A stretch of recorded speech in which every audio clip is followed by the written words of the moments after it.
chat, but it is going to answer, provided it is trained on that. So what you can do is, you can go to this site called as character.ai. Character.ai.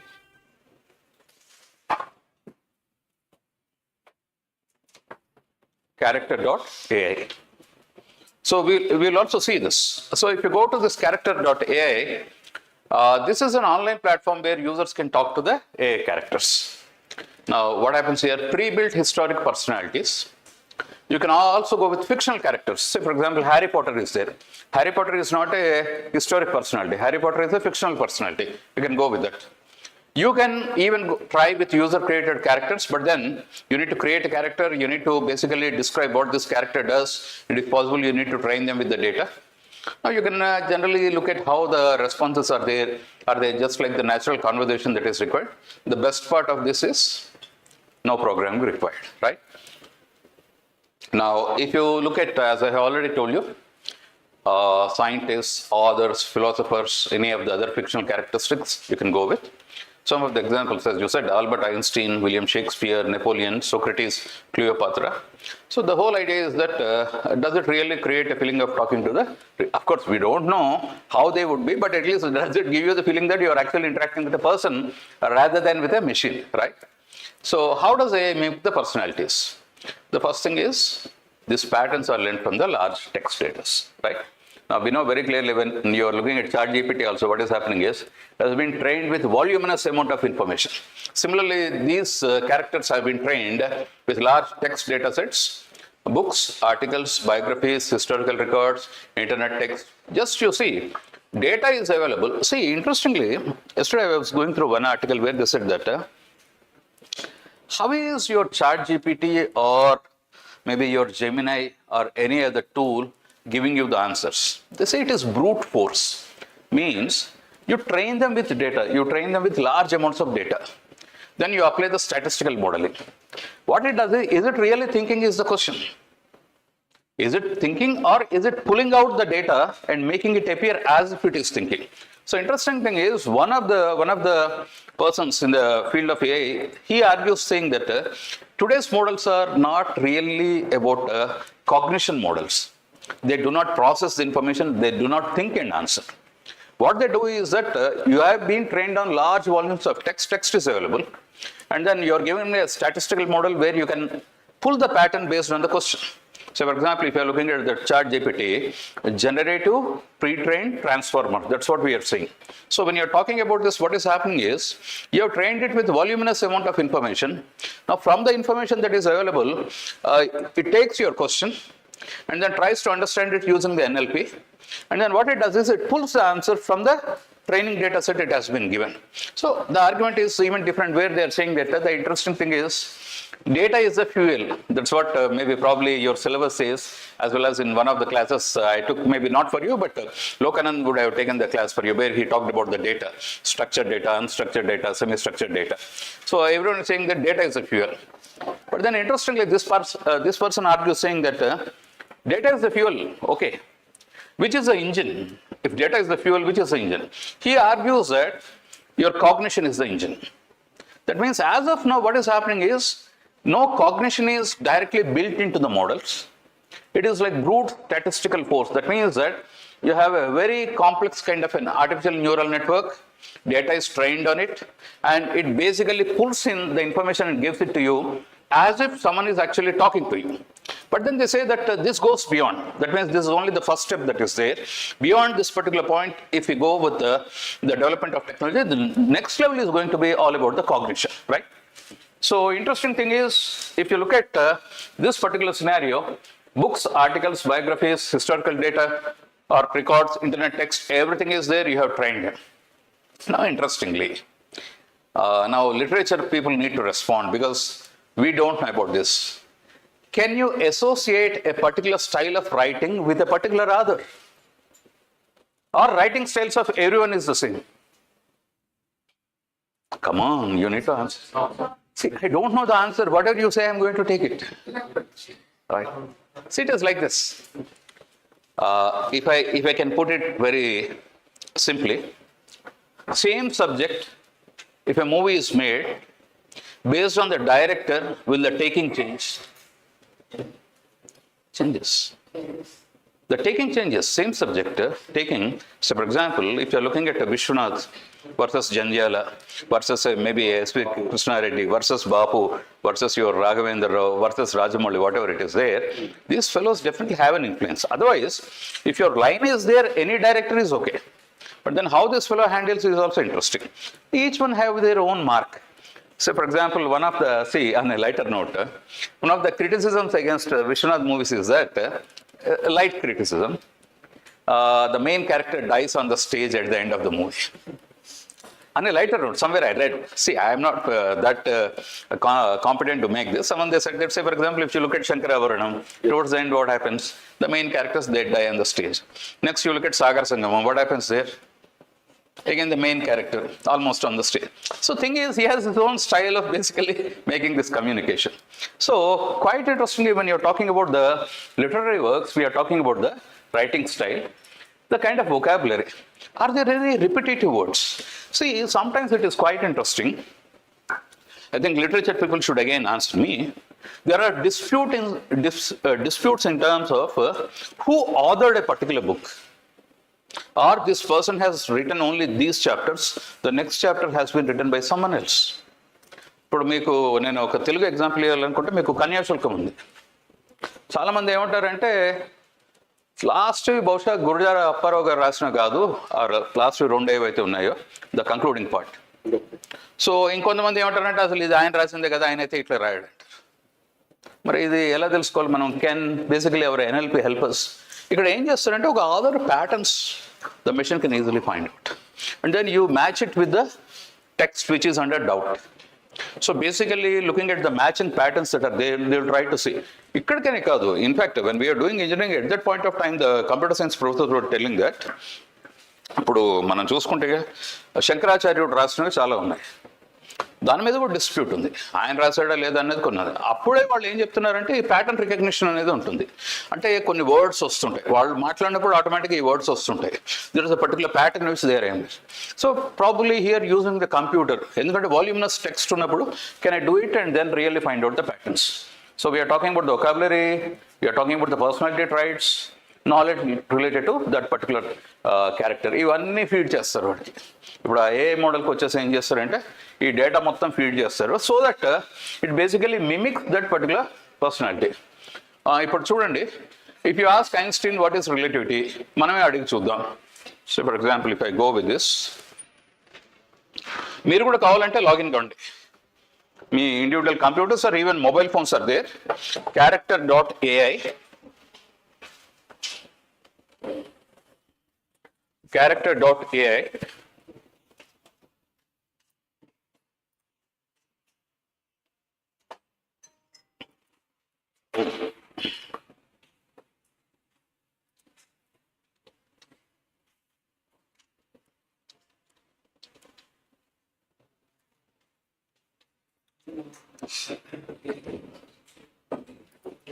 Possible ఏంటంటే అది మిమ్మల్ని login part అడుగుతుంది.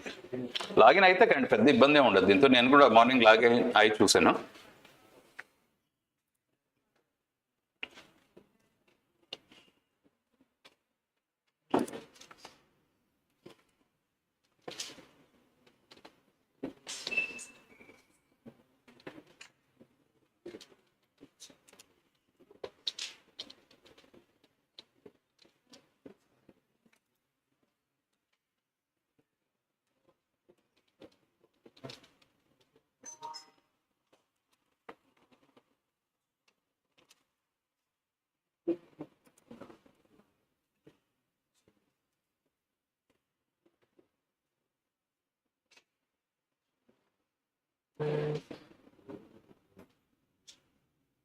Okay, so ఇక మీరు మీకు కావాల్సిన క్యారెక్టర్కి వెళ్ళొచ్చు.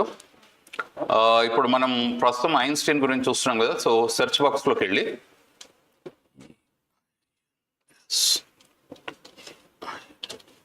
సో ఐన్స్టీన్ కూడా చూడండి.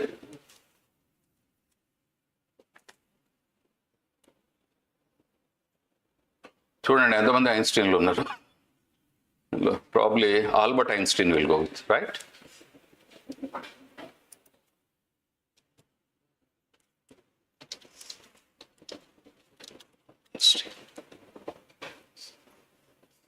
ఓకే, సో లక్కీలీ మనకి ఐన్స్టీన్ బొమ్మతో ఒక క్యారెక్టర్ దొరికింది.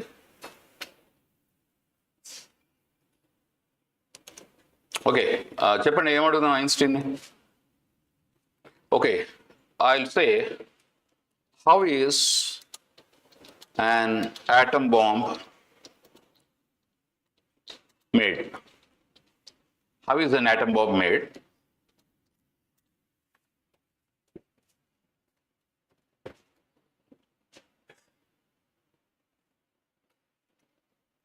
ఒకసారి చూడండి ఏమొచ్చింది.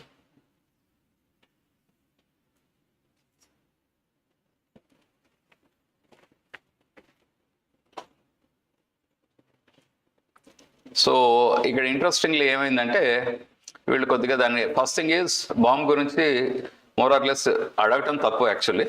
సెకండ్ థింగ్ ఏంటంటే because he was involved as a part of that research we have gone with that. So basically saying that if you are interested in nuclear physics I'd be delighted to discuss the science behind the atomic structure. Okay, so we'll ask this. So for example, explain quantum mechanics. Explain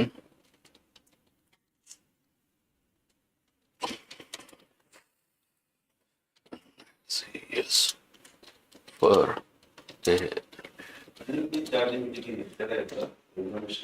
once under the bed, behind the curtain, and even in your pocket until you look.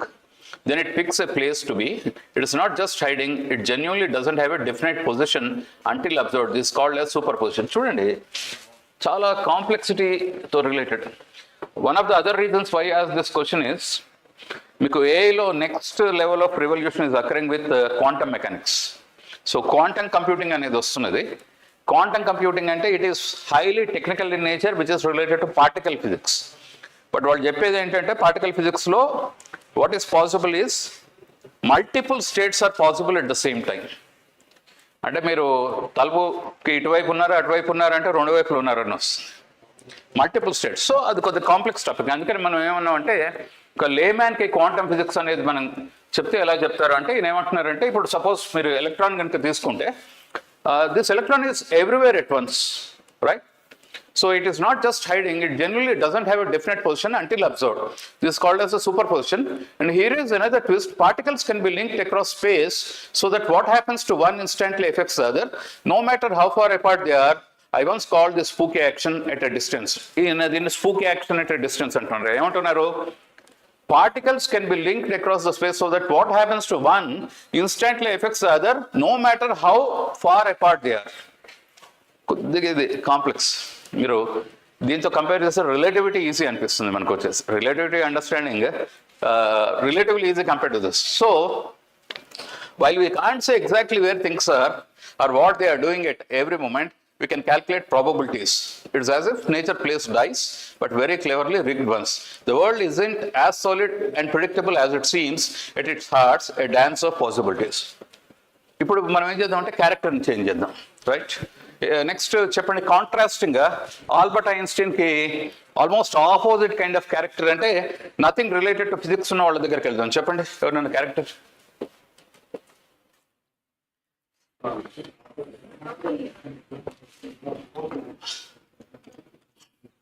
Okay, no, we'll do one thing.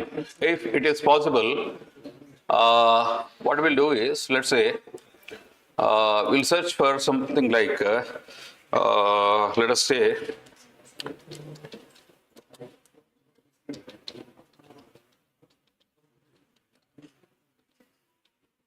Sudham, if anything is possible with this, okay.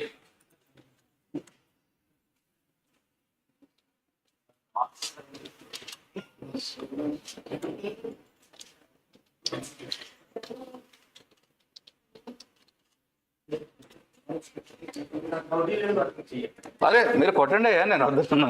నేను quantum physics గురించి ఈయన అడుగుతాను ఇప్పుడు, అందుకని నేను చెప్పింది.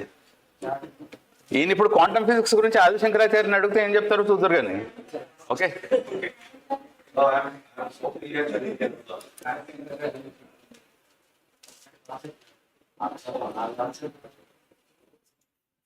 Okay, ఇది చూడండి. నమస్కార, ఐఎమ్ ఆది Shankaracharya. It's a pleasure to meet you. మనకు ఇందాక ఏం చెప్పారు, hello I'm Albert Einstein, I was Born on March 14, 1879 and I conceived the special and general theories of relativity.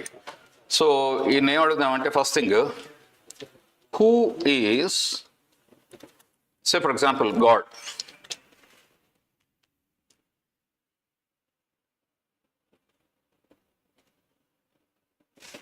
So just చూడండి how well it has been trained. Who is God? కావాలని మనం ఒకటి అడిగాం. God is formless, infinite, beyond description. He is ultimate source of all existence and the basis of all reality. The true understanding of God is not through the rituals or blind faith, but through deep contemplation and inner realization. Suppose ఈయన ఇప్పుడు ఏం చెప్తానంటే, what is quantum physics?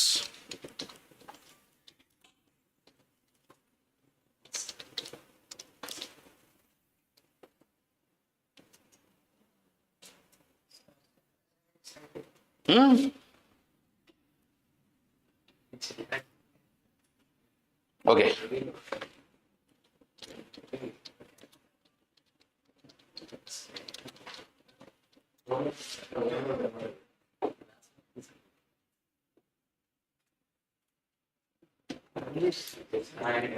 So ఒకసారి same question కదండి, ఇక్కడ మనం అడిగింది what is quantum physics అన్నాము. ఇక్కడ కూడా again you asked about the quantum mechanics part. Excuse me, కొట్టండి పర్లేదు, మీరు ఏది కావాలంటే అది. ఉన్నాయా ఫోన్స్ ఉన్నాయా? Okay, just try with this for a moment. What I will do is we'll go with maybe someone like Harry Potter.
Okay, ఇక్కడ first ఏమి ఇచ్చారు చూడండి. హ్యారీ పాటర్ కొట్టినప్పుడు, this is not a real person or licensed professional. Nothing said here is a substitute for professional advice, diagnosis or treatment. ఇక్కడ సరే, whatever it is, this fellow has been given with some amount of information. Okay, who are MUGGLES. Okay, any one of you please answer this. Who are Mughals?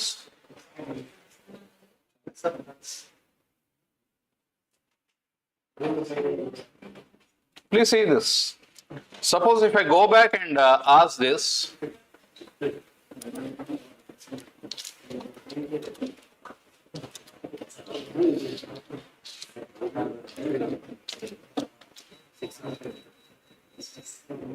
please see this. The way he is responding is different from the way Harry Potter is responding. What he says that in the Harry Potter series, Muggles refers to individuals. Now, really, Adi Shankaracharya knows this, or he has been trained on this text? Just he has been trained on a lot of texts. So here, again, if you see, Muggles also referred to as non-magical, gifted, able folk by some, are those who have no magical ability. They are the ordinary people who know nothing about the magical world and live in ignorance. So if we just come back and look at the discussion, we'll complete the discussion, then you can start with whatever experiments that you can do with this. So the whole idea is like this. When you're looking at working with these AI chatbots, one is they have been trained on the data, so they're going to give you the results, or they're going to give you the answers to the questions that you are giving. And the second thing is the styling of the answer is where the specific training comes. Now, anyone who has logged in, please take this. Ask Shakespeare, what is love? So literature lo cheptaru ee cheppandamma, what is this? Tempest. Tempest is a novel written by him, right? Play written by him. So love is a tempest of the heart. So somehow this tempest is coming specific to Shakespeare, right? Where reason doth, again see this, does surrender to passion. Excellent, Shakespeare. Love is something where reason surrenders to passion. You see, you can't expect Adi Shankaracharya to answer in the same way. But if you are looking at Shakespeare, that style in terms of how it comes is quite interesting. So what do you find here? Old English style, dramatic expression. This simulates Shakespeare's writing style. So you get more or less, since most of you come with the what you call non-science background, these exercises are given. ఇప్పుడు the interesting question. ఒకసారి చూడండి ఇది. Why is this useful in education?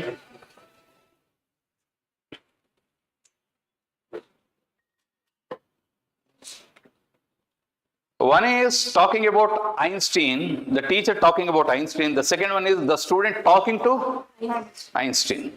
So a little bit of variation is what we are looking at. ఏమండి మీకు ఇందులో generate అవుతుంది కూడా, ఏది ఈ యాప్లో కాదు, but if you look at other apps, for example if you're looking at some of the Google apps that are there, they create a small what you call kind of a documentary for maybe 1 minute to 2 minutes. That is possible, right? Notebook ML and not student, notebook ML. Okay, but you need to give them. Learn history interactively, ask the question freely, understand perspectives of historical figures. Probably you're trying to improve the curiosity and engagement. Instead of reading about Einstein, you are actually talking to Einstein. Now the interesting question is, does A become the real person? Now one of the things that you need to train the actual students is that you should be able to very clearly tell them that they can't take whatever A gives as an output blindly. This is one of the biggest problems that we have, where the output that is generated is not even checked for the authenticity. So this AI is not actually Einstein or Shakespeare. It's basically a machine learning model. So how are the responses given? Based on the patterns. So basically it is simulating the personality. Therefore, some of the answers may be inaccurate. That is the first thing that you need to tell people. As of now, if you are looking at the models, see, I'll give you a few interesting scenarios. We have done one experiment on our day 1 where I gave some apples and bananas and trained a model, and then the output was basically analyzed in terms of giving an input. So what happened when we gave a green apple? It said that 80% chances that it is an apple, because it was not trained on a green apple. Now the interesting perspective that we need to learn, again looking at this or that particular scenario here, is it is all about patterns. Now we have this interesting question that happened in the science discussion. Suppose I train something on an apple and say, for example, a banana, and then I will give it a dog picture and ask it, is it an apple or a banana? What does it do? I trained a model on apple and banana. Now the input I am giving is a dog, picture of a dog. And I will ask it, is it an apple or a banana? It has been trained on an apple and banana. The input I have given is a dog. What will be the answer? The problem is, this part of machine learning especially is overconfident. Any pattern between these two, whatever matches better, it gives the answer. That is quite unfortunate. So interestingly, for an unknown person, if you are giving a third scenario, so generally how they come across this problem is that they will take others. One is an apple, the other one is a banana, and then the third category also, they will give others and they will put all the things, whatever they think of in others. So possibly what they're expecting is that if you're training it on, say for example, an apple and a banana, if you give something else, possibly the answer should be others. It is neither an apple nor a banana. So interesting thing is, when it comes to the machine learning part itself, there it has got the limitation, and then the model is superbly overconfident. A little bit of match, it says that, okay, this is going to be, it will not recognize that it's a different element. Within whatever it has been trained, it tries to give it us. Are we clear with this, right? Now, so let's say some answers may be inaccurate. Always verify the facts. Now, what is the role of the training data? So AI models learn from the training data. Training data contains the text about the character. So especially in the context of generative AI, which is related to the text, about this character, whatever the information that you have, you are going to put that in the training data. You have certain historical information, especially if the person has got some kind of prominence from the historic perspective. Then you basically look at writing those samples. You also give the literature. Suppose if trained on Shakespeare's works, the AI learns old English words, poetic sentence structure, and dramatic tone. So let us now try this. You have not yet gone to Shakespeare, no? Now we will go to Shakespeare.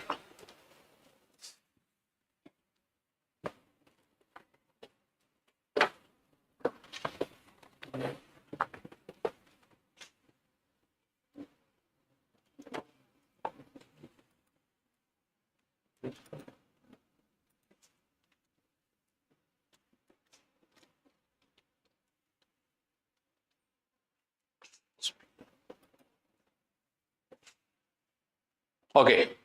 Oh, except that William Shakespeare, other Shakespeares are coming. Right.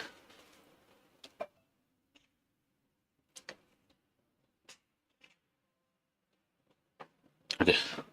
Okay. Please tell me what is the question that I can ask Shakespeare? Why did Hamlet feign madness? Why did Hamlet fail? feign F-A? F-E-I-G-N Okay, F-E-I-G-N. feign madness.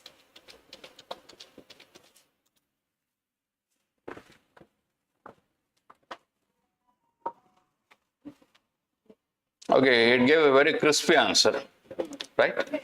So what I will do is I will ask something more philosophical, right? Okay.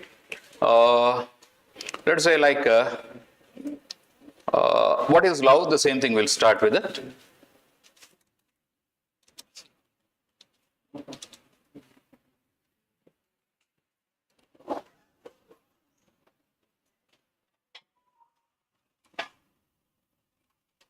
Okay.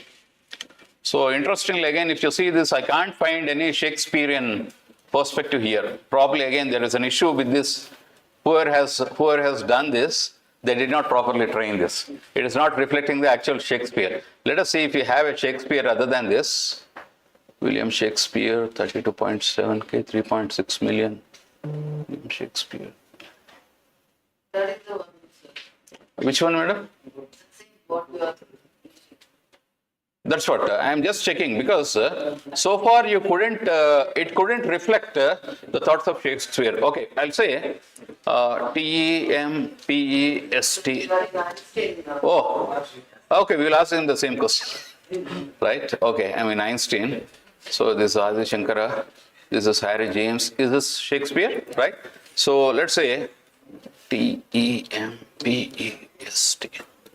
Tempest of the Heart.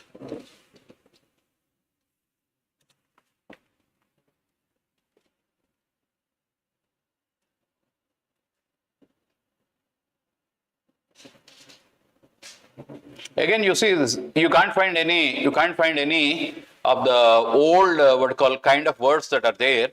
Probably this training part is not reflecting William Shakespeare. Let's say I will say you don't reflect your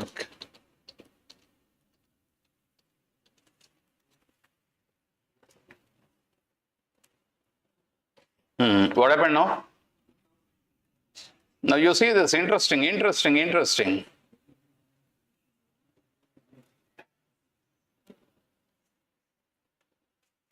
Oh, please look at thou has a keen eye, good soul. Indeed, I am William Shakespeare, Bard of Avon. Do not merely speak of the tempest. I summon it with a quill. What is a quill? You find that old kind of a pen with a feather and other things, no? Which is dipped in ink and people write. Again, you see this. what he talks about the love. If music be the food of love, Cleon, yet even he knew the heart feeds till it drowns. So interestingly, he also talks about madness and other things that are there. So again, the question here is, how do you basically make people feel about the character that they are actually interacting with? So now, you want to go with any of the character other than these? Any other character you have? So let us say I would like to go with, let us say Mahatma Gandhi.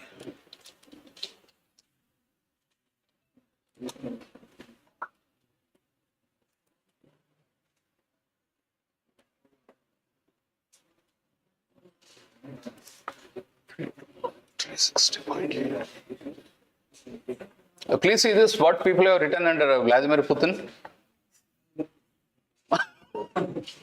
Okay, interesting.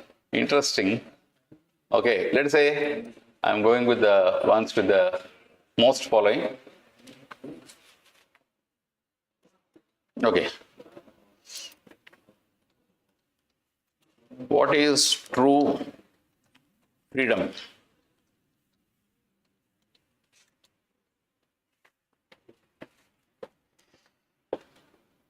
You see this. True freedom is when you are free from the bonds of attachment, expectation, and material desire, Gandhi says. Okay.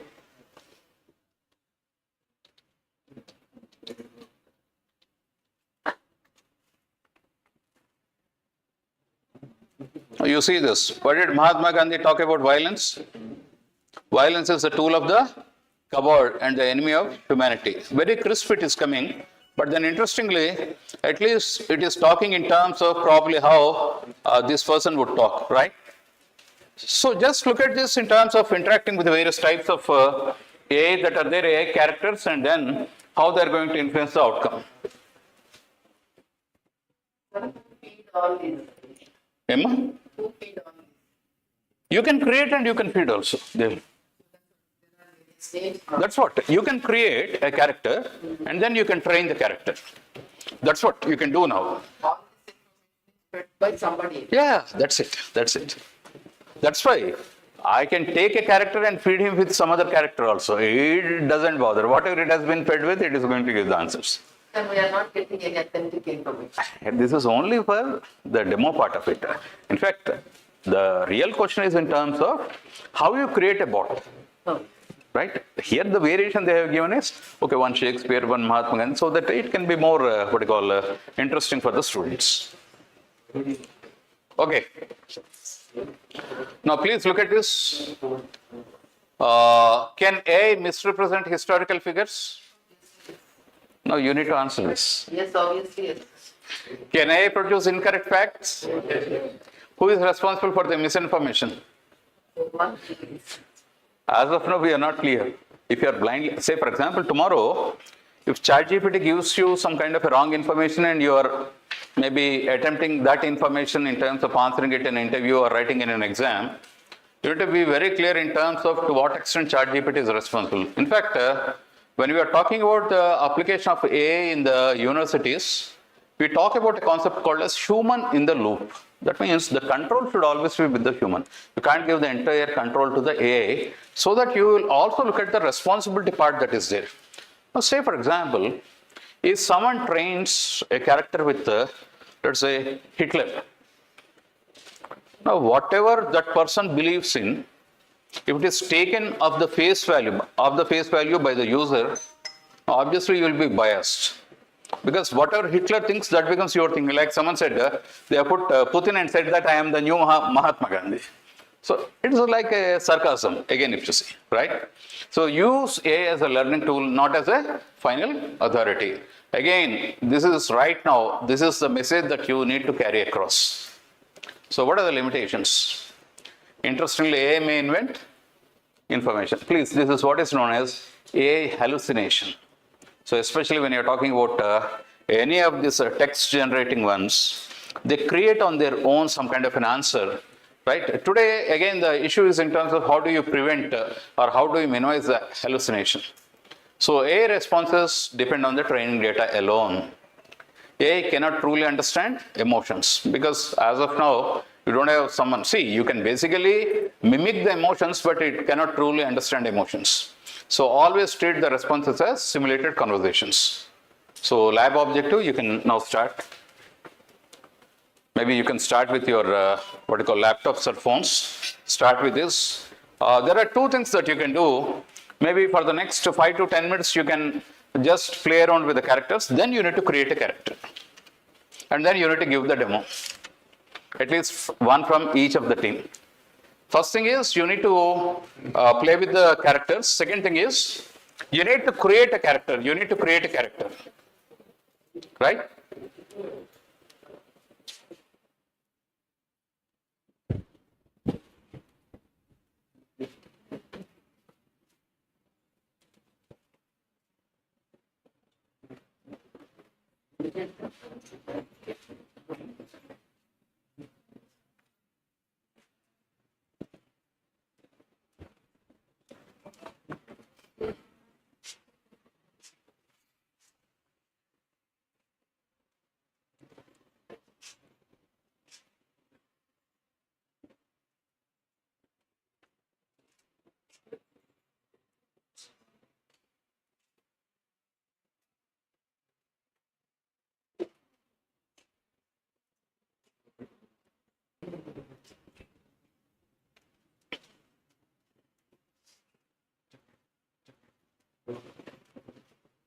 Trying. Trying to create. Okay, yeah, please. I'm done now. No. Did you give any training? Yes, sir. From where? No, sir. You need to train it with some amount of text, rather. Can you check it, sir? Character name change the pattern. Okay. I tried the tapping with it.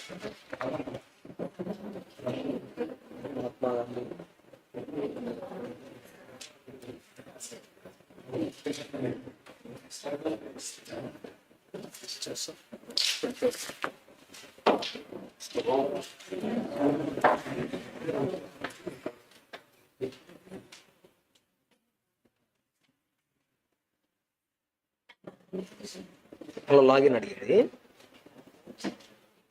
Login అడుగుతాం sir మామూలుగా. సరే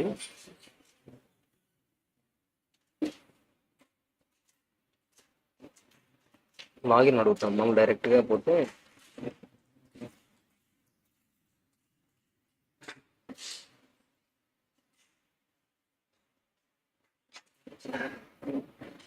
ఫీడ్లో click చేయాలి sir. అదే ఫీల్డ్లో చూడండి.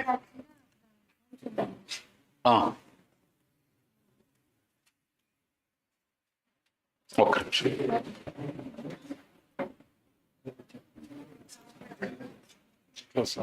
ఇప్పుడు వచ్చింది కదండి ఈ సెర్చ్లో మీరు ఇప్పుడు సెర్చ్లో మీరు కొట్టండి, మీకు ఎవరు వెళ్ళాలనుకుంటున్నారో వాళ్ళ పేరు కొట్టండి.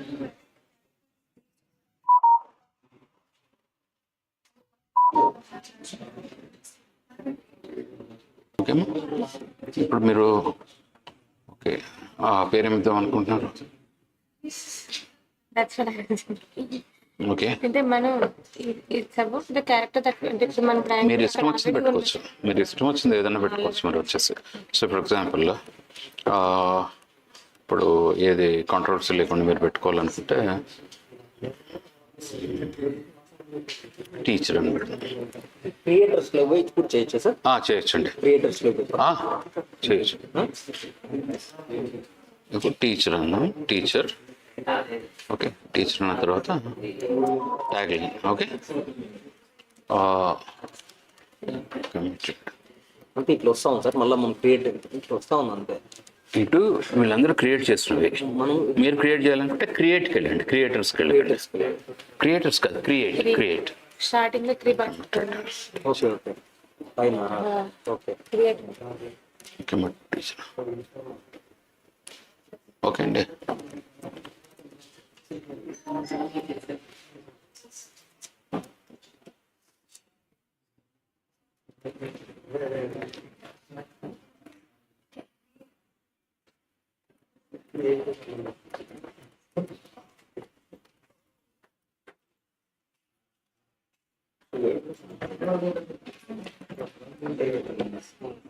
వాట్ ఐ థాట్ ఇప్పుడు మనం చూసినవన్నీ కూడా ఇలా క్రియేట్ చేసాను కదా ఇంట్రాట్ అంటే ఫర్ ఎగ్జాంపుల్ అందుకని మీకు ఒకే క్యారెక్టర్ మీద చాలా మంది చేశారు. ఇక్కడ actually if they allow us, the best part is that you can really see how you can create a training set and based on the training set how the answers are coming. Okay, ఇక్కడ మీ description అయిపోయింది, right? కింద ఏమన్నాడు, voice ఏమన్నా ఉంటే అది అనుకున్నారు. Okay, so greeting ఏమన్నా మీరు వాళ్ళు వచ్చినప్పుడు ఇద్దాం అనుకుంటే ఇవ్వచ్చు.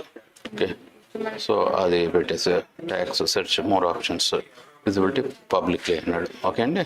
సో ఫర్ ఎగ్జాంపుల్ ఇప్పుడు మీరు క్రియేట్ అని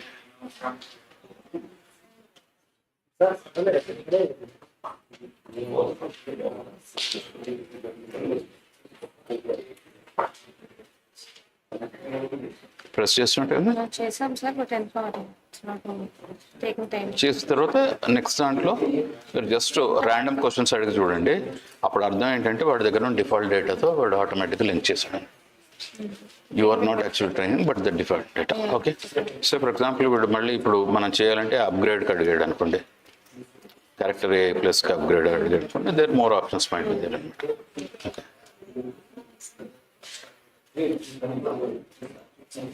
ఆటోమేటిక్గా.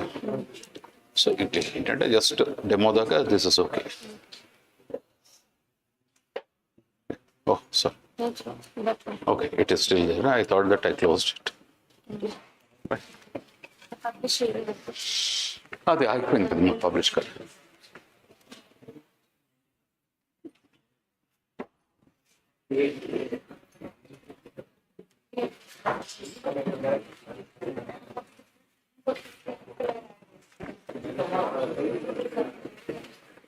Same question, I continue. Okay అండి. So, actually, it is the most popular play for Shakespeare. Okay అండి. So, this is, and Thomas, this Eliot, T.S. Eliot, an American writer, and he utterly criticized him, this. Okay, interesting. So, because of that, what he is trying to. So, how did you get the answers? What kind of answers did you get? Almost similar. I would argue that its madness is served multiple purposes. So he tries to find true intentions of the characters in the play. Okay. Same response I got similarly from even the Shakespeare's character also. Okay. So, for example, here you just write, what do you think about Shakespeare as an author? Okay. Because you said that this person is a critic of Shakespeare. Okay. So yeah, that's what I mentioned here. Then why did Hamlet become Shakespeare's famous work? Okay. So he praised it because of that. Then why did you find fault it?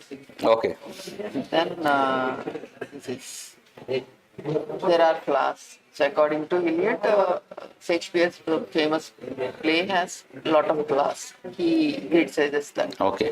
Just do you think Shakespeare is a great author or a writer, whatever it is? Just see that and I will come back. Okay.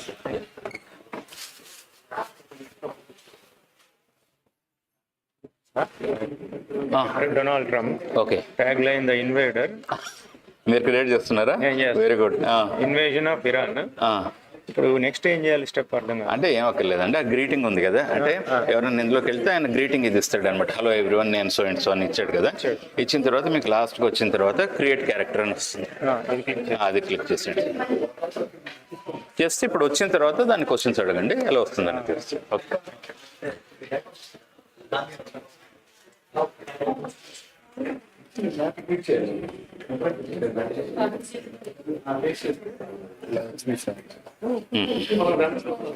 అయితే ఇక్కడ ఏమైందంటే మీరు ఒక login అన్న క్యారెక్టర్లోకి వెళ్ళిపోయారు.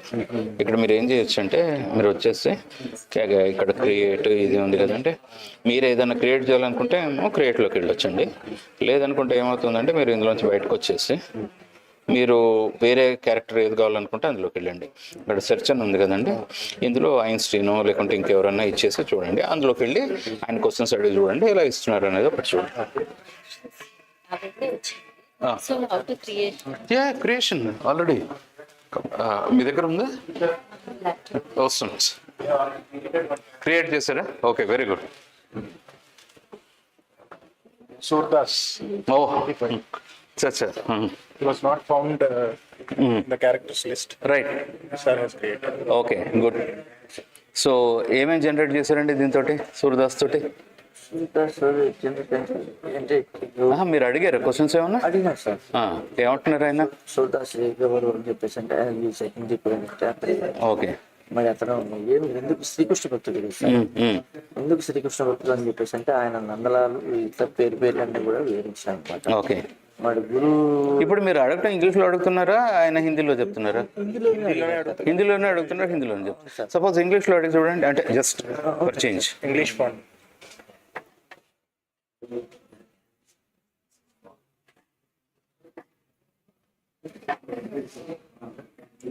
ఈ character దొరకలేదు sir. బహుశా మీరు ఫస్ట్ క్రియేట్ చేసిన వాళ్ళు. ఇంకో క్యారెక్టర్ క్రియేట్ చేస్తాను. సూర్దాస్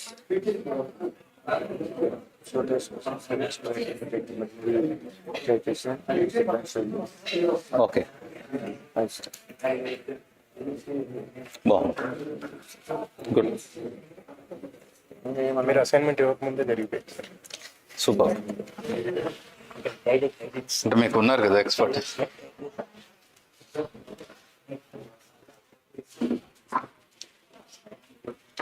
చెప్పండి, మీరు క్రియేట్ చేస్తాం. మన ఫోటో తీసుకురావాలి. మీదనే పెట్టకండి, అంటే అది పబ్లిక్ సైట్ కదా, ఏదో ఒక ఫోటోని అప్లోడ్ చేయండి, లేకున్నా పర్లేదు, ఏం లేదు, అక్కడ మీకు ఇస్తారు కదా. సపోజ్ వ్యూ క్యారెక్టర్ బుక్ అన్నారు. ఇప్పుడు మీరు క్రియేట్లోకి వెళ్ళిపోయారా? సపోజ్ ఇప్పుడు ఫస్ట్ నేమ్ ఏమంటున్నాడు వాడు, నేమ్ ఇచ్చినప్పుడు ఏమేమి నేమ్ ఇస్తారో అది టైప్ చేయండి. Okay sir. ఇట్లా నెక్స్ట్ తర్వాత ఒకవేళ ఫోటో అప్లోడ్ చేయమంటే మీరు గూగుల్ నుంచే ఏదో ఒక ఫోటో అప్లోడ్ చేసేయండి, గూగుల్ సైట్లోంచి అప్లోడ్ చేసేయండి. Generate image, upload image. Okay. ఒకవేళ ఇస్తే అది అవసరం కూడా లేదు, మీకు కావాలంటే ఇవ్వండి, లేకుంటే లేదు. ఎక్కడ దాకా వచ్చారు? Donald Trump. ట్రంప్ నుంచి Bhagat Singh, Ustaad Bhagat Singh.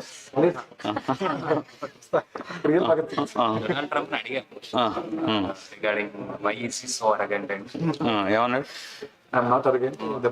Because I obviously I'm great. I have my theory is great. That's why I'm arrogant. అంటే But you have that courage to ask that. I like that. Why you align with the Russian government to win elections in 2024? No, I never aligned with the Russian government. It is fake news created by media. ఓహ్, బాగుంది, కానీ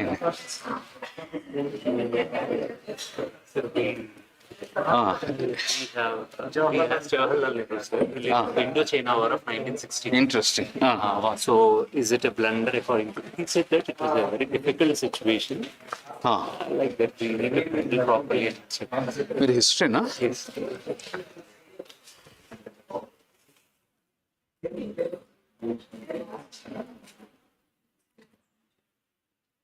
We spoke about the border issues. We need to learn from the experiences.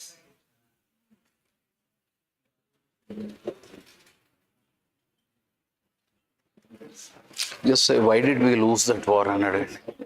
Just let us see. Why did we lose that war? First, will you agree that we have lost the war? Even in the parliament, he's going to be. ఇందాక మనం ఆదిశంకరాచార్య చూసినప్పుడు దాన్ని ప్రాపర్గా try చేయలేదు sir, ఎందుకంటే కొత్తది కూడా చెప్తున్నాడు మీన్ స్కోర్ గురించి. వీళ్ళు ఏం చేశారంటే ఒక రిపాజిటరీ ఉంది, మీరు క్యారెక్ట్ చేసినా దానికి లింక్ చేసేస్తున్నారు, ఆటోమేటిక్గా ఆన్సర్స్ వస్తున్నాయి. అది మనం వేరే ఎల్ఎల్ఎంస్ బాగా పర్ఫామ్ చేస్తాం సార్. ఈ వీటికంటే మనం స్టార్ట్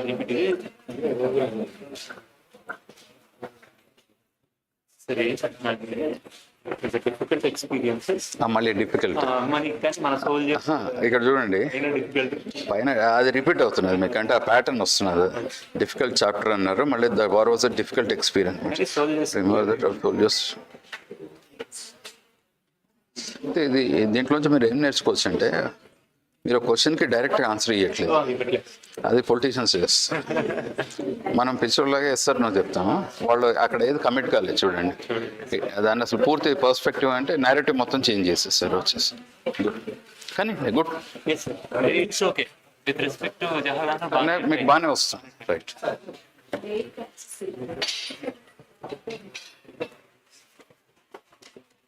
కామెంట్ సెక్షన్ ఎక్కడ ఇస్తాం సార్? ఒక్క నిమిషం. జాగ్రత్త.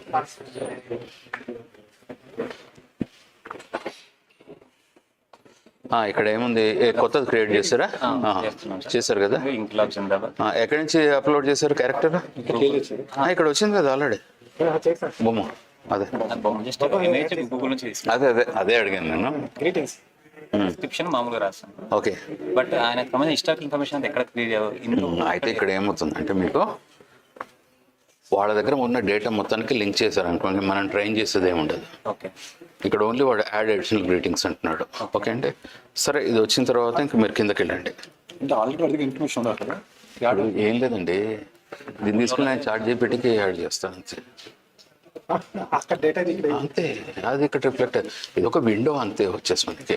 వీడు సపరేట్గా ఈ may not have created that amount, కానీ వీడు ఇంట్రెస్టింగ్ ఏం చేశాడంటే దీన్ని పెట్టి ఆ చార్ట్ జీపీటీలో ఎలాగ మీకు అంటే దట్ని అదో జెమినయో ఇంకొకటి ఏదో ఒకటి తీసుకొని అందులో అంత by default some of this data will be there. ఆ ఉన్నంత మట్టుకు అది రిపీట్ చేస్తుంటుంది అనమాట వచ్చేసి. ఓకే. సో ఇక్కడ విజిబిలిటీ పబ్లిక్ అన్నారు. ఓకే. ఇంకా search tags as of no అక్కర్లేదు. క్రియేట్ పెట్టండి. క్రియేట్ పెట్టేసి ఇప్పుడు ఏం చేయాలంటే స్పెసిఫిక్ క్వశ్చన్ భగత్ సింగ్ లాగా చెప్తాడు ఏంటి అని. What according to you is revolution అని అడగండి. ఓకే. ఇప్పుడు సక్సెస్. ఓకే. సో ఇక్కడ వచ్చిన తర్వాత మీరు ఇదేనా ఇచ్చింది? రెవల్యూషనరీ గ్రీటింగ్స్ టు ఆల్ అన్నారు కదా. ఇప్పుడు message. Okay. What is your message?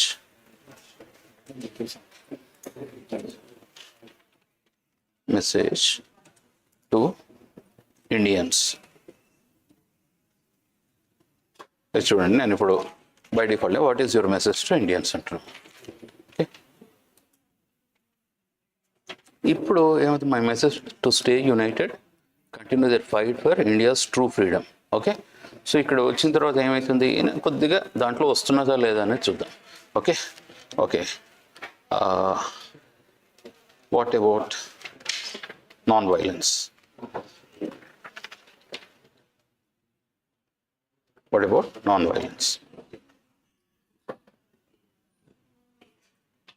It an effective tool in many situations, but it is not acceptable in all.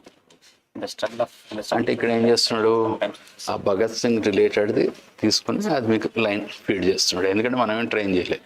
ఆ భగత్ సింగ్కి రిలేట్ చేసుకున్నాడు. అక్కడ భగత్ సింగ్తో మ్యాచ్ అయ్యేది ఏది ఉందో అది రిలేట్ చేసుకున్నాడు.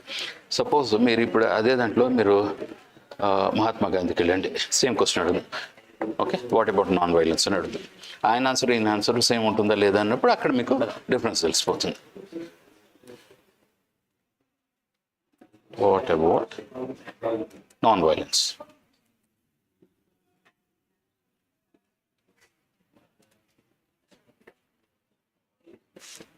Is the way to go. ఆయన మీకు భగత్ సింగ్ ఏమన్నాడు అంటే ఏమైంది, ఇక్కడ మనం స్పెసిఫిక్గా ట్రైనింగ్ ఏమి ఇవ్వలేదు, కాకుంటే క్యారెక్టర్ని రికగ్నైజ్ చేశారు వాళ్ళు. ఎక్కడ వచ్చారు, నేను భగత్ సింగ్ ఇక్కడ next. Okay.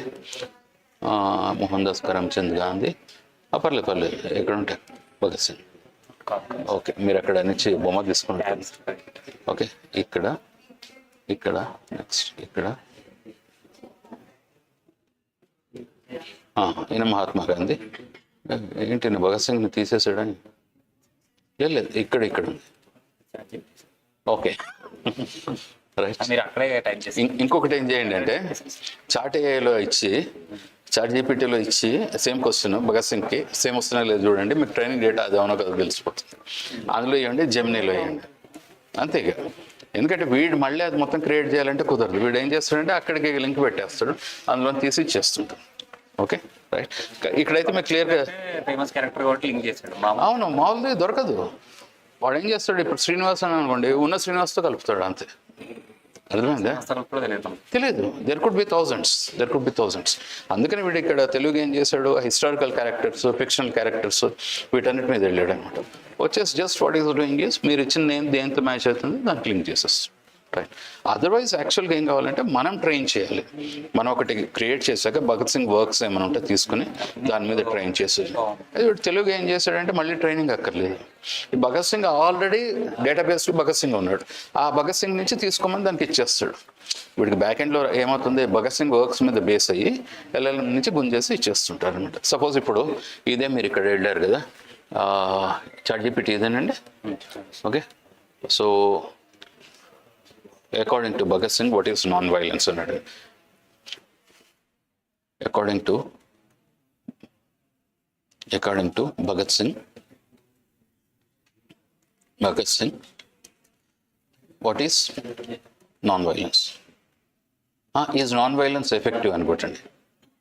According to Bhagat Singh is non violence effective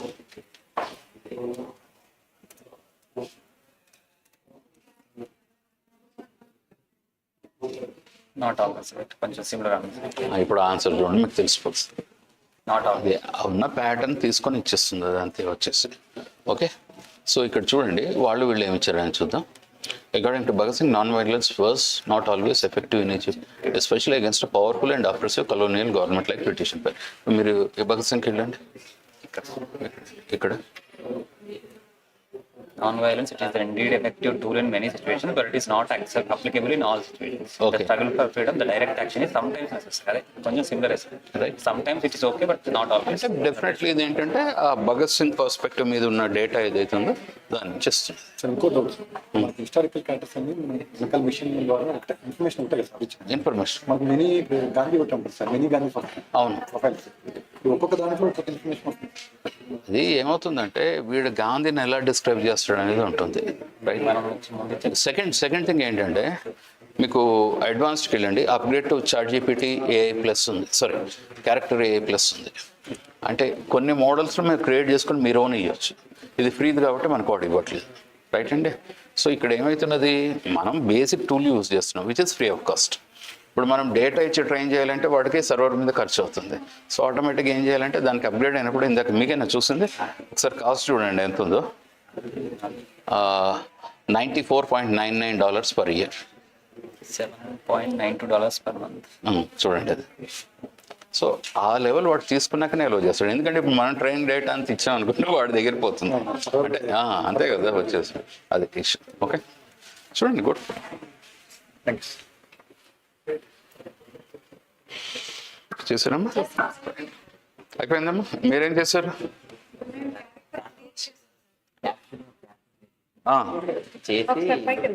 మొత్తం చెప్తాను. ఉండండి సార్. మనం క్యారెక్టర్ యాక్షన్ క్రియేట్ చేస్తాం. ఓకే, APSCHE మీద ఒక జియో ఇచ్చింది sir government Okay. Andhra Pradesh. Jio ఏంటంటే ఈ APSCHE రోల్ ఓవర్ రీచ్ అయిపోతుందని చెప్పి కమిషనరేట్ ఆఫ్ కాలేజ్ ఎడ్యుకేషన్ ని కమిషనరేట్ ఆఫ్ హైయర్ ఎడ్యుకేషన్ చేశారు సార్. మెర్జ్ చేసి ఒక దాంట్లో పెట్టారు. సో APSCHE రోల్ ఎలా ఉందని చెప్పి దాన్ని క్రియేట్ చేశారు. దాని greeting sir. Greeting, very good. What is your role in transforming Andhra Pradesh higher education అడిగాను సార్. చాలా పాజిటివ్గా ఇచ్చింది సార్. ఓకే, ఇస్తే మేము ఏం చేసామంటే please define your role in the light of Jio number 3 higher education department. Okay, okay. అడిగితే చాలా క్లియర్ గా పాజిటివ్ రాసింది. వెంటనే మేము అడిగిన does it కట్టేల్ your role from the previous అని అడిగాం. అడిగితే అప్పుడు కూడా పాజిటివ్ చెప్పారు. Then what is the role of commissioner of higher education the light of the GO అడిగింది సార్. క్లియర్ గా ఇచ్చింది సార్. ఇచ్చినా కూడా ఎక్కడ నోవేర్ మెన్షన్ చేయట్లేదు, నెగిటివ్ గా మాట్లాడట్లేదు సార్. యాక్చువల్ గా అంటే మీరు APSCHE చేశారు కదా, మీరు ఫీడ్ ఎక్కడ ఇవ్వలేదు. జియో ఫీడ్ ఇచ్చింది. అదే చెప్తున్నాను, మీరు జియో ఫీడ్ ఇచ్చినప్పుడు అదేం చేస్తుంది, APSCHE గురించి ఆల్రెడీ ఇన్ఫర్మేషన్ ఉంది కదా, దానికి కనెక్ట్ అయిపోతుంది. ఇంత లైట్ ఆఫ్ జియో అని మెన్షన్ చేశారు. మీరు అసలు APSCHE అని ఇచ్చినప్పుడు అది ఏం చేస్తుందంటే APSCHE రిలేటెడ్ ఇన్ఫర్మేషన్ ఉందా లేదా బ్యాక్ ఎండ్లో చూసుకుంటుంది. APSCHE రిలేటెడ్ ఇన్ఫర్మేషన్ వెబ్ నుంచి తీసుకున్నది ఉంటుంది కదా, దాన్ని రిఫ్లెక్ట్ చేస్తుంటుంది మీకు. జియో నుంచి కూడా ఇచ్చింది లాస్ట్ లో. అవును, ఇప్పుడు మీకు ఆ జియో సపోజ్ ఇంటర్నెట్లో లేదనుకోండి ఏమవుతుంది, ఇంకా ప్రీవియస్ డేటా పోతుంది. దానికి తెలీదు. అదేనమ్మా, అదే APSCHE వాళ్ళు దాని గురించి ఏం చెప్పారో దాని దగ్గర ఉంటుంది కదా, అదే ఇస్తుంది మళ్ళీ. ఇప్పుడు యాప్సీ వాళ్ళు ఎక్కడైనా నెగిటివ్ కామెంట్ చేస్తే నెగిటివ్ వస్తుంది, రైట్? సో మీరు ఇంక దాని గురించి నెగిటివ్గా చెప్పిన వాళ్ళు ఎవరైనా ఉంటే according to them what is their interpretation of this GO అని అడగండి. According to so and so జీవోలోని కేటగిరీకి ఇచ్చారు సార్. గతంలో ఇది ఓవర్ రీచ్ చేసింది, ఇప్పుడు క్లియర్ డిఫైన్ చేస్తుంది, జీవోలు పరీక్ష చేశారు. ఓకే, ఆల్రెడీ అడిగారు క్లియర్ ఇచ్చింది. ఒకప్పుడు హైయర్ ఎడ్యుకేషన్ తర్వాత action focus on only academic leadership, policy formulation and okay. ఇప్పుడు ఎఫిలియేషన్స్ ఎవరు చూస్తున్నారు? ఇప్పుడు commissionerate of higher education. So no longer it is with the universities లేదు. ఓకే, ఓవరాల్ డిస్ట్రిబ్యూట్ మాత్రం కట్టెలు చేసింది కదా అంటే కట్టెలు ఎవరిది కట్టెలు చేసింది? కట్టెలు చేశారు. యాప్సీ రూల్ని ఎవరు కట్టెలు చేశారు? కమిషనర్ ఆఫ్ హైయర్ ఎడ్యుకేషన్, అంతేనా? Okay, right. అయితే ఇప్పుడు మీరు ఏం చేయండి అంటే సపోజ్ లెట్స్ లేదు అట్లనే ఎందుకో ఇక్కడే అకార్డింగ్ టు ప్రెస్ రిపోర్ట్స్ అని ఇప్పుడు అడగండి. Right, according to press reports, according to press reports, does this GO curtail? According to press reports, curtails terms of apps.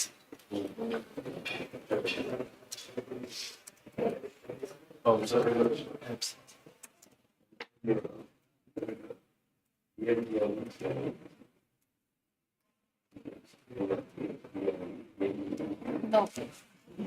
we'll see. Quite Contrary, the new GO stands APSCHE. యాప్సీలో వాళ్ళు ఎక్కడ వెబ్సైట్లో పెట్టరు ఇది దీనికంటే ఇదే అని చెప్పేసి. యాప్సీలో వాళ్ళు ఏం పెడతారు, ఇది ఏ రకంగా స్ట్రెంగ్తన్ అవుతుంది ఇది పెడతారు, దీనికి స్ట్రెంగ్తన్ అవుతుంది ఈ మీ టూల్కి తెలియదు, అక్కడ ఉన్న ఇన్ఫర్మేషన్ లాగిస్తుంది అనమాట మీకు వచ్చేసి, అంతే అనమాట. Okay, APPSC's involvement, improved regulation. ఇక్కడ మీరు చెప్పినట్లుగా అంటే కంప్లీట్ గా మనం రిలయబుల్ లేదు, వాళ్ళు ఏదైతే దాని గురించి ఇచ్చారో, సపోజ్ మీరు యాప్స్కి వెళ్ళి ఆ జీవో గురించి ఏం చెప్పారో చూడండి. లేకుండా ఎట్లా ఉంటుందమ్మా?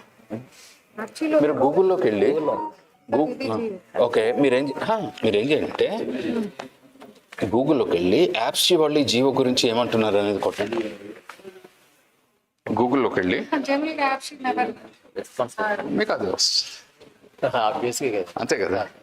సపోజ్ మీరు కనుక ఈ ఇన్ఫర్మేషన్ కూడా దానికి ట్రైన్ చేస్తే అప్పుడు అది కూడా ఇస్తుంది. అప్లోడ్ చేస్తే చేయొచ్చు, దాని ప్రకారం చేయొచ్చు, కానీ వీళ్ళు ఎలా చేయరు మీకు, ఎందుకంటే ఇది free.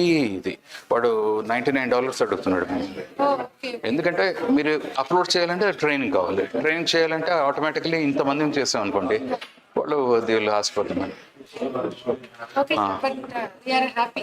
Okay, We have learned good. Okay, how to create a character. Then ఇప్పుడు ఇందులోకి వెళ్ళండి. ఏది అందులో సెర్చ్ ఏమైనా ఉందా? యాప్స్లో సెర్చ్ ఏమైనా ఉందా?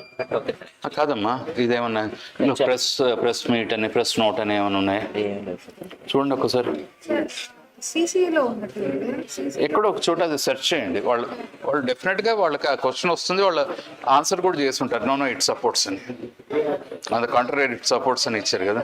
కామెంట్ ఏ జీవో మీద ఎవరు కామెంట్ చేయరు అఫీషియల్. ఇక్కడ అది కాదు కదా మనకు, ఇదే దాన్ని రిఫ్లెక్ట్ చేస్తుందా లేదా ఈ టూల్, అది మనం అర్థం చేసుకునేది. రైట్, మీరు చూడండి వాళ్ళు ప్రెస్ నోట్లోనో ఎందులోనో ఇచ్చినప్పుడు.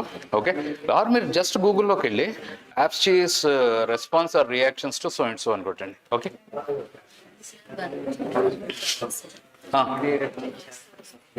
ఓకే నిమిషం. ఓకే, బాగుందండి. చెప్తున్నారా William Wordsworth? I asked one of his poems. I wandered lonely as a cloud. Okay, ఆయన ఓ పని చేయండి, create a poem on something అని అడగండి మీరు కొత్తగా. Okay, create a poem on, మీరు ఒకటి ఇవ్వండి ఏదో ఒకటి. గవర్నమెంట్ అథెంటికేటెడ్ ఎట్లా ఏ సోర్సెస్ ఓపెన్ ఉంటే తీసుకుంటారండి, లేకుంటే రాదు. సైన్ ఇన్ అడిగితే ఇది వెళ్ళలేదు. రైట్, గవర్నమెంట్ అథెంటిక్ ఓపెన్ ఏ డేటా ఉంటే వాటికి వెళ్తాం. మీరు చాట్‌జీపీటీలో కూడా ట్రై చేయండి.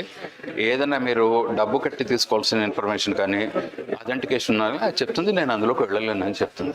సో అది దట్స్ అ బిల్ట్ ఇన్ ఏంటంటే డ్రాబ్యాక్ అనమాట, లిమిటేషన్. చేశారమ్మా ఏమన్నా?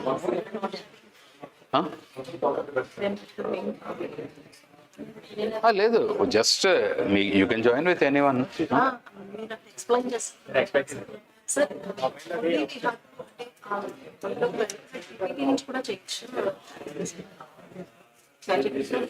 కానీ ChatGPT is not meant for it. This is meant for that only. ChatGPT is a general purpose tool. You can do anything and almost everything. This is basically mimicry or role play of the characters. ఏం sir వచ్చిందా మీ పోయి? చూడండి sir.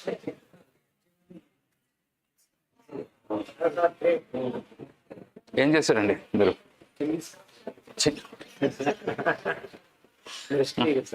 అది పర్లేదు, మంచిదే. వాళ్ళు అక్కడ భగత్ సింగ్ ని మహాత్మా గాంధీని కంపేర్ చేస్తున్నారు, మీరు ఇక్కడ Genghis Khan.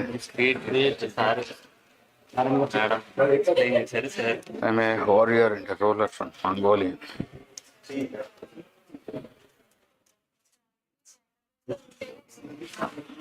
That is what you need to realize. See, the thing is, before coming here, before actually getting trained, how you thought about these tools and what is the learning that you are having right now, that is the difference. So very clearly now it is evident for you as to how they work. Till now it is like a mystery. How they are working is like, it is very, what you call, opaque, black box, input output. Now you know very clearly what is the limitation, how it is working, where it can go wrong, right? But interestingly, why ChatGPT answers is, it has been trained with almost all the data available. So that is where it scores above others, right? That's what morning we said. It is a brute force. You have the data, you go with the pattern, pull it and give it. That's it. And you know how to pull it and give it. Okay, in Alexander Guranchani, what is your opinion about Alexander? Adagandi.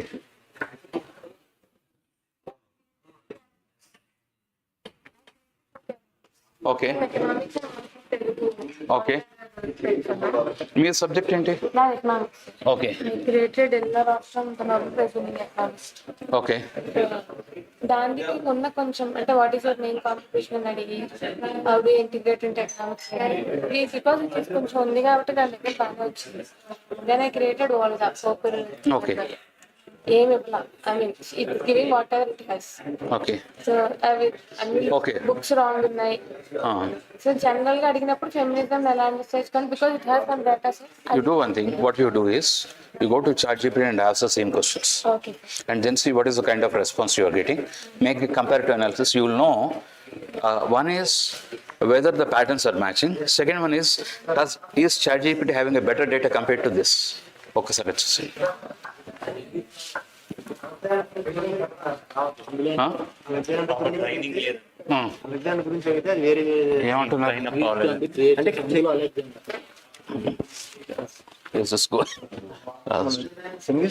Alexander, a pup who barked loud but died young man, ran for irrelevant information. No, ఇది కరెక్టే చెప్తున్నదండి. C ఆయన నా ముందు Alexander బచ్చా అన్నట్టు పప్పు bark loud but died young. Okay, ఈ ran far ఎస్ అంటే చాలా దేశాలు తిరిగి at but I swallowed nations whole and spat out legions. He wept for more of the worlds to conquer. I just took them. ఇప్పుడు వీడు చెంగీస్ ఖాన్ కాబట్టి మిమ్మల్ని అడిగాను, అందుకనే వాడు కాంపిటీటర్ వీడు. ఓకే, అట్లనే అలెగ్జాండర్ చెంగీస్ ఖాన్ గురించి అడిగి చూడండి. దట్స్ వేర్ మన చెంగీస్ ఖాన్ ఈ తైమూర్ గురించి అడగండి.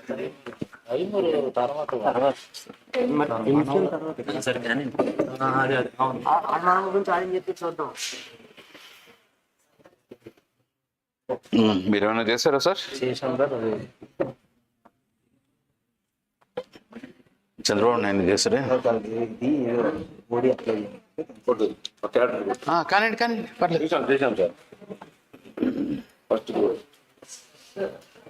ఇచ్చినాడు సార్ ప్రాంప్ట్ ఏదో సార్ చెప్తారులే మనం okay, Kautilya Chanakya contributes that's quiet but you know some physics do think there might be a connection between the mind and the quantum Who knows? Maybe there is more connection between consciousness and the way it practices. బాగానే వచ్చింది. మీరు create చేసారా already ఎవరైనా create చేసారా? ఏమో sir వాళ్ళు ఇది ఎవరో ఉంది కదా ఇక్కడ పేరు. చేసినాడు సార్. దీన్ని తీసుకుపోయి ఓన్గా అట్లా దీన్ని తీసుకుపోయి చార్ట్ దాంట్లో పెట్టి చేయాలని వస్తే వెళ్ళి డిస్క్రిప్షన్ తీసుకుపోయి వేరే చోటు పెట్టి అదే మీరు క్రియేట్ చేస్తే ఎలా ఉంటుంది అనేది. కంటెంట్ బాగానే ఉంది సార్. కంటెంట్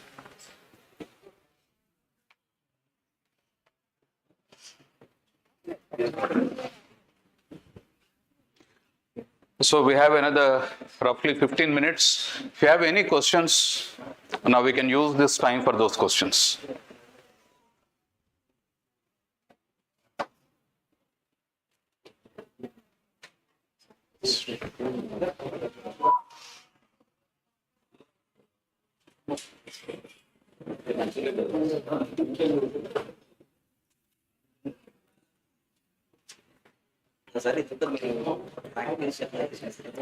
టూల్ మీద అంటే మేము అనలిటిక్స్ అనే పేపర్ మాకు ఉంటుంది. ఇక దాంతో you need to keep on. అంటే once you offer that program you need to go. Program రాకముందు own study.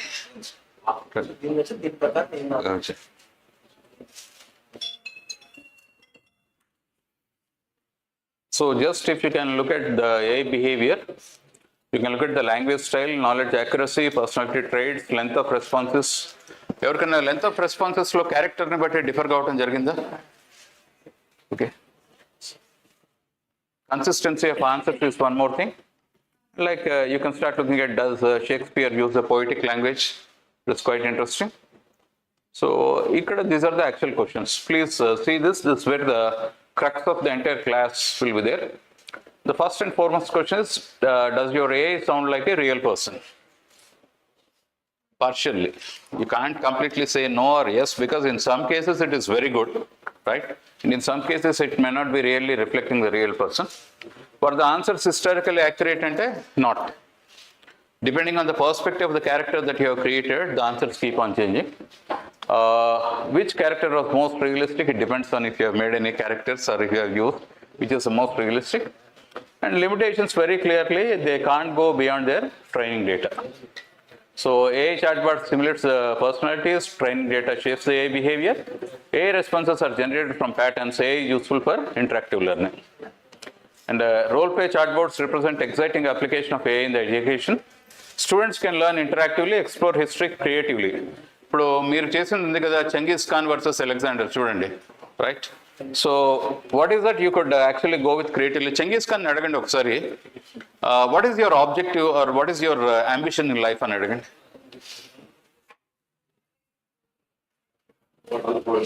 What is your ambition? What is your life ambition? No. Here, interestingly, what we have done is we asked Genghis Khan about Alexander. Then he said, no, he said that he is like a pup in front of me.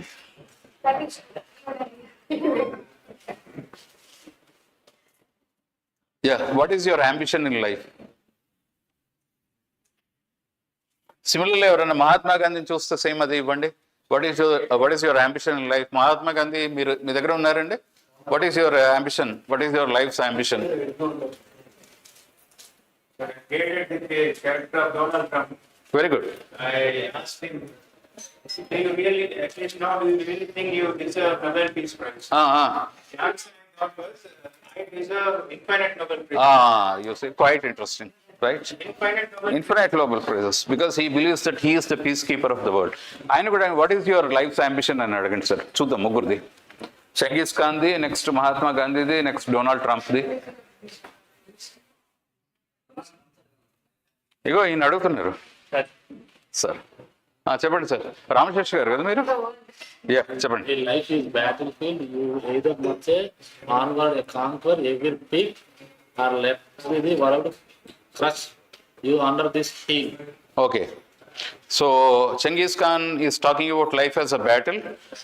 Maybe probably he's saying either you kill someone or you get killed. Okay, Mahatma Gandhi. My life ambition is to be remembered by generations to come as someone who has influenced mankind to be kind and peaceful. So there kind and peaceful is there, here kind and peaceful is not at all there. And Donald Trump? Donald Trump says, biggest one is to make America great again. Oh, okay, MAGA, M-A-J, make America great again. Peace, jobs, law and order. I love golf. I love golf a lot, believe me. World, Okay, America is the rightful place as the greatest country in the world. okay. Plus golf, I love golf. Believe me. See, ultimately, that's what we are saying. Whatever data, it pulls that.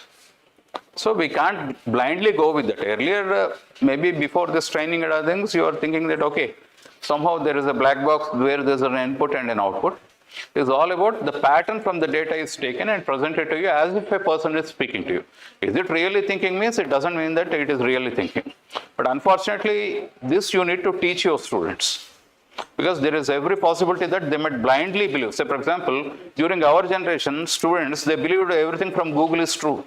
At one point of time, the joke was, Google is God because Google knows everything.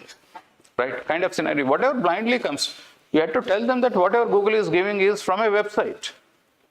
That website can publish whatever it would like to publish. Right? Similarly, here when you are looking at the training data, you need to tell that this has been trained on some data. Based on the training, it is able to give you the answers. If something is not there in that particular training, it may not be able to give you the kind of answers, right? Or if the training data is biased, the answers will be biased, right? So, for example, I will talk about something in such a manner that I am highly biased towards someone or I am entirely against someone. It will also answer in the same way. That is the problem with respect to bias. Maybe Murugan gar make teeskoni untaru how a resume of a male person versus female person, right? When you look at that again in terms of the job requirements also. So how do you basically ascertain these patterns from the data, which will give you an idea in terms of how to identify the bias that is there. So every possible scenario you have bias that could creep in. Second thing is that you have hallucination. That means it will make up its own data. Because you have asked, it says that I don't know. Just see, in any case, does it answer I don't know, or it tries to cook up an answer. So when it is cooking up an answer, it is even more dangerous. So for example, in research, I give references which are actually not there. There are cases where in the courts, lawyers have argued giving some certain cases as the precedents, and later the opponents, they went to the judge and then declared that these cases do not exist. That again, look at that. Very recently it happened in either Andhra Pradesh High Court or Telangana High Court, where a judge has referred some cases which are not there. You have to agree. Please check that. That's an interesting thing. Please go.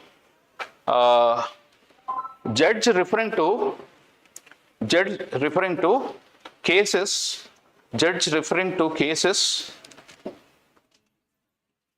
cases hallucinated by AI. Judge has to agree that while drafting the judgment, he has used AI. Please see that. These are the realities again.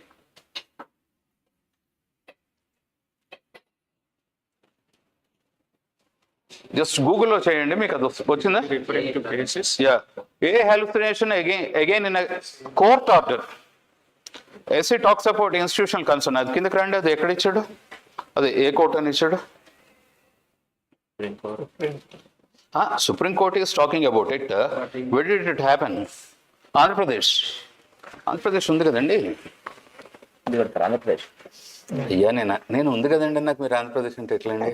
Right, ఇక్కడ చూడండి. Okay, while hearing A property dispute, an additional junior civil judge in Vijayawada had appointed an advocate commissioner to survey the land concerned and determine if it fell within the boundaries of a specific deed అని వచ్చింది. అన్న తర్వాత ఏమైంది, ఆయన supreme court జడ్జిమెంట్స్ని ఇస్తూ he basically dismissed the objections, right? However, none of these judgments were found to exist. A judge referred to judgments which are not there. Thing is, he typed in ChatGPT, it came, cut, copy, paste. Happened, real. No, it could happen to any one of us. That's the basic issue, right? So, these are the use cases and much. Chudandi, he had to agree. You go further.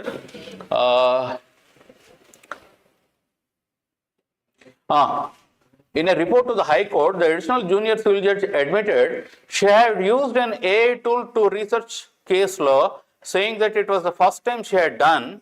The judicial officer said that she believed the answers the tool threw up to be genuine and admitted she had not verified the citations against authentic legal databases. However, she said she had no intention to misquote. Reality, this is not again fiction. A court referring to judgments given by the Supreme Court which are not there. Now, who gave this? AI. When you ask AI says, I don't know, it hallucinates. It gives its own, it makes up answers. Okay. So, please understand AI capabilities as well as limitations. However, critical thinking is always necessary when using AI. See, as teachers also at the end of the day, if you are looking at what is our role, let me reflect on two perspectives since this is my last session for you. Never look at teacher's role as an information disseminator. You have many AI tools that give information. Prior to that, internet itself was there as an information disseminator. If you think that your role is about just passing on information to the student, you are done with. Student will not listen to you. Now, the interesting question is, where does your role come? Now, if you technically look in terms of the basic purpose of education at a very fundamental level, it is basically making the student think at the end of the day. So how do you do it is the question. Now take for example, you give an assignment. Now I'm a student, what I will do is, I will take it from the internet or I will take it from ChatGPT, I will write it and give it. Now what do you do then is the next question. You need to question the student as to why that answer is correct. You need to challenge the student saying that that answer is incorrect. Tell me why it is correct. Or I will say that it is incorrect. That means unless you make them think, because for them if learning is understood as copying and reproducing, gone. So the whole idea is that you can't leave everything to AI tools. In turn, AI is created by human beings only. Now the biggest challenge as we see further is, when AI comes greater into the education, AI will be used in teaching and learning process. There are positives, let me tell you. Now say for example, you can look at the evaluation of the students, which can be done using AI tool very efficiently, saving your time. You can actually use your time for routine activities on something more productive. So you can give the routine activities to the AI, that is always there. The second thing is, if you are looking at AI in certain ways could be helpful in terms of looking at identifying the drawbacks of the students. AI can actually find patterns where if a student is suffering from dyslexia, that means you have serious trouble in terms of your learning, AI can easily find those patterns so that the intervention can happen much earlier. That is always there. And second thing is, if you are looking at AI in terms of both your classroom preparation, what I am saying is, without blindly believing in the output that is given. So for example, you would like to generate a PPT. You give the content, it generates a PPT. You need not sit and actually struggle for 2 hours in order to make a PPT, but don't leave the content on its own. If you are going with the content that is generated by the AI, you need to be clear in terms of what are the sources through which the content has been generated, right? You need to be clear. You need to ask whether those sources are correct or not is the next question. And the best thing is, you can always look at AI in terms of customizing to your target audience. Say for example, the same type of topic, based on the kind of the student that you are addressing, you can ask it to make it simple, you can ask it to give the relevant information or the relevant examples that could be linked to that particular concept. That is going to again help you in terms of taking it more closer. That means use it as a tool that will enhance you. That means it is always like a teacher plus AI. It is not teacher replaced by AI. It is teacher plus AI. AI as a supporting tool to a teacher. That's how basically we are looking at the whole scenario. But then the interesting thing is, as of now, this is the scenario, right? As we go further, really we don't know. So for example, in some areas like let's say tabulation of marks, creation of grades, AI does it. You need not really struggle for it because it is a mechanical thing, right? You just go and then give the instructions in terms of if the marks are between this is the grade, this is the grade, okay, and just feed in that particular things. It will generate you the results very easily, where you can save a lot of time. right? Administration, you can save a lot of time because again, your AI tools are going to save you a lot of time. But then as I told you, if you are looking at depending completely on AI, now one of the interesting scenarios is related to research.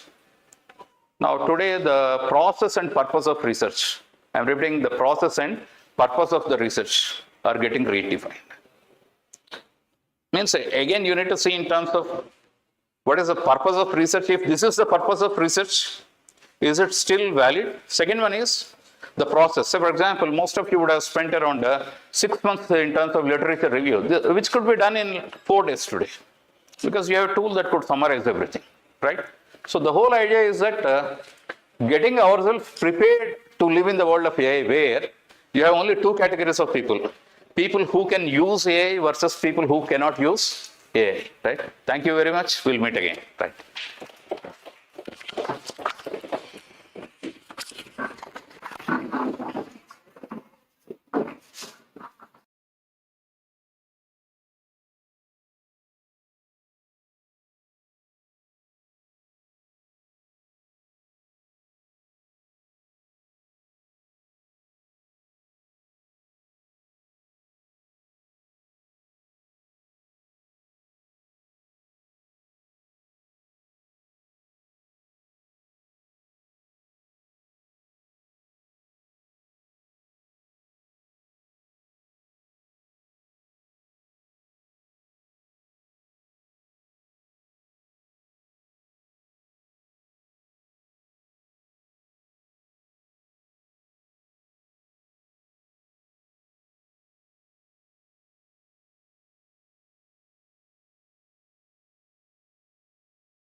Hello.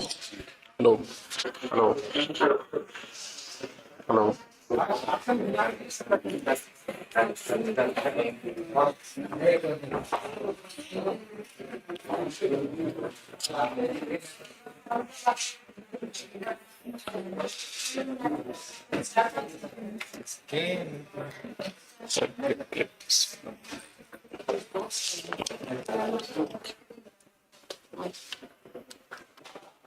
The physical camera.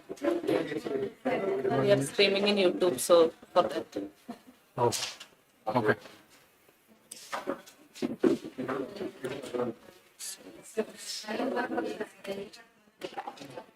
Don't many.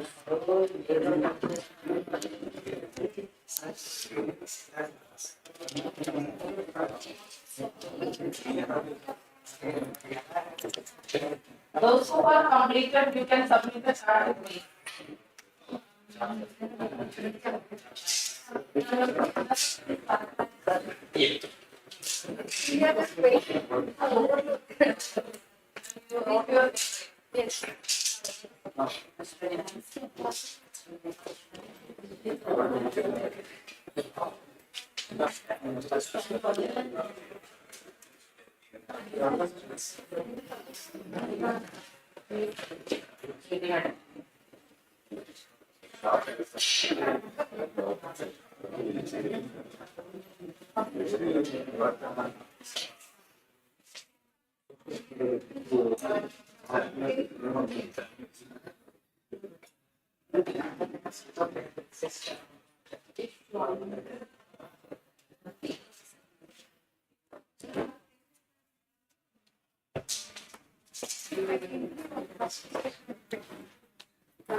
Good morning, everyone.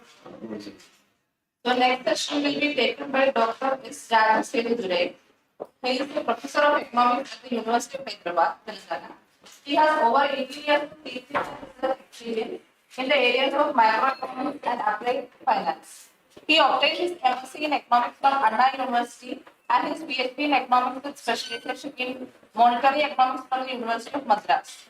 Before joining the University of Hyderabad, he served as an assistant professor at Collegiate University and the Madras School of Economics, and also gained industry experience through corporate research and consulting roles at UoH, Doha, and GE Money MSc Decision Sciences Lab. Dr. Dure has published more than 35 research articles in reputed international journals and contributed chapters in books. He has also served as an associate director of the internal quality assurance section at the University of Hyderabad and has been actively involved in the academic community, including serving as joint secretary of the Indian Econometric Society. Thank you. Over to you, sir. Thank you. Okay, thanks. So good morning, all of you. Morning, sir. Can you hear me? I'm audible? Okay. How many of you are very sleepy? Brisk? Okay. Okay, so tea has ignited.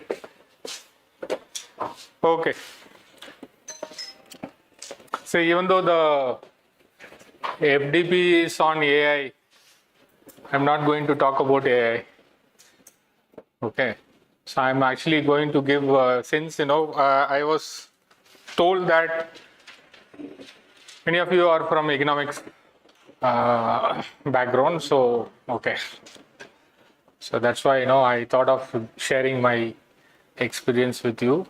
What are all the new avenues and new data available for doing research? Okay. If you have any questions, clarification, you can stop me at any time. Okay, feel free. Don't be like a student in the classroom. Okay, so you are very open to ask any question. Okay, so how many of you are? See, mostly, I know that we are all engaged too much into teaching. We find little time to do research. Okay, but no, that's what. So very little time, but to both of these two, teaching as well as research, are kind of complementary. So if I do well in research, I can teach well.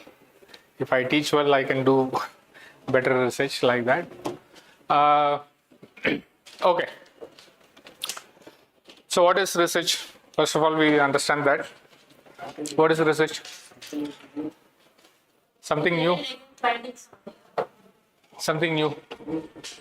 Contributing something to the existing Literature. Okay. So contributing something to the existing knowledge. Okay. Comparative. Okay. Searching for a gap in an existing innovation or achievement. Okay. So gap will be always there, no? See, if if there is no gap, then we all stop research and Searching for new ideas. okay. Reintegration of already existing knowledge. Okay. And also, finding fault with the already existing knowledge. Okay. Okay. So it is like, searching again. Okay. Research is nothing like, searching again. So it can be anything like you can find fault with the old thing or add an incremental, advancement or to the knowledge base. But why we do research is building and enhancing knowledge. That is the first thing. And also,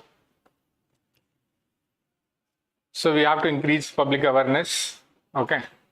So research on vaccine. It's not only for creating a vaccine. It is also, to create the public awareness so that, people can come forward and take or use that knowledge. Okay. So it also benefits businesses and policies. Interesting thing is that it is an exercise to mind. Okay. So we all do research basically as an exercise. So if you want to play cricket, so what do you need if I want to play cricket? So okay, so knowledge about cricket, we should know what is the rules of the game, how to play the game, and we need people to play the game. Okay. Whether that is enough?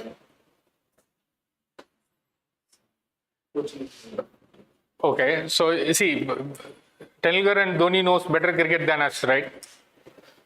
But they are not playing now. Why? Why? So not knowing the game is not the only thing. You have to be, fit enough to play the game. For any game, not interest practice all for a particular time period. Okay, you need that fitness to play the game. Once your fitness goes, you are out of the game. Right? So for any game, you need two things. One, knowing about the game. Second is fitness. The same is true for game of life. Okay. How we can make our mind fit?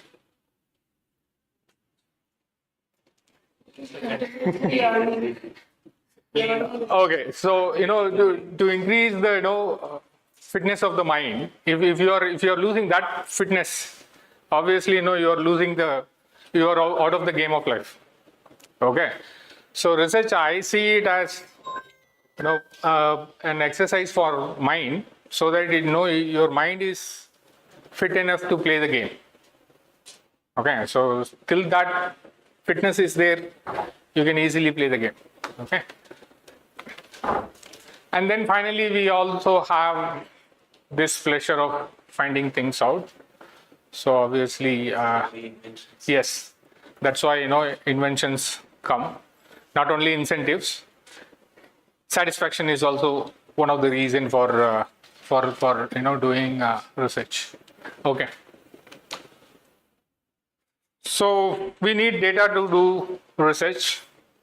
Without data, you are just another person with an opinion.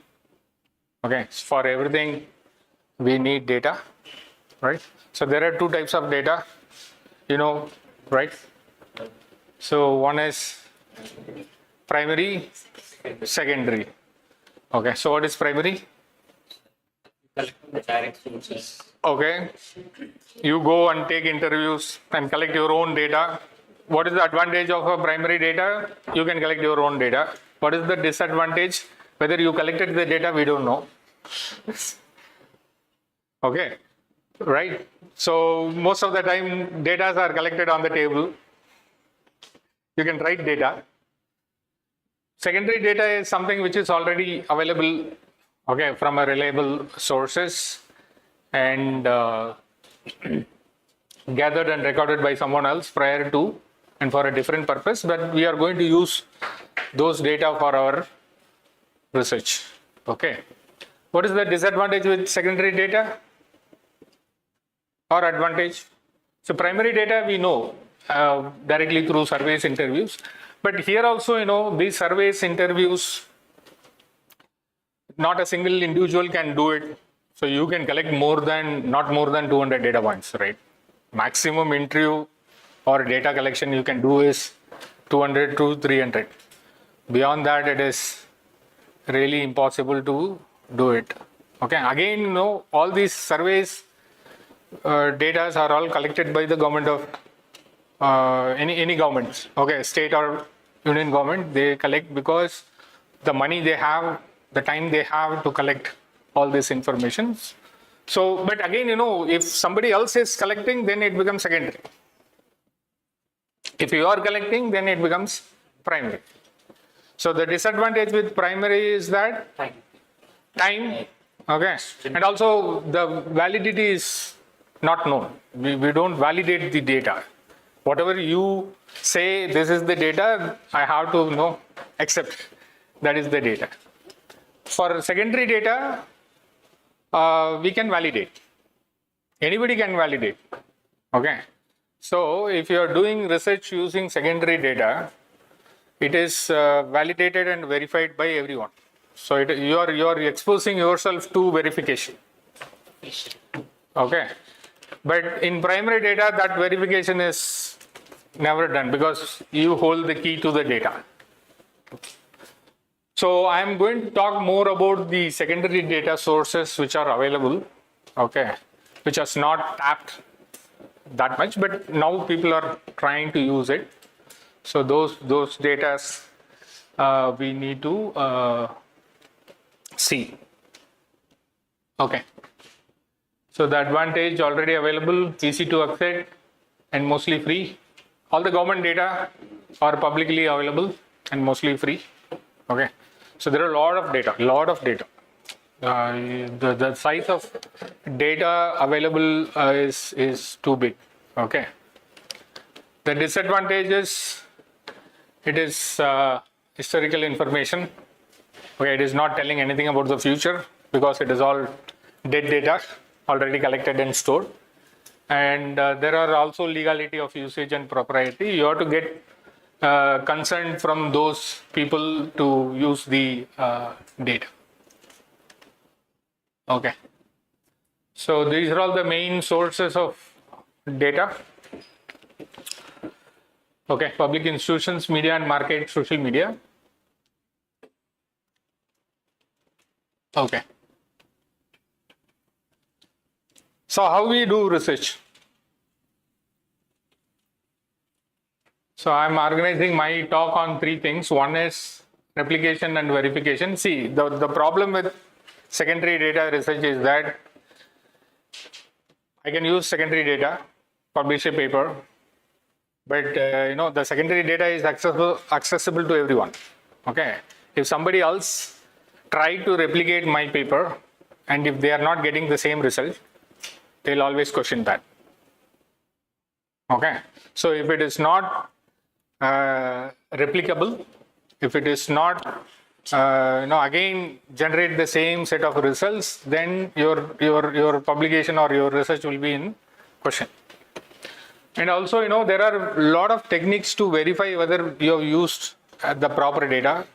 See, since government is giving the data, we can't blindly assume that the data is correct. Okay, government also can make errors in sample collection, data collection, and they also, as we do, they also do some cooking in the data. Okay, to save their faces. Okay, so how to identify whether the data provided by a reliable government source is a good one or bad? There are some techniques to verify that also. Okay, so any research should withstand these two things. It should be replicable and it should be verified. If these two tests are failed, then your paper will go to retraction. Okay, and then validating the data, and then I have some new avenues for research. You can try these new avenues. Okay. Okay. So this is a famous paper published in 2019. Okay, and also won a Best Paper Award in Journal of Finance. The award is $10,000. But what happened is that later on, somebody said that I can't replicate the results. The data they have used is a secondary data. Okay, I can also have access to the secondary data. So they have explained the method. I followed the same method. If the results are not coming as same, okay, then there will be a serious problem. Okay, so what happened to that paper is that they have to forfeit, they have to give back the award, and the paper has to be retracted from the journal. Okay, so if it fails the test of replication, you can face public retraction kind of thing. So you can also go to that website called Retraction Watch. So there is a website where they give information about all the retracted papers, okay, which are published, but for some other reasons they have been retracted. Retracted means published but taken back by the journal, saying that some issues with the paper. Again, so there is another paper which is published in Springer Nature Journal. The paper is on the role of vitamin D on curing or reducing the effect of COVID-19. But later on, see, if you are publishing something, then it should have a cure, right? Right. So whether further examination of the relationship between vitamin D and COVID side effects or COVID markers, whether the inflammation has been reduced by vitamin D, there is no subsequent, research which validated this result. Okay. So obviously, this has to be retracted, because you can't simply say that, it is vitamin D is helping you to bring down the COVID inflammation. So if it is true, it should be subsequently, proven by many other papers. Okay. So that is Okay. So there is a simple law called Benford law, okay, to validate any data. Okay, even if the data is published by Government of India or government of any other states or international bodies, okay, so we can actually use this Benford's law to see the problem in the data. So it is a first digit law. It's an observation about frequency distribution of leading digits in many real life data sets. See, what they have said is a very old law. Okay, came in 1930s, I think. It is actually, if the numbers are naturally happening numbers, then this law fit to those numbers. Okay, if any violation of this law, then your numbers are cooked. Okay, so if government says that we have collected COVID data, and if COVID data is again naturally happening number, right? Nobody have any control over that. So COVID death data or whatever data, so it is naturally happening numbers. If it is not fitting into Benford's law, then the numbers are actually manipulated. Okay. So you can read that paper by Frank Benford in 1938. So the law says that this is the distribution of the leading number. So what do you mean by leading number? The first number of any number, naturally happening number. Okay. So any number can be ending or starting with 1 to 9 only. Right? The frequency of 1 should be higher, and 2 should be lower, and it goes like that. So if the naturally happening number doesn't have this frequency table, then we have a manipulation in the data. Okay. Okay. So there are a lot of papers on this to find out the quality of COVID-19 registers data. So what they have identified is that, so we see, you can see here we apply the first digit test for national aggregate data set. So there are a lot of research on Indian data also. Okay. And a lot of research on COVID numbers across the globe. The story coming out of Benford law is that most of the numbers are cooked, manipulated. Okay, so no numbers, no government has given the correct number because it is not fitting into the Benford's law. Okay. So you can also use this Benford's law to understand the survey reliability. Okay, you can actually you can for any data you can naturally happening data. Okay, so use this particular law to identify the validity of the data.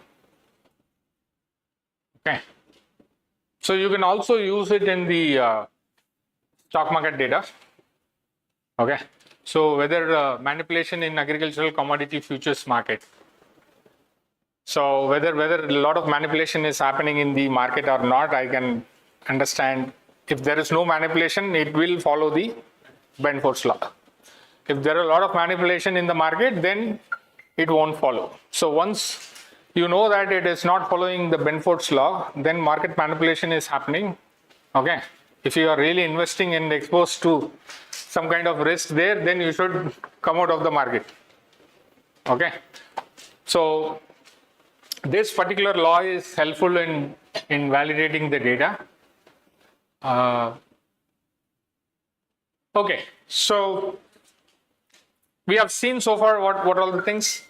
If you are doing some research in secondary data, it should be replicable, verified, validated. Okay, if it fails these three tests, then obviously we can actually understand that the kind of research what we are doing is not up to the level of And there are some new avenues. In new avenues, what I am trying to explain is that there are a lot of unconnected events, which we think, okay, it's not at all connected, but there is a connection. Okay, so those new avenues I am trying to give.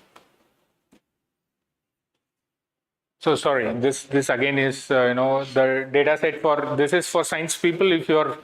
If anybody is from science background, then this particular data set, this is free of cost. Okay, go to University of Bath website, and they have given a lot of data on you can see that a lot of data on UK solar system and International Virtual Observatory. So all the astronomical data, all the solar system data, everything has been given for free.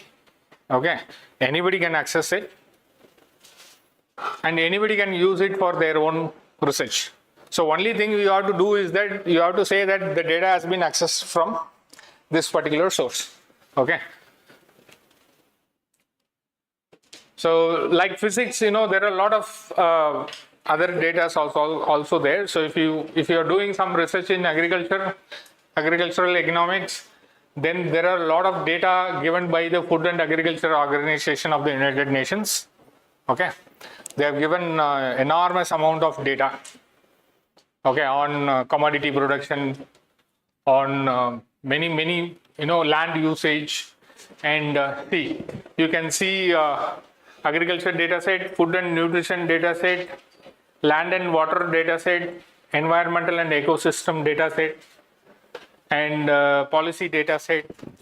So all these data are there for public consumption.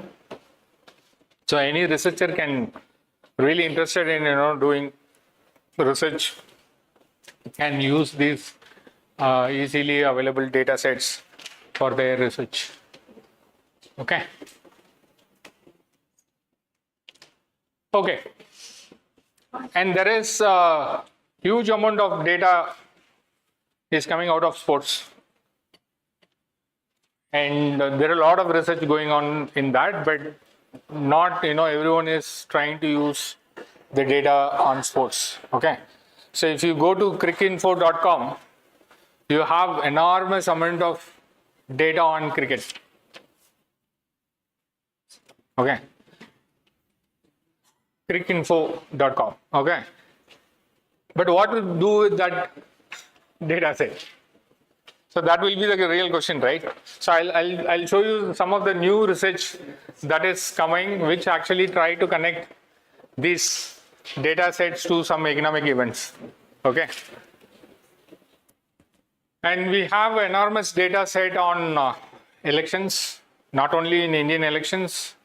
From the first election, we have data. Okay. All available in Election Commission of India website, free of cost for all the states, all general elections. Okay. Every constituency wise, every booth wise, every data is there. Okay. So this data is not available only for India. For UK elections also you have data.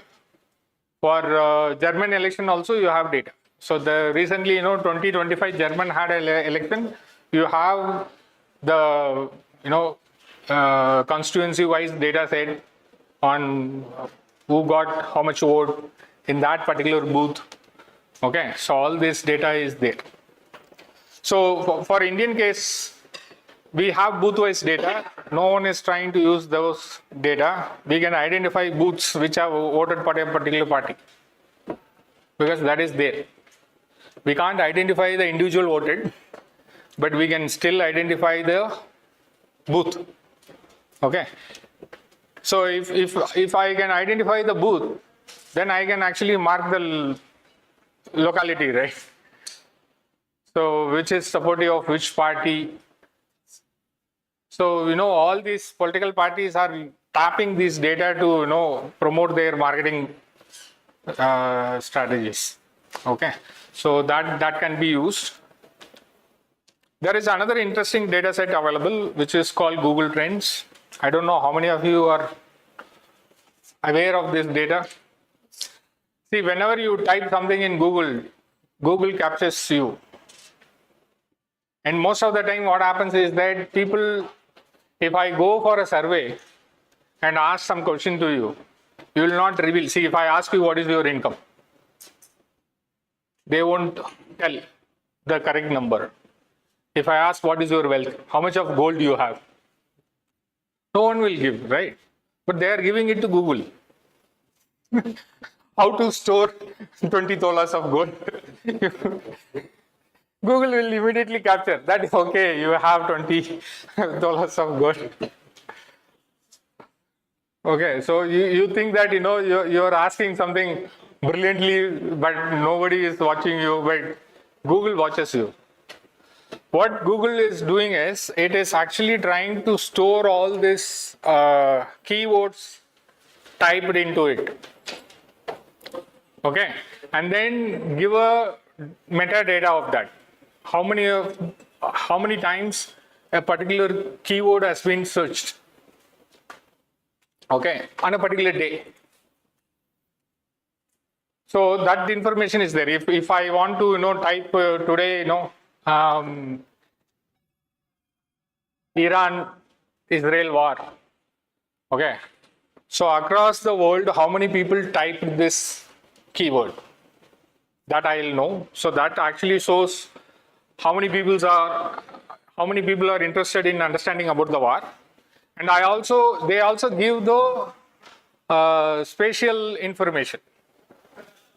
In which city there is more search on that. Okay, so it gives details to a granular level. From which city they are searching more on this. From which village they are searching. Based on the IP, they still track every information, and they are giving that data for free as a metadata. So you can use those data to do some research. Okay, so what we can do with that data? Okay, if a particular word has been searched many times, okay, so that actually shows the interest of the people in that particular thing, right? So if a politician name has been searched multiple times in a particular time period, then we can understand that the popularity of that politician will be higher. Okay, so he will gain more votes if he survive or sustain this particular popularity. So that data is there. You can use that. Not only Google, every online thing is storing your data. Amazon is giving fantastic data on their sales. Okay, I can understand which particular state, which particular city is ordering more books. Okay, so that information has to also be given by Amazon. Okay, so all these people are giving metadata, which is a wealth of source. You can actually know. So if I know that a particular place is ordering one particular product more frequently, then as a businessman, the best strategy for me is to set up a shop there. I can remove Amazon from the scene, right? Go and deliver myself. I can set up a shop there. So all this information are there, but people are not, very much aware and then use these data sets. There is another data set which has been given by NASA, okay, which is called nightlight data. What it gives is that it gives the satellite image of the entire globe in night. Okay, I can see the light across the globe. So what the light will indicate? Okay, so it tells you the activity, economic activity happening on that particular place. Okay, so if more luminosity is there in a particular place, there is more economic activity or any activity is happening in that particular place. Okay. So what happens is that if more activity is happening, so in India, if I take the nightlight data and see that, okay, in Telangana, Andhra, in a particular place, more activity is happening, but GST is not collected that much. Okay. If GST is not coming that much from that particular place, then obviously what I'll do, I'll send officers there. Okay. You think that, you are cheating the government, but government is watching. Okay. So they actually see whether the data coming from their source and coming from nightlight, whether they map each other or not. If there is no mapping, then obviously, they'll try to do some counter things to get. But also, it also tells you about the kind of growth a particular region has got. Okay. Northeast. Nightlight will be very less. Northeast. Okay. So I can identify pockets. So if I am a good policy maker, if I am a good politician, then I'll go to those places and try to give electricity and light. Okay. So it is easily understand. Now you should not say that you are not aware of that. So no one have the luxury of saying that no, I didn't come to my notice, so I didn't do that. Now it is there. It is all open to everyone. So you can also take and go and question. So this place is my place, no light, so provide me electricity. So that data I'll show, and there are a lot of research going on in that.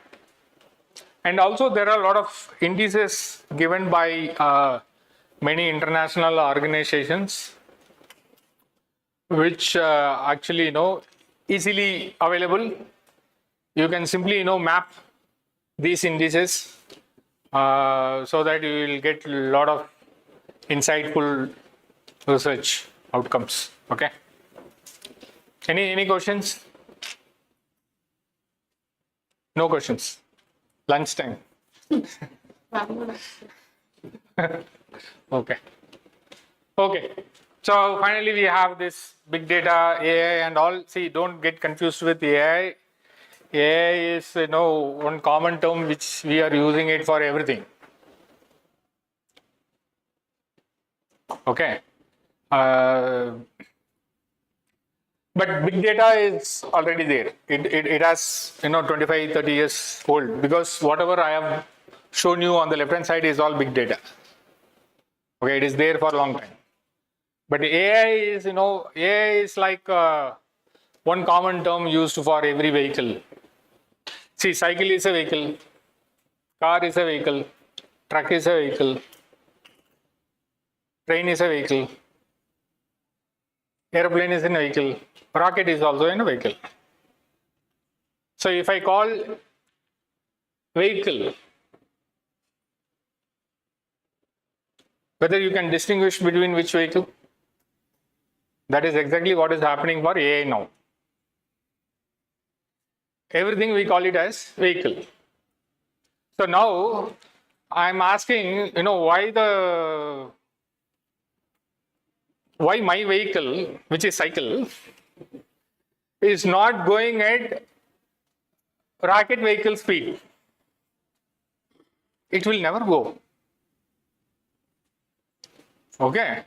So, you should not get confused. So if something is happening on rocketry, you should not mix up with your ChatGPT. ChatGPT is kind of small, cycle. So something, happening in rocketry is totally different thing. Okay. But we are using AI as a common term for many things. Without understanding which vehicle you are talking about, you will get a lot of confusion. And people will say that you will lose job. Because rockets are flying, nobody is going to lose anything. Okay. So all this, technology is an advancement. So previously, we chalk and talk. Now we show and talk because of technology. So this actually has much, larger impact because of the visual effect. Okay. So it can be an enhancer, but not a destroyer. That's my feeling. So that AI part, we even though everyone is jumping into AI, you have to ask what AI they are talking about. Because we have 10 vehicles, right? From cycle to rocket. So which one is this particular FDP is talking about? We don't know. Okay. But everyone will tell AI. But there is a lot of, so that is a different story. So, okay, fine. So I'll give some glimpses of all this research. So sports data.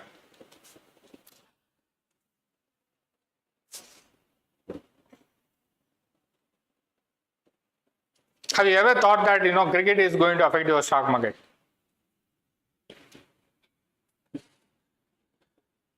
If I say, cricket affects stock market, people will laugh, right?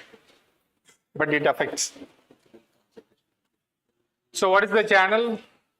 See, what this particular study has done is that it actually examined all the matches India played, okay, one-day matches, and won, okay, across all the opponents, and see if India is winning a match today, what happens to the stock market the next day.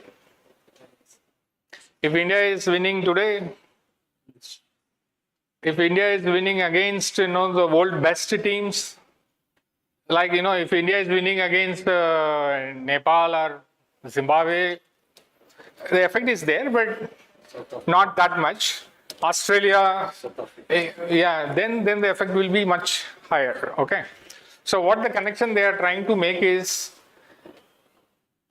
a win actually boosts the moral and mindset of the people, so they'll get happiness.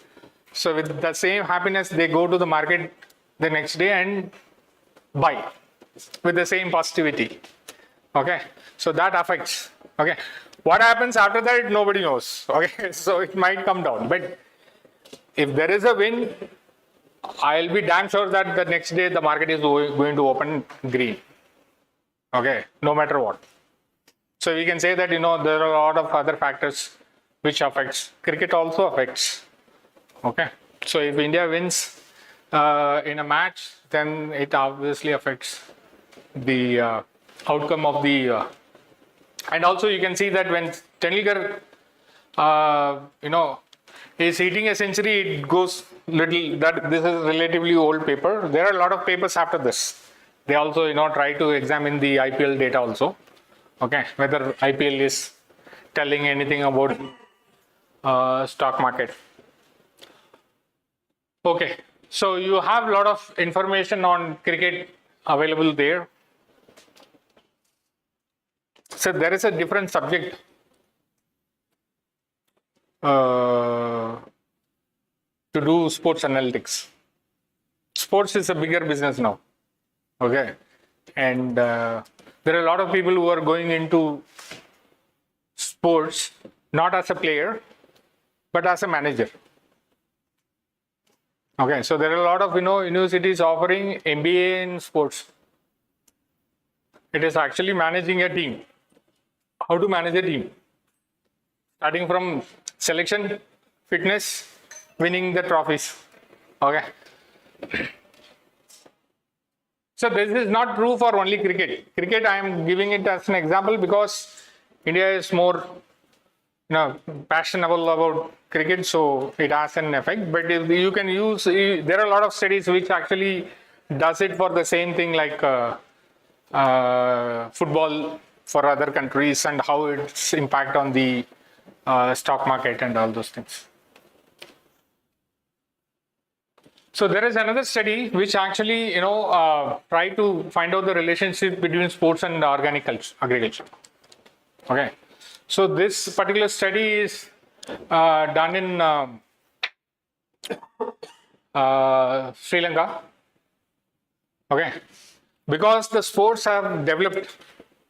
so much in that. Okay, because of sports, because of fitness awareness, the organic farming also, get an impetus. So sports, fitness actually improved the agricultural output in the form of organic farming. Okay, so there is a connection between fitness awareness in the system and the organic, sales in the system. Okay. So why I am trying to give all this is that as a researcher, we should dare to, connect the dots. There are a lot of dots which we think that it is not connectable, but there is a connection. Okay. And okay, there are a lot of election data which actually tries to see which particular type of government is helping the agriculture more. Okay, so this particular data which has been done in 70 democratic countries for 25-30 years of data, what they have found out is that mostly the right-wing government gives more income to the agriculture than the left-wing government. Okay, so that is this study. So that has been done using an election data and see what form of government has been formed and how much transfer they did, okay, for the agricultural sector. Okay. So Google Trends, as I said, is an interesting data set. We also published a paper using Google Trends. So you just type trends.google.com. Okay, you will get a window like this. So you can actually whatever word you want to search, you can search. You can actually see how many times that particular word has been searched across the world. Okay, so I can also see how many times a particular word has been searched in Telangana, in Hyderabad. Okay, so they are giving that granular data. Okay, so where we can use this information. Okay, so we actually published a paper on this. So what we try to do is that we try to estimate the inflation expectation using Google Trends data. Okay, how to do that? So what we did is we actually typed some 3-4 keywords which is very close to inflation. You type inflation, price rise, price fall.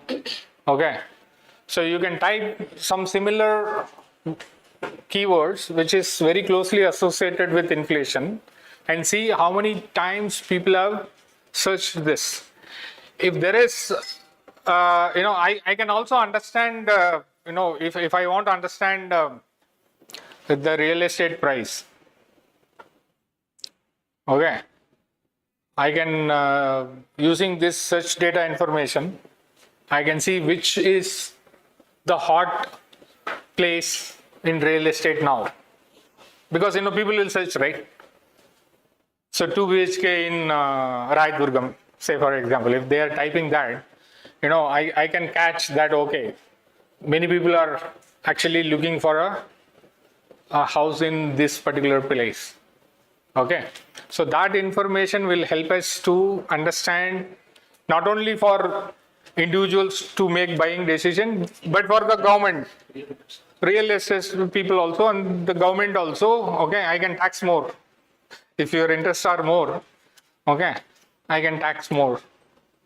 So this is very helpful in identifying a lot of information on that. Okay, so what we did here in this particular paper is that we estimated the inflation expectation using this Google Trends data and compared with the government supplied data.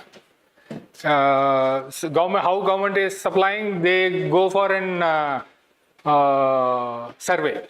Okay, they ask questions about inflation how much inflation you are expecting in the coming 2 months.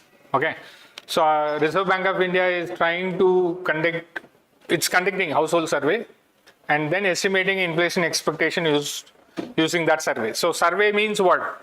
Money, right? You have to go collect and collate and then try to extract some information about that. But with no money, nothing, Google Trends will give you a similar data. Okay, I can actually create a data set, inflation expectation, which is very similar to the government data, free of cost. Okay, so they can stop doing all the surveys. They can do this because people are voluntarily coming and giving information, right? It's a wider real-time data set available. So people can, see, every day we are actually typing something in Google.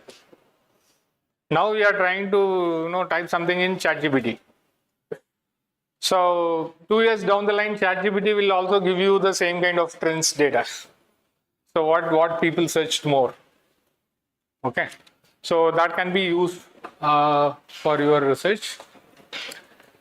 And there are a lot of papers on this. Forecasting agri-food consumption using keyword volume index from search engine data. Okay, if tomato is searched in a particular region for more times, okay, the interest and demand for tomatoes are more there. Okay, so that can be easily identified. And this particular paper are actually try to estimate the demand for particular food consumption by using this search engine data. Okay.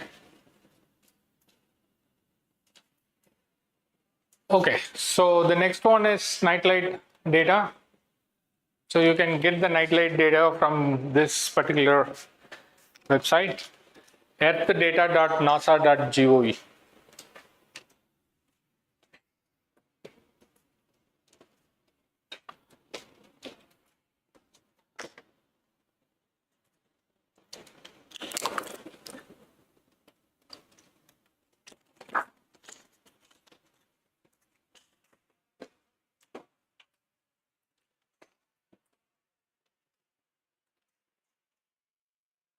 Okay. So so there is a paper which actually try to compare this data with the census data on urbanization and agricultural land loss. Okay. So if there is more light in a particular locality, indicates that more urbanization. So more urbanization means the opposite of that is that there is a loss in agriculture land. Okay, so one information will give you two inferences. So urbanization is one, land loss, agricultural land loss is the other one. So they try to use this data to identify the urbanization and agricultural land loss. Okay, so the nightlight data will be looking like this. So this is 2012 data and that is 2016 data. So where the luminosity is more, so you can see Delhi, Chennai, Bangalore, Hyderabad. You can actually go zoom it and then see it. Okay, so it will give you a nice picture of. And also you can see that this area has been urbanized more in that 4 years time. Okay, and you can see northeast is not that illuminated. Okay, and you can also see there is a huge blackout there. Okay, but see, if no lights are there, agricultural land or forest land is there.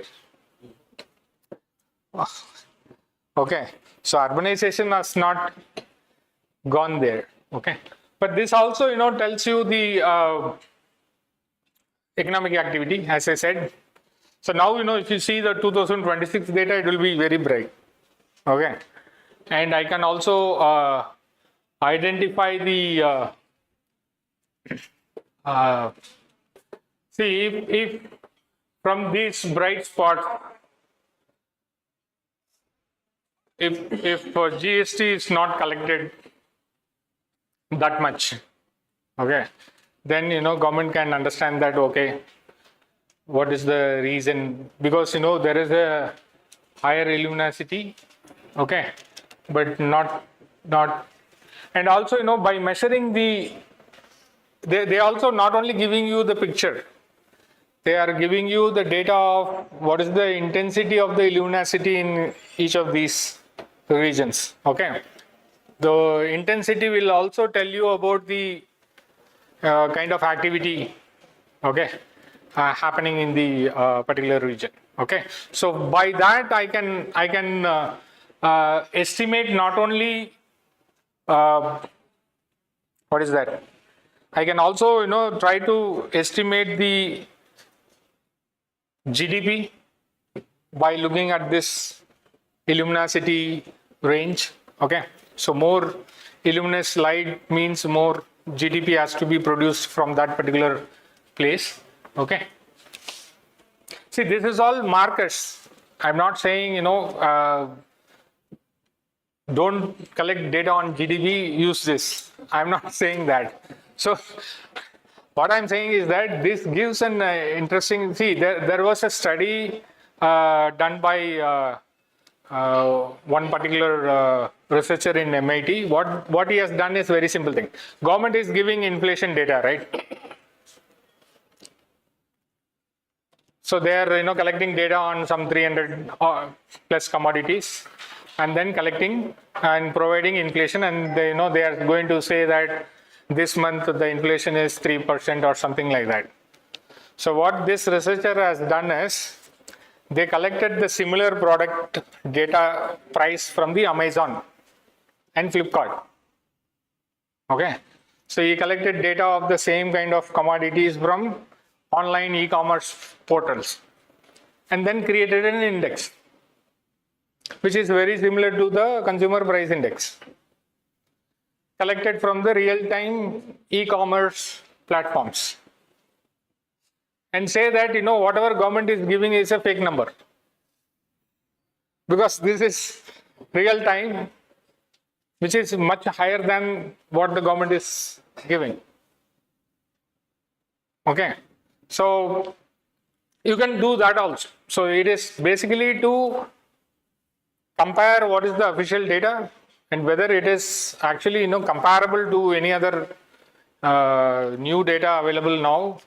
If there is a problem or there is a difference in these two set of data, then obviously people will start questioning the validity of the government data.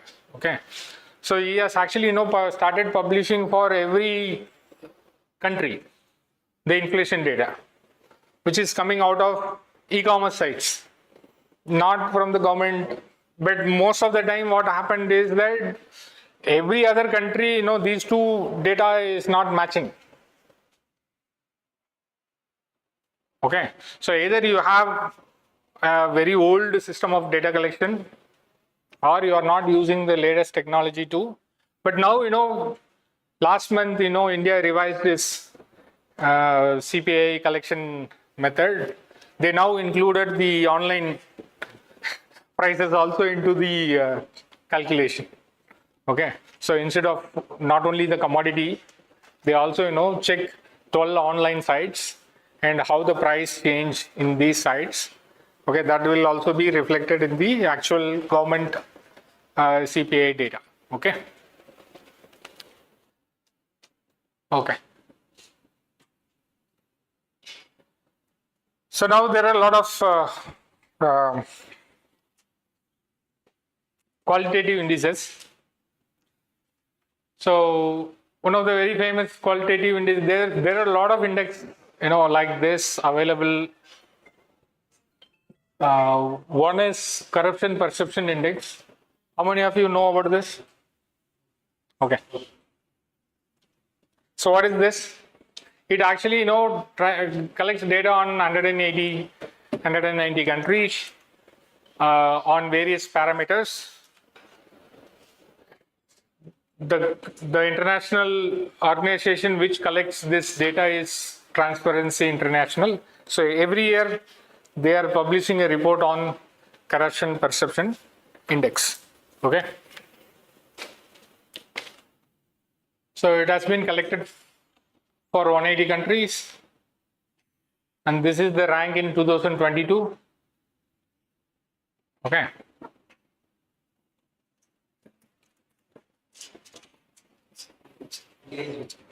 Okay, so the first country is Denmark. Top 10 countries you can see, and India is ranked 85. So if you go to Transparency International and see the report, they'll give the methodology on how they collected this data and what are all the parameters used to create this index. Okay, okay, fine. We are in 85. What to do to reduce it? How to reduce corruption? Transparency International said that most of the corruption in India exists at the lower rung of the government. So to enhance the salary of particularly nurses, the government hospitals, nurses, so grade 4 employees. So most of the visible corruption is happening there. Most of the invisible corruption is happening in the related to contracts and all those things. Okay. So to enhance the salary, by enhancing the salary of the low paid employees, so in India we can reduce the visible corruption. Okay. But there is a positive side to corruption also. Huh? What is that? It is working, right? Transparency of public works. No, why corruption is bad? Corruption itself denotes that a non-qualified or non-worthy person is being given a work which he or she cannot do. Okay. So that definitely reduces the quality of the work. Okay, but that is not corruption, right? You're talking about some qualitative aspect of the person who is taking a job. I'm speaking about the quality of the output. Output quality would be reduced. See, I'm not capable, but I have been given a position. But I am very sincere, na. I'm coming to the office daily. I'm not taking money from any of the people. I'm actually very. That capability might be of a different kind. Yes. There are two levels. One is ethical aspect. Okay. Corruption. Okay. And second one is definitely it is top-down corruption. In the two types of looking, political corruption and in the administrative machinery. So ethically, why it is wrong? Ethically, we are. For the same job, Ethically, it is. different salary. Okay. Ethically, it is wrong because your government is paying you salary of everything. You are doing something wrong which is not to be done. Not right to ask an engineer to do a neurological surgery. Yes. So, though the engineer might be very well efficient in electronics or electrical kind of thing, he is not a doctor. Yeah, but no engineer is doing surgery. If such kind of thing is provided, if such kind of facilitation or feasibility, then we call it corruption. See, what our understanding of corruption is that, you go to the government office to do some work, okay? Whether you are corrupt, okay, I'll ask this correct. Whether the person who is giving is corrupt or the person who is taking is corrupt. When the output. Then what is the problem? People who are not involved in this are affected. Oh, okay. Okay. A town planning officer approves a plan, which is not to be approved according to the existing rules and norms. something the bridge collapses. Yeah. Who is the victim? Sir, it Okay. could be the misuse of public resources, especially because So when many we things are happening. In Bihar, 10 bridges, so nobody talked about. Always our leaders talk about Okay. this and that. So people are actually, taking money and then building. Money or something else. Okay. Okay. Expecting. power. Thing that motivated a person to give something to another person who is not actually Okay. qualified or not efficient enough. Maybe anything. It might be money, an asset, or it might be even In terms of ideological brand. No, that's what. See, and another interesting point is that out of all these countries, India is the fastest growing country with all the corruption it has. Ratan Tata once said that corruption is like a grease to the wheel. That means machinery. If the machine has to work properly, you need to add some kind of corruption. In India, yes, so No, because it saves my time, right? See, I'm going to an office, I have to wait for some time, and 2 days I have to make a visit. I don't want to do that because my time is better utilized somewhere else. So I'm ready to pay something. So that's what Okay, but if it is not affecting anybody else, okay, if it is not affecting anybody else, it is not corruption, right? No. It is greasing the wheel. So then why do you have all these anti-corruption missionaries, CBI, CVC, just scrap off? You know why we have income tax? You know that? Why we have income tax? You know that? It's nothing. Government is not getting enormous amount of money from income tax. Direct tax is. It is a tool for them to attack opponents. No, not attack opponents. See, it is actually the amount they are collecting through income tax is very less. That they can do it in some other way because everyone is paying GST. Okay, if income is not taxed, that income has been given to people. People will go and buy something. I will collect GST from there. So indirect tax I can collect. Why we have income tax? Why they are not wiping it out? Is basically for one simple reason that they need a tool to knock your house. Okay, police will not come and knock your house without anything, right? But this is, see, you take all the countries which doesn't have income tax. Middle East, Dubai. Law and order is so strict. Okay, see here income tax is a crime controlling mechanism. Otherwise, people will go rampage. If income tax has been removed, government will not have any loss because they can collect it through some other means. But the problem is people will go on rampage. Okay, they know that, they have enormous money. They can go actually.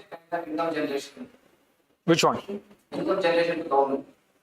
No, that's what I'm saying. Government can generate any income by many means. Okay, it is not Major source tax.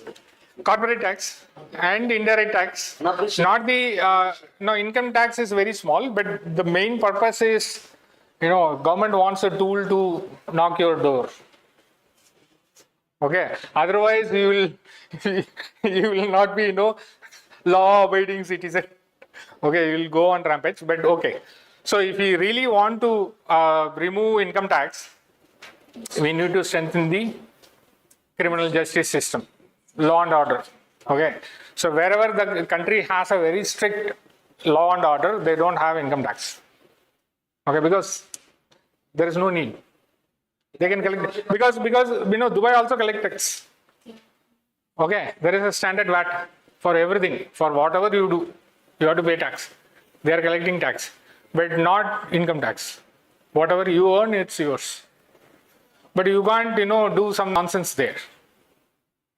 Next 5 minutes, you will get caught. Highly surveillanced region is Middle East. Okay. Okay, fine. Now, how to bring it down? If I want to climb this ladder, if India wants to climb this ladder, Okay, what to do? You look at the indicators first. On which they are calculating. Okay, so what we can do is we can actually try to see what these people are having. Okay, so I'll give another index. So that will tell you some story about how to reduce corruption. See, corruption, if you want to reduce corruption, you have to remove what? Democracy. Democracy, all these countries are democratic countries. Democracy index, India, even though we are the largest democracy, our rank is more than 100. Okay, so democracy, okay, the level of democracy might be at a lower level, but all these countries are democratic countries. That's the thing. So their ranking is even in the democracy, their ranking is top. Right. They're properly utilizing the democracy to enhance the productivity of the country. But in India, we're misusing our democracy. So as we are not utilizing the democracy properly, in corruption, our rank is far behind. No, we are part of that corruption because I want to save my time, so I am actually giving money. Okay, anyhow, so we have another index called e-government index. Okay, see, if human are the reason for corruption, the best way to reduce it is remove the human. The easiest way to reduce corruption is remove the human interface. Okay. Okay. So this has been. The government initiated bonds, election bonds. So through the election bonds, the corruption is happening. So to remove the corruption. See, we will find out a way. Okay, so we are very good at that. Okay, we will find out a way. If we are actually living in Singapore or Dubai, we will adopt the same person, right? If you once you land in Hyderabad, you will behave. Okay, once you land in Dubai, you will adopt. You will be very sincere, serious. Okay, you will not do any nonsense, nuisance. Okay, so this particular index has been given by United Nations. Okay.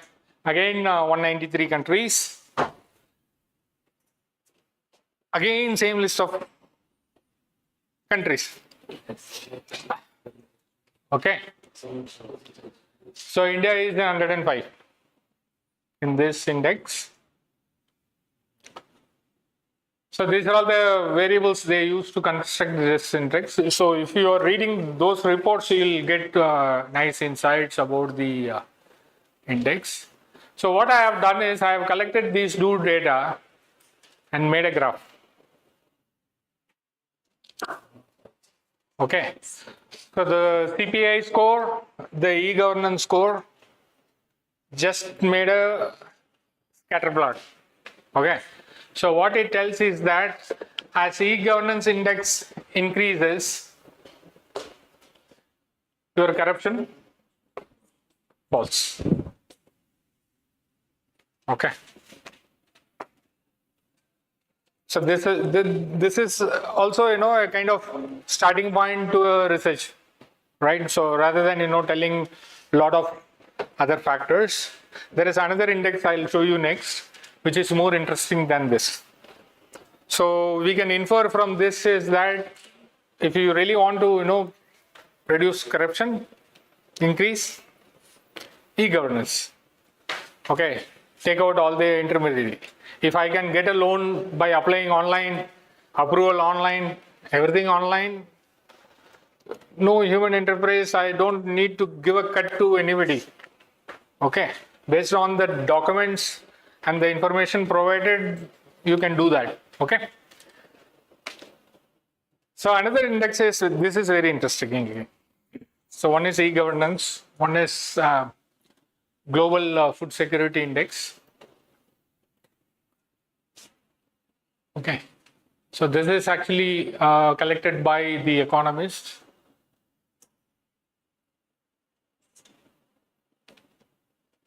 On 113 countries.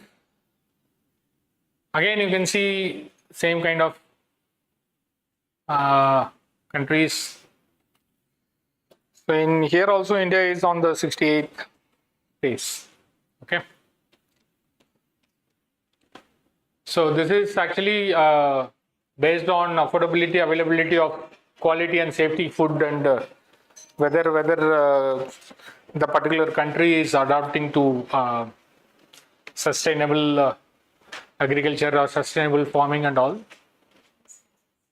Okay, so you can get this index.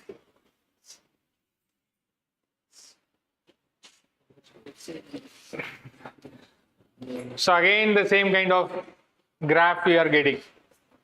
As global food security increases, so what it says is that give food to people, corruption comes down. Okay, so one is e-governance, technology part, the other is basic part. Okay. See, why I am giving all this is that, see, this I have given only 3 examples of qualitative index. There are a lot of indexes like democracy index, okay, and national security index. There are a lot of indices are available, okay, which has been collected on a regular basis by a lot of international organizations. You can actually, simply making scatter plot, you can get a lot of inferences out of it. Okay, so that is the main issue I wanted you to know. So this is also there. I don't want to.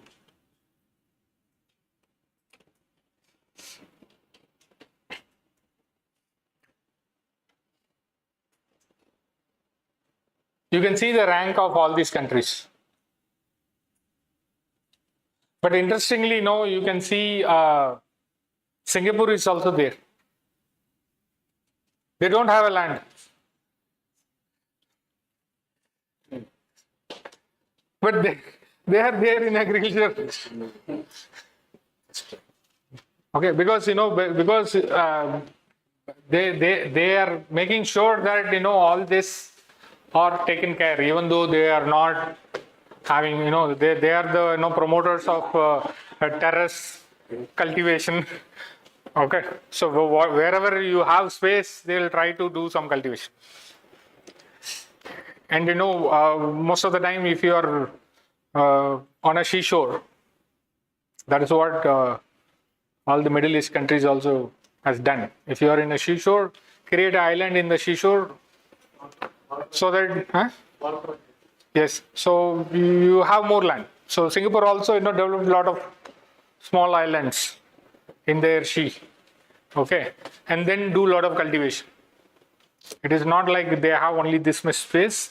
They actually create artificial islands and then try to do this. But the rest of the other countries have enormous amount of land. Okay, United States and all the other countries have enormous amount of land. So you can see that in all these 4 indices, mostly Finland, Denmark, all these countries coming, right? So they are less corrupt, highly technological oriented, they are having enough food, and their agriculture is also adapting to the time.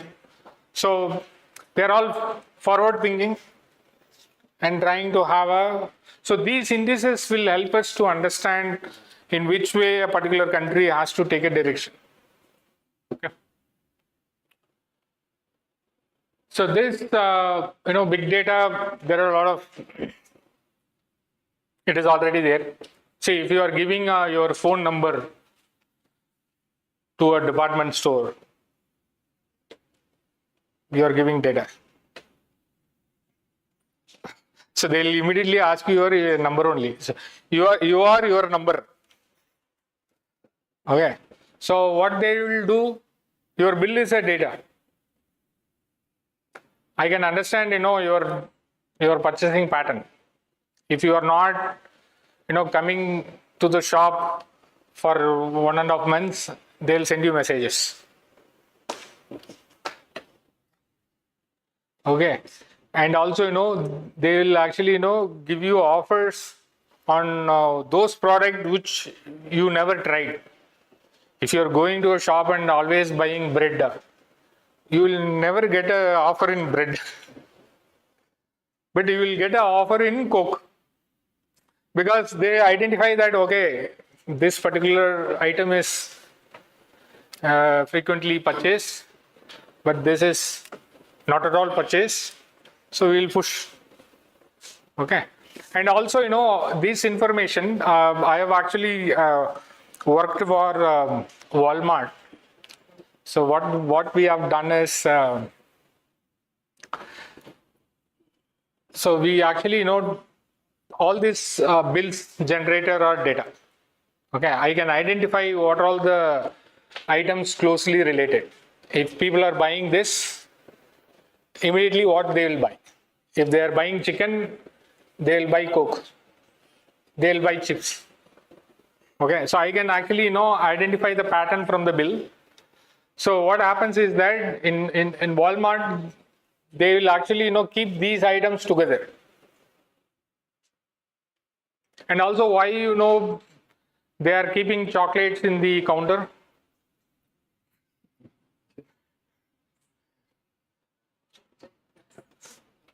For two reasons. One is, you know, if the counter is crossed by your kid, definitely there is a purchase. Okay. And second, if there is a long queue, you yourself will purchase because it is very, you know, penny amount. But you will actually, you know, take and use it because you are standing in a queue. Okay. So all these are all mapped by giving, you know, your information in mobile number. They will actually trace you. See, all we want is to catch any customer. All we want is only three things. One is we call it as frequency. How frequent the customer is visiting the shop. Second is recency. Recency is what is the last time he visited. Frequency, how many times he is visiting and what is the last time he visited. And the last one is money value. If he comes to the shop, how much he is spending. So recency, frequency, money value. Okay. So it is called RFM models. Okay, that is very famous in customer relationship. So if somebody is coming very frequent, but money value is not that great, okay, I'll categorize them into a different group. If they are not very frequent, but whenever they come, they buy a huge, then I'll categorize them into another group. So all these are actually, you know, on the every company has a team which is working behind to actually pump their marketing strategies. Okay. So even in, you know, booking flights, how you book flights? Online. What do you see? Only the price, right? Nothing else, right? What are all the different things? Most probably. See, in India, it is all standard and one player is dominating the entire domestic airline. Okay. So you can't see much variation in the price because if you give monopoly power to anybody, whatever they fix is the price. But if you are, you know, booking an international flight, okay, next time, if you are booking, you first see what is the type of aircraft they are running. Okay, so what they'll do is Emirates will first start with a simpler 200-seat aircraft. Okay, so Boeing 320 or something like that, very simpler 200. If there is a huge demand comes, the booking goes beyond 200. They'll change the aircraft. Now they will actually bring in some 400 capacity aircraft, which is bigger one, 380 kind of aircraft. So now what happens is that if you book early, you will not get a better price. Okay, you have to book last. So if that shift has happened, if the aircraft has been changed, then the price will come down, because they'll book only 300, the 100 will remain vacant, the 100 they will give it for very lesser price. Okay, so it is not, early booking always benefits. It is actually the size of the aircraft which determines your price. But in India, domestic, don't worry about that too much, because it's standard A20, they are running here and there. Okay, same aircraft, okay, same size and the same price. Okay, unless otherwise there is some, festivities. If somebody is holding 60% market, they won't change or give any offers. Okay, so it's all fixed.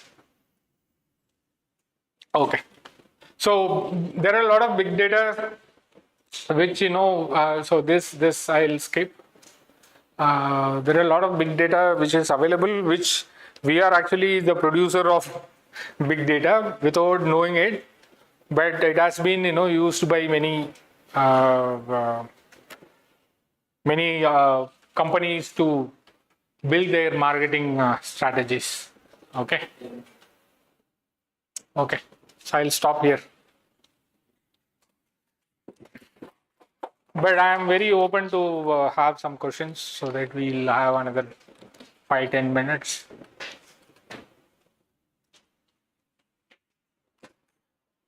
Any questions?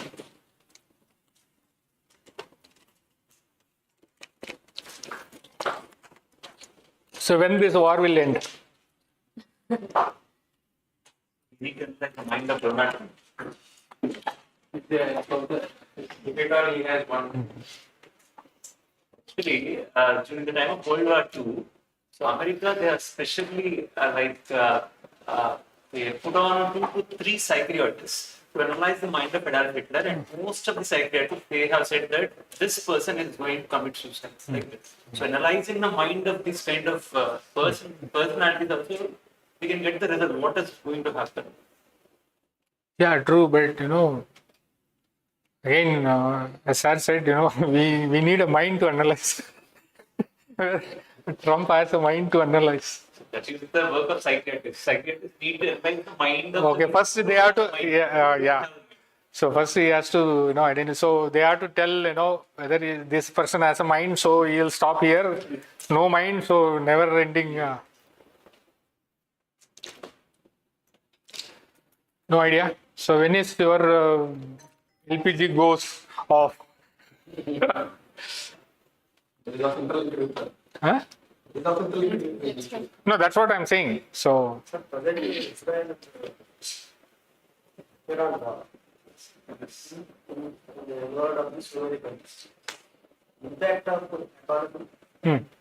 It will be disaster only. Which one? Which one impact is there? No, see, if any country going for a war will definitely have its own losses. No war is costless. Every war is costly only, but it is going to affect a lot of other. If LPG dries up, petrol dries up, we will also have a lot of impact. So the people who are actually having, for us, we'll get salary, but we'll get food, we don't know. Right? So, but there are people who are running on, so all these gig workers are actually, running on scooters. They need petrol to roam around. But one business recently pumped up a lot, sir, by the induction stove. So in online also. No, that happens, that sometimes, that side effects are there. So that will happen, but eventually, we'll also have some problem with. But my guess is it will stop next week, because old can't bear. So the cost of that will, so by next Wednesday, Thursday, it will stop. Gas is very basic. Huh? Gas. But Iran has the largest reserve of gas. Everywhere it started. Ah. E-shop, black market, 5,500. Yes. So why do you think it will stop next? Because old economy can't survive. See, it's all done by capitalists. If money is not coming, they'll get aberrations. They'll say, okay, stop. Let's play some other time. But are their objectives or are their motto being fulfilled? See, any war, the motto is, see, America doesn't have anything to sell. Okay. America lost its industrial advantage. So what America is selling now? You're saying Apple. Apple is never built in America. So it is actually built across the globe. Okay, and sold. So actually US doesn't have a product to sell. They're not selling cars. They're not selling computers. Now it has all been taken over by Koreans, Japanese and Chinese. Okay, they don't have a product to sell. If a country doesn't have a product to sell, then they are in deep trouble. So the only product they have is weapons and dollar. Okay, these two are the only products they have. So they will create war so that their weapons are sold more. And then, after destruction, they will come for reconstruction. Okay, by pumping dollars. Again, that is their product. Okay, so they are actually creating a market. They don't have anything to sell. Japanese will not go for war because they have to sell cars. German will not go for war because they have to sell something. So everyone has something, but this a person doesn't have anything. All this has been lost. Okay. So the entire chip is with Korea and Taiwan and China. Okay. So they control the world.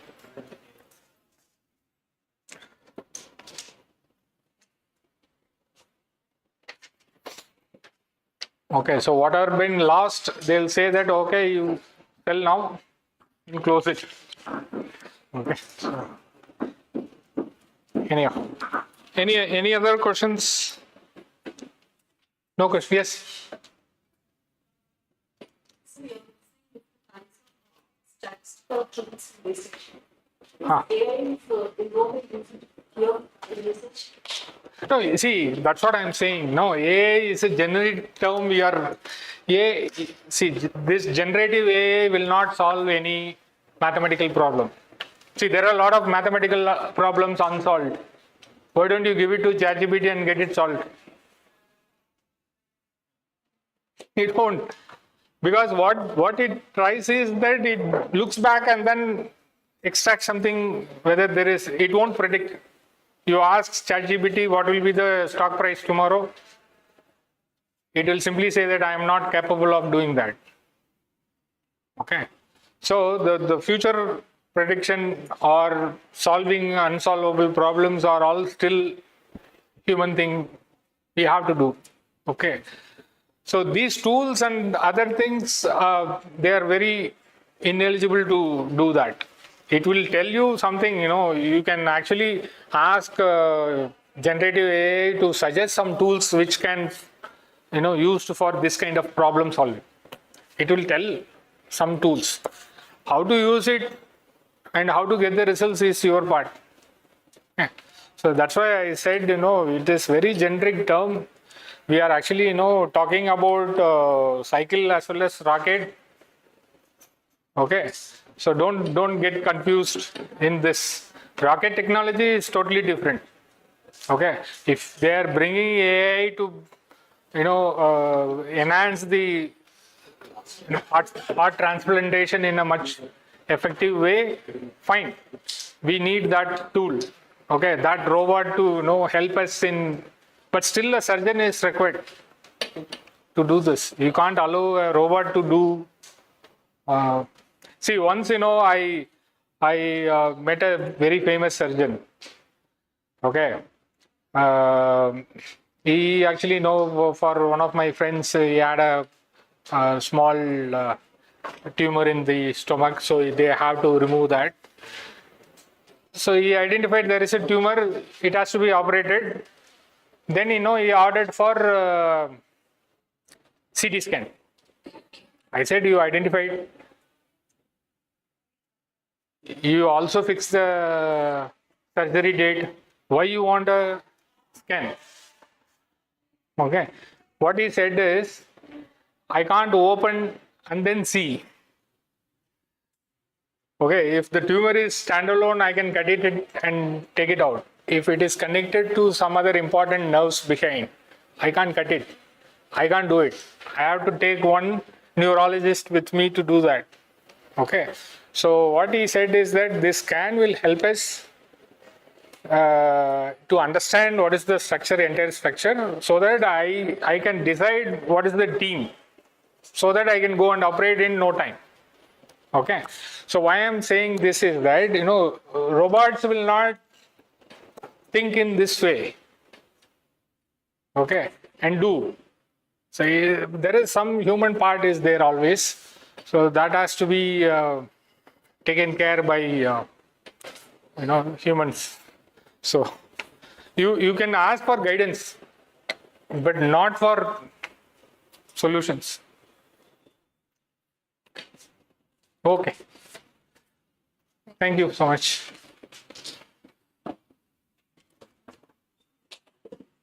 Your next will be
It's done.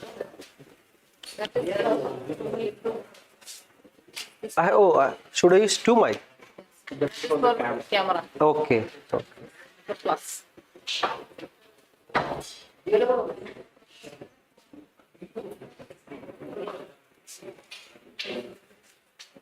Some more members are yet to come. Yeah, let them come. And messaging group.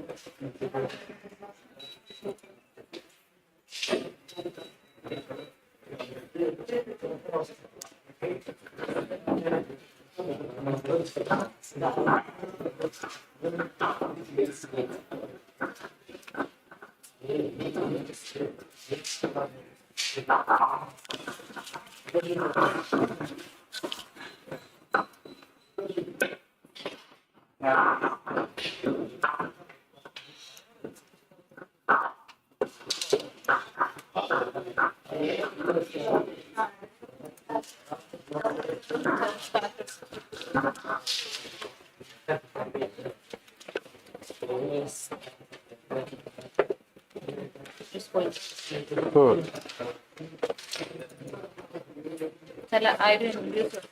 Yes, go ahead.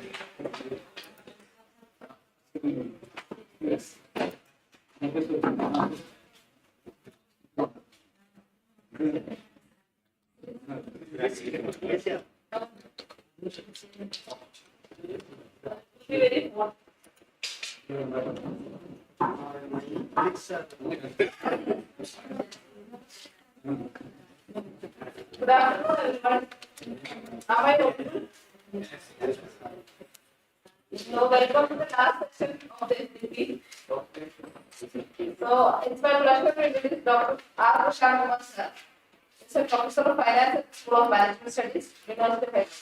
His academic interests include finance, accounting, entrepreneurship, capital markets, corporate finance, and fintech. He is an alumnus of the Indian Institute of Management, Indore, and Sri Venkateswara University in Tirupati.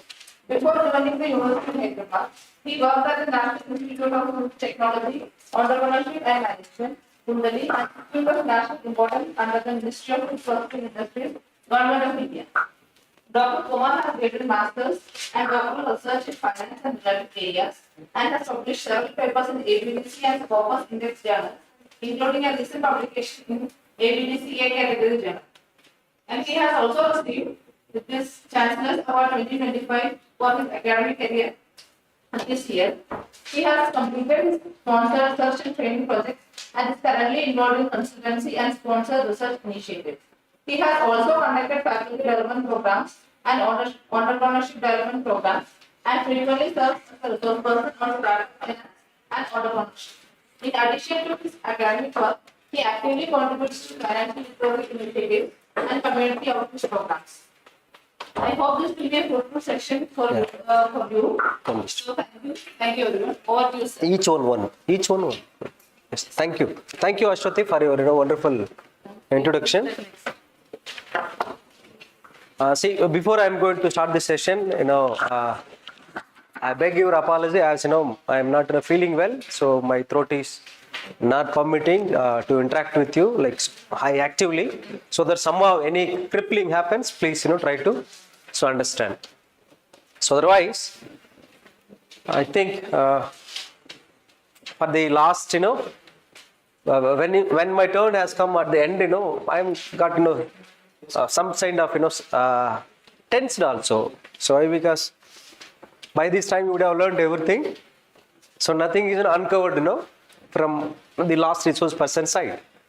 Then I thought of you, rather than teaching you something, I may learn something from you through this process. Okay.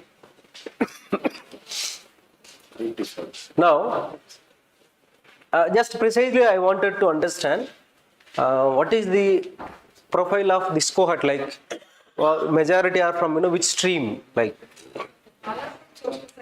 social science. Language. Okay, thank you. There are 4 subjects. Thank you. Fine. So now, I don't want to but discuss anything in detail, but just let us there is one case study which has been distributed to you. So what we are going to do, just go through the case. You try to think, are there any similar kind of case or scenario can be identified or can be. Pick one. Yeah, thank you. The similar kind of case or similar kind of scenario can you come across in your own domain. So since I am from finance, I may be taking this as an example to discuss with you people. But otherwise, what I would strongly encourage you. So try to think the similar kind of situation in your own domain.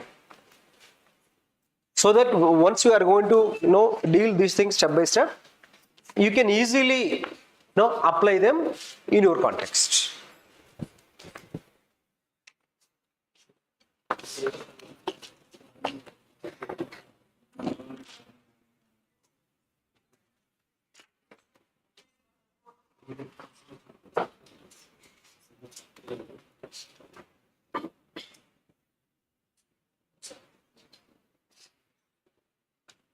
Should they have okay anyway data? They are not going to practice here. No need to send data. They have laptops. Like if you want, I can join the groups and like you can. I think it doesn't require. Anyway, this is only 1 hour session, no? Yeah, 1 hour. Yeah, one session.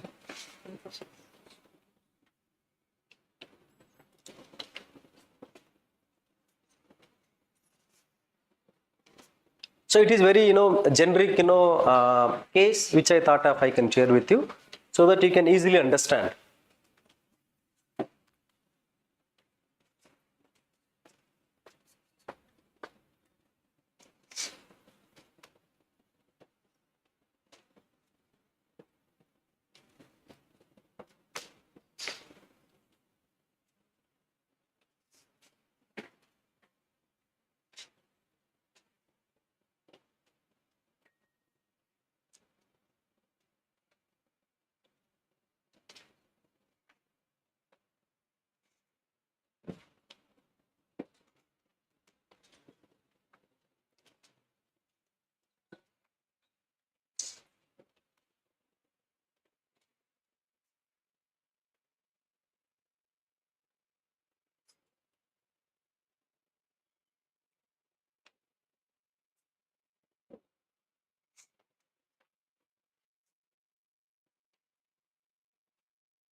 Maybe we need to give them. Oh, you can use that.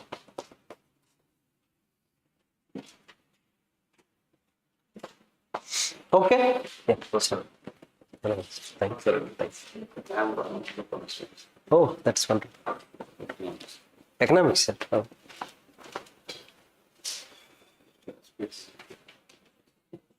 So now, I hope I think at least you paid one round of reading. So you try whenever you have some time, you will get some more things. What type of classroom service? That is the reason I am coming. Now, so what actually we are trying to discuss in this case here, when you, so this is classic, say assume we are a credit card company or otherwise credit card, so we are a credit card company. So wanted to understand whether the client is going to default in next month or not. Okay, so just we are trying to predict the chances of defaulting. For that, what are the factors that you have to consider? Now, I encourage you, I told you said that you are different streams, for example. So you can take, say for example, political science. I think who are all from political science here? Yes.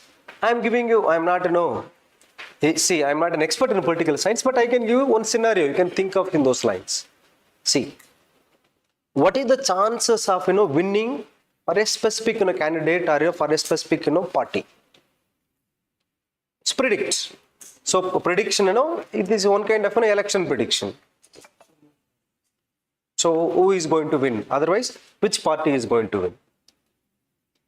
So when this is political, you can think the same case, but instead of predicting, but predict default, you can think predicting, winning or lose of elections.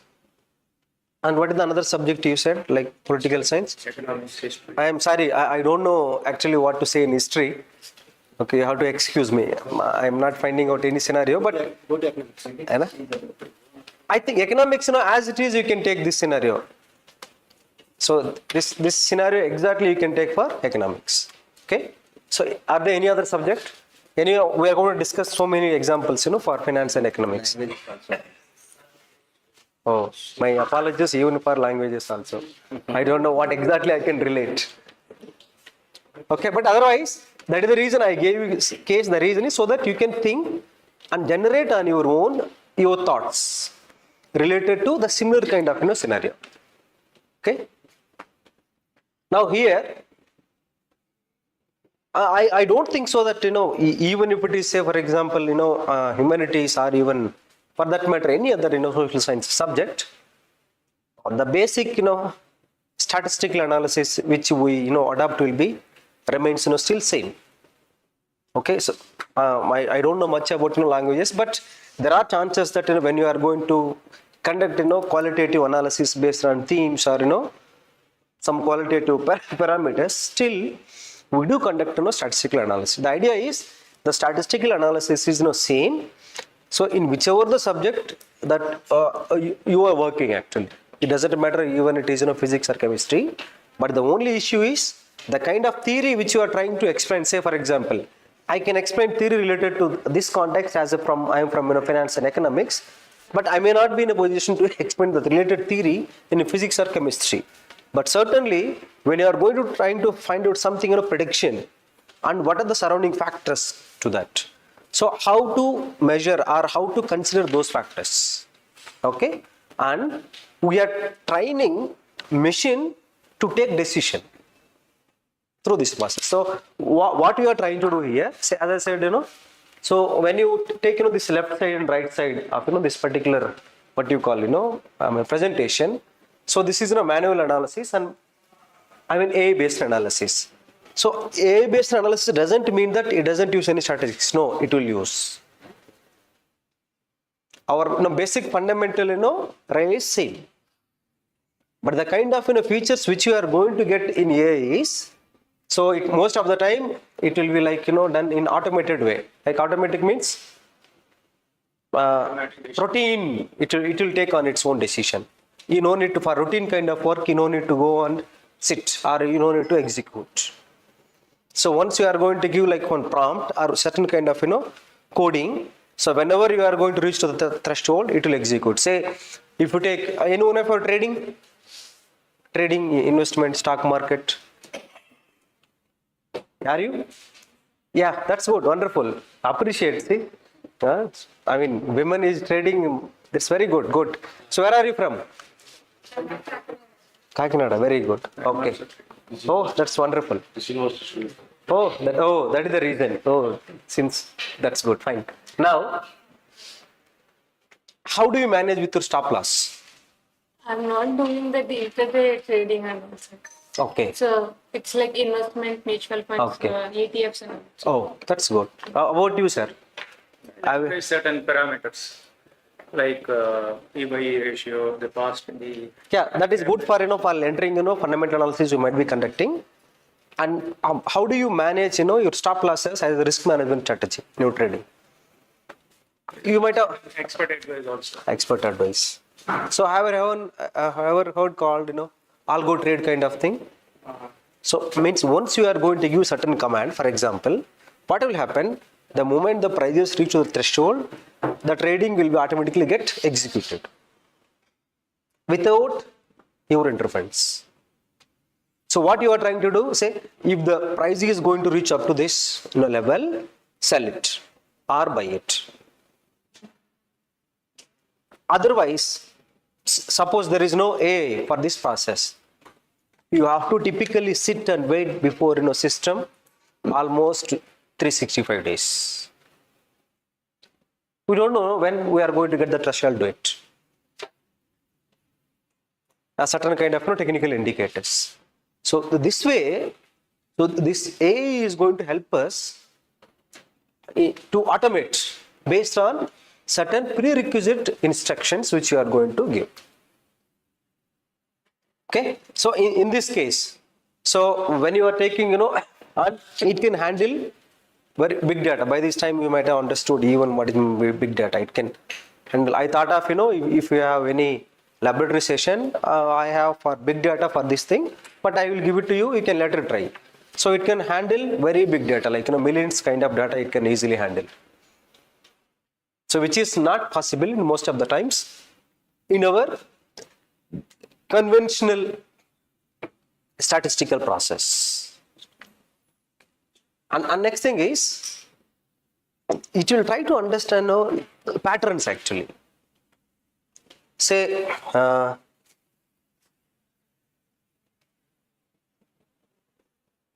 assume, though it is a word example, but you have to bear with me. Have you ever observed how a drunken person move from wine shop to, say, assume wine shop is other side. This is a road. Okay, so heavy traffic road. Now he is trying to cross this road. How will he do that? Just imagine his pattern, like what kind of he will take. But somehow he reached destination. Somehow he will reach. But if you observe the pattern, it may be different. Say, assume his friend is also drunken. Both are starting. They are trying to cross the road. Not necessarily they are going to hold together. They may leave their hands, but they may walk differently. Then at the end, ultimately they can meet there. They reach the goal.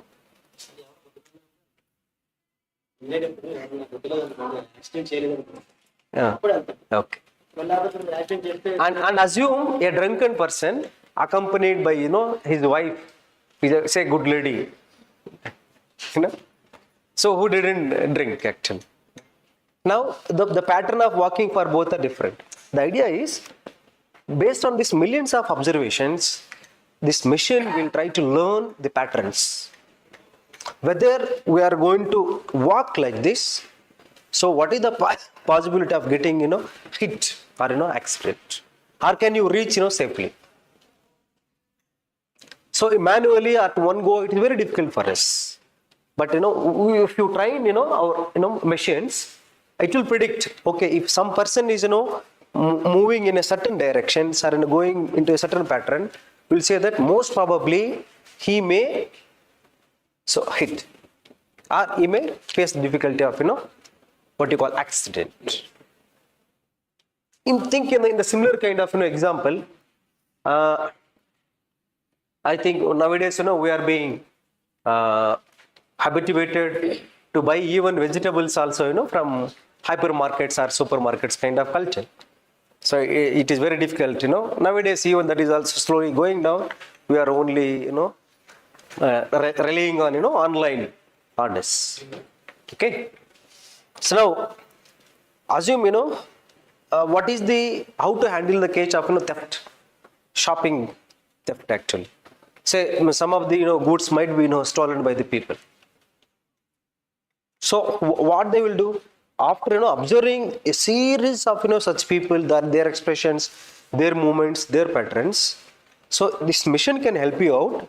So once a person is behaving in this kind of pattern, what is the possibility of that he may theft, and it will give alert to say your team. Okay, so there is a possibility that this so-and-so person may steal. So otherwise, if you want to manually observe everything, would it possible? Okay, so likewise what you are trying to do, we are trying to take help of the machine Okay.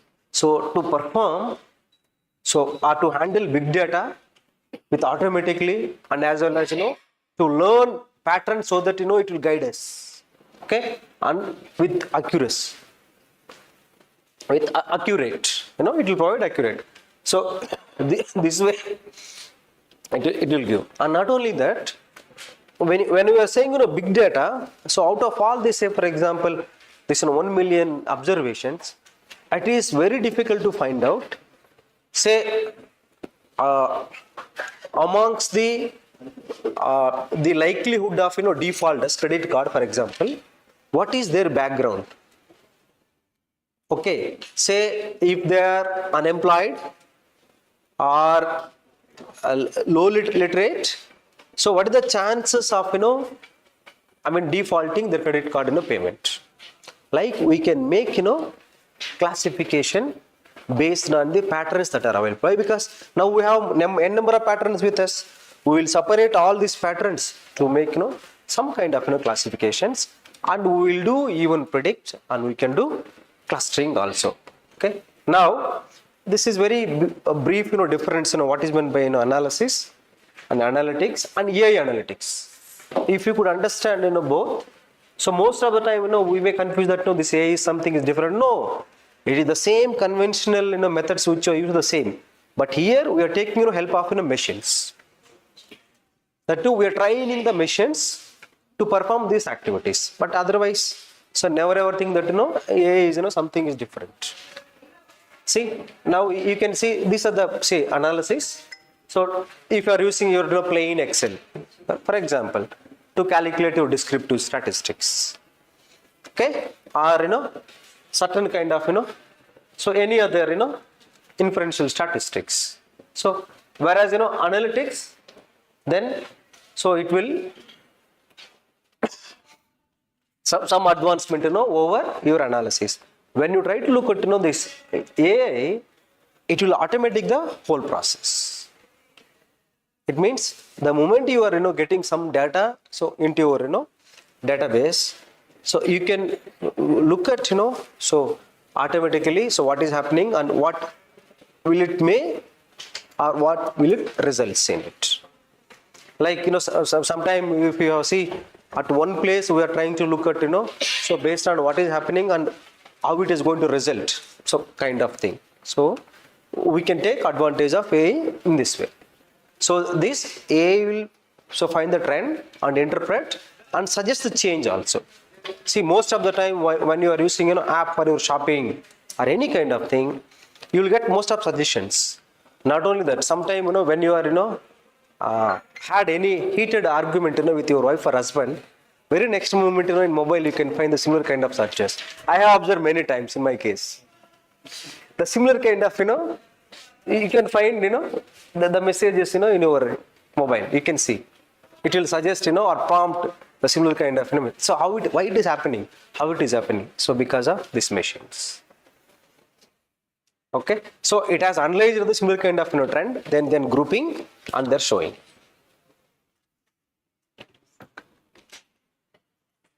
And I don't think so anyway that is required, but anyway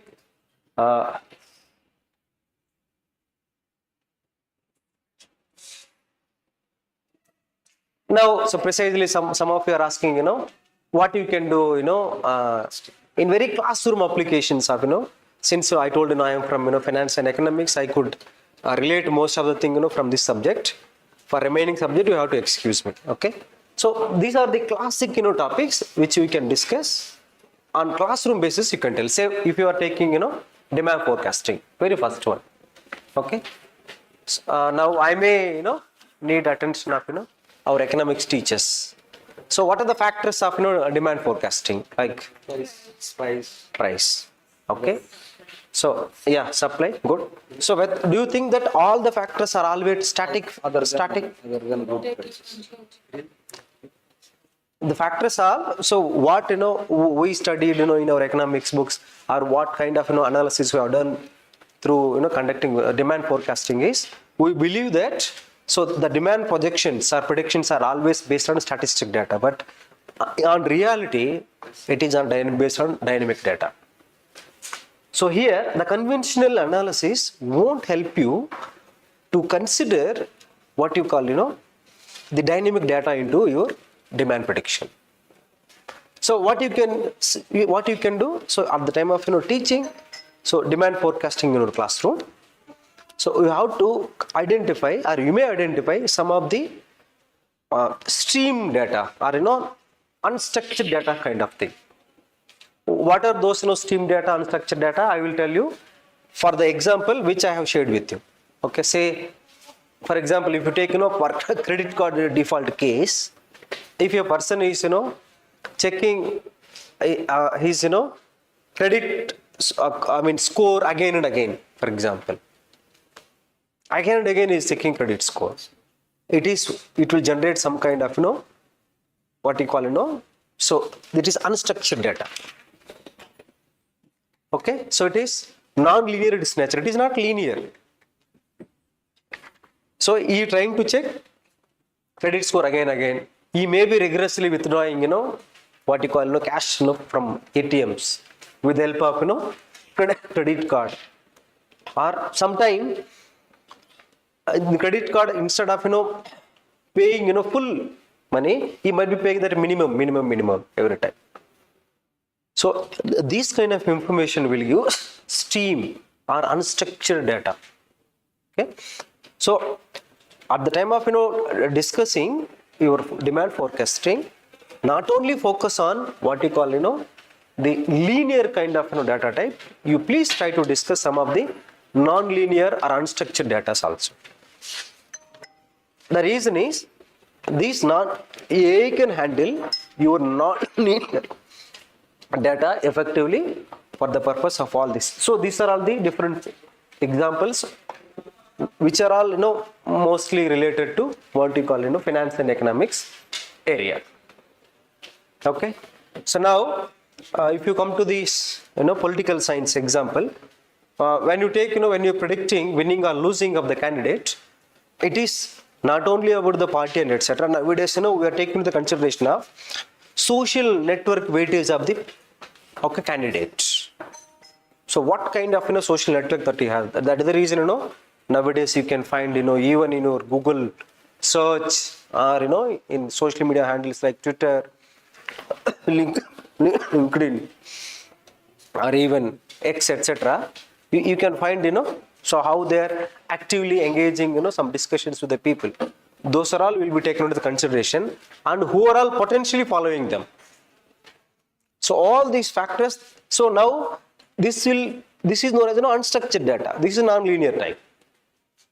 Okay, so linear is what? Say for example, how much work that I am doing, or how much closely I am working with the people. Some kind of survey. I think you might be knowing before elections some political parties use it to conduct some survey.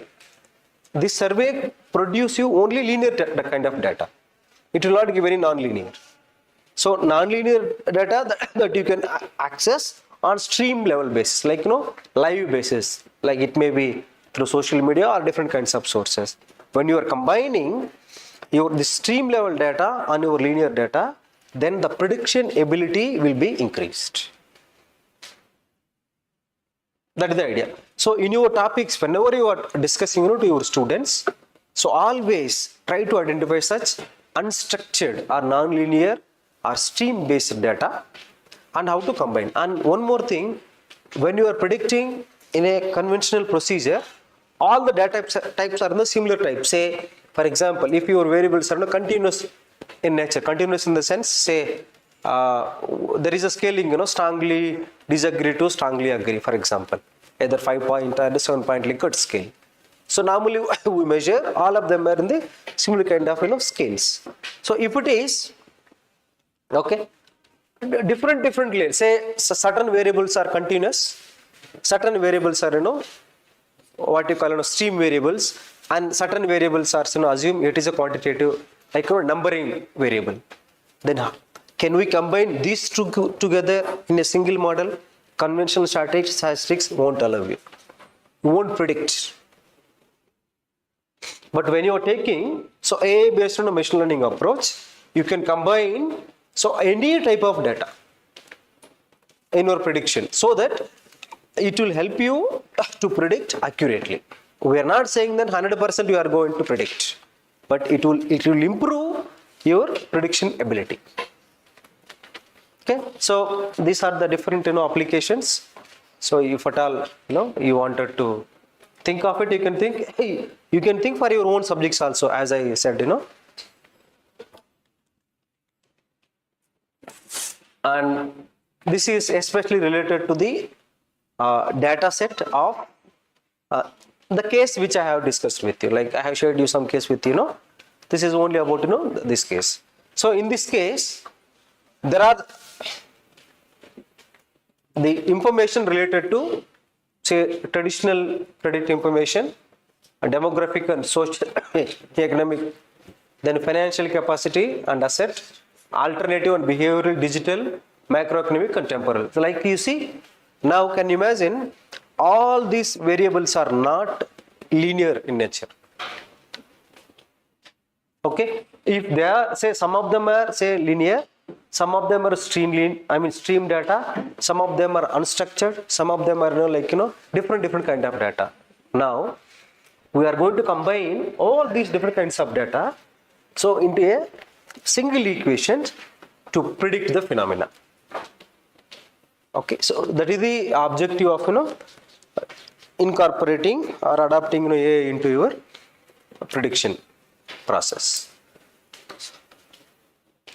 Okay, now if you take alternative behavior and digital, for example. Okay, traditional credit means it is related to what is my credit card bill, say how much I am paying, like what is my bill date, how much time I am taking to pay as per my due date, similar kind of thing. Demographic and social, that very well about, it may be related to their gender, qualification, income, etc. Then financial capacity and asset means, so it may be related to what are their different kinds sources of income and what kind of assets that they have. So mostly their debt and income kind of information. And next, alternative behavioral and digital means, say for example, when you are trying to apply loan on a fintech app, based on the stroke which you are trying to give on this app, it can measure your psychology. See, you are typing, for example, you are trying to apply some loan on an app.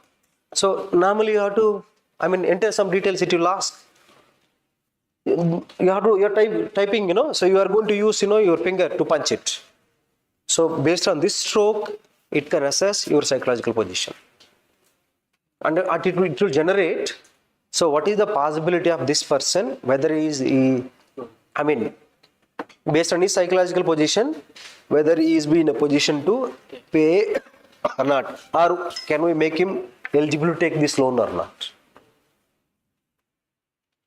So a person, say for example, who is applying for loan for some, say for example, education purpose or daughters, like say for example marriage, or a person who is applying for loan for the recovering from the amount which he has to pay through some gambling, for example.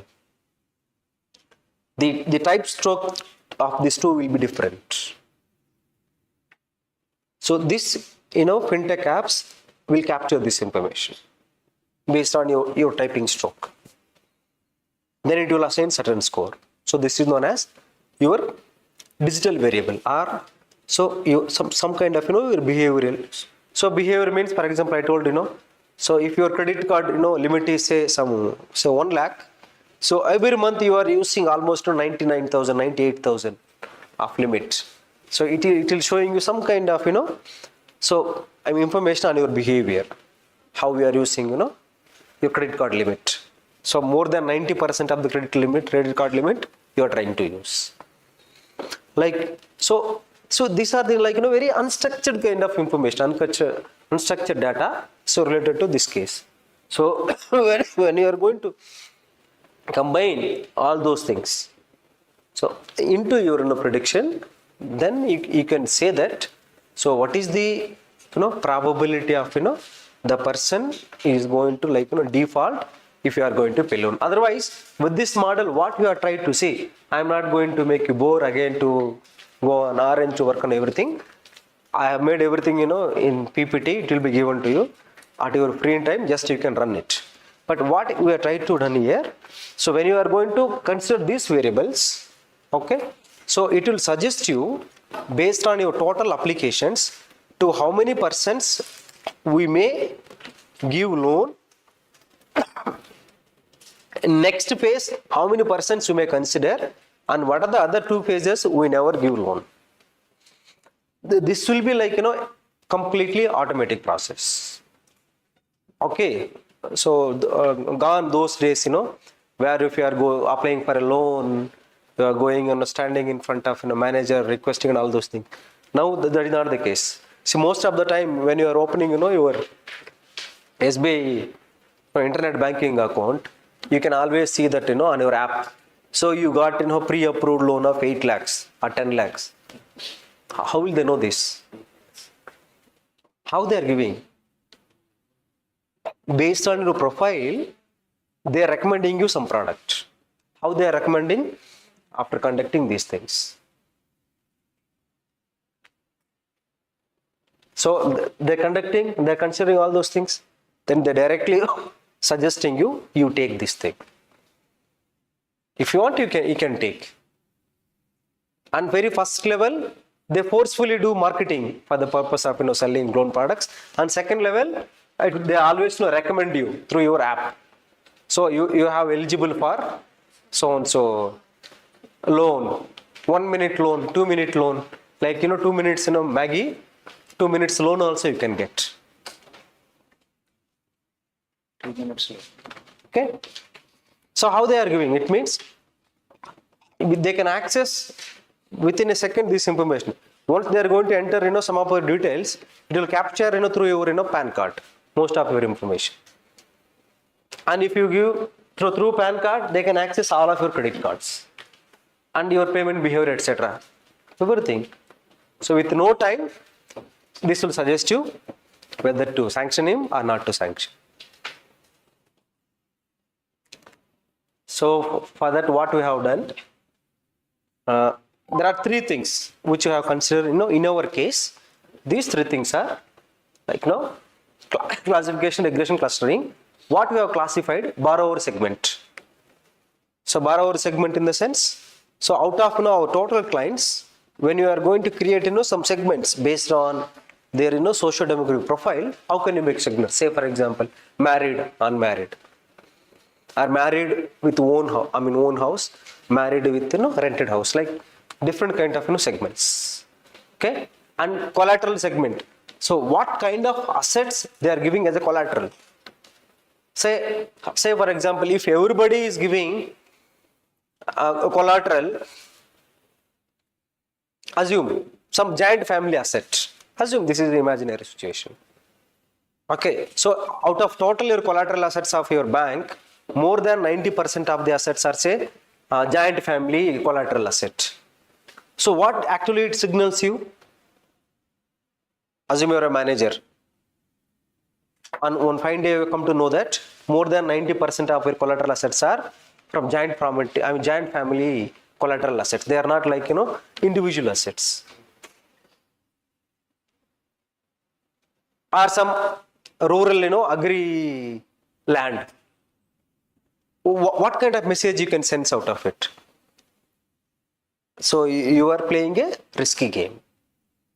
Suppose if they are not going to pay, it will become very, very difficult to recover based on the nature of collateral segment. Okay, so this way, this classification will help you for taking, decision making.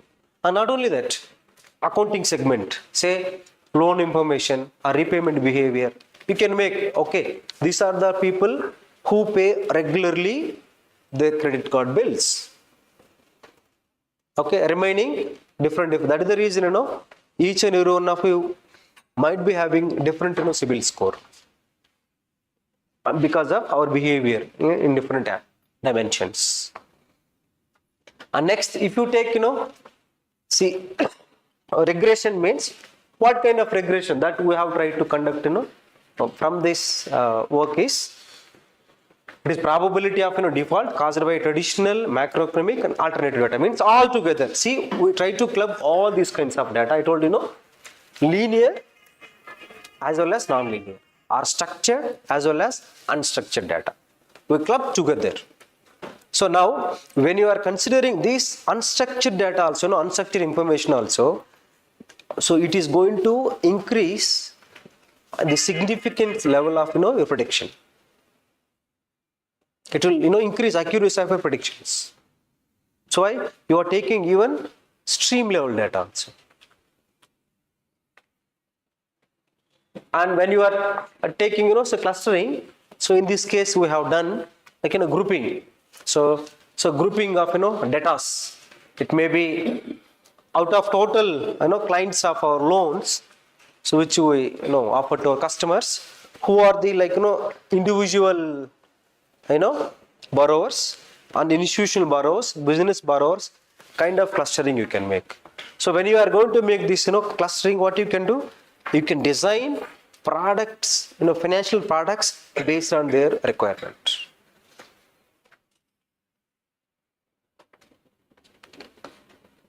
Now, typically how this prediction process, will takes place, I think you might have undergone like this data imputation process, This is the process like data collection, data preparation, choosing,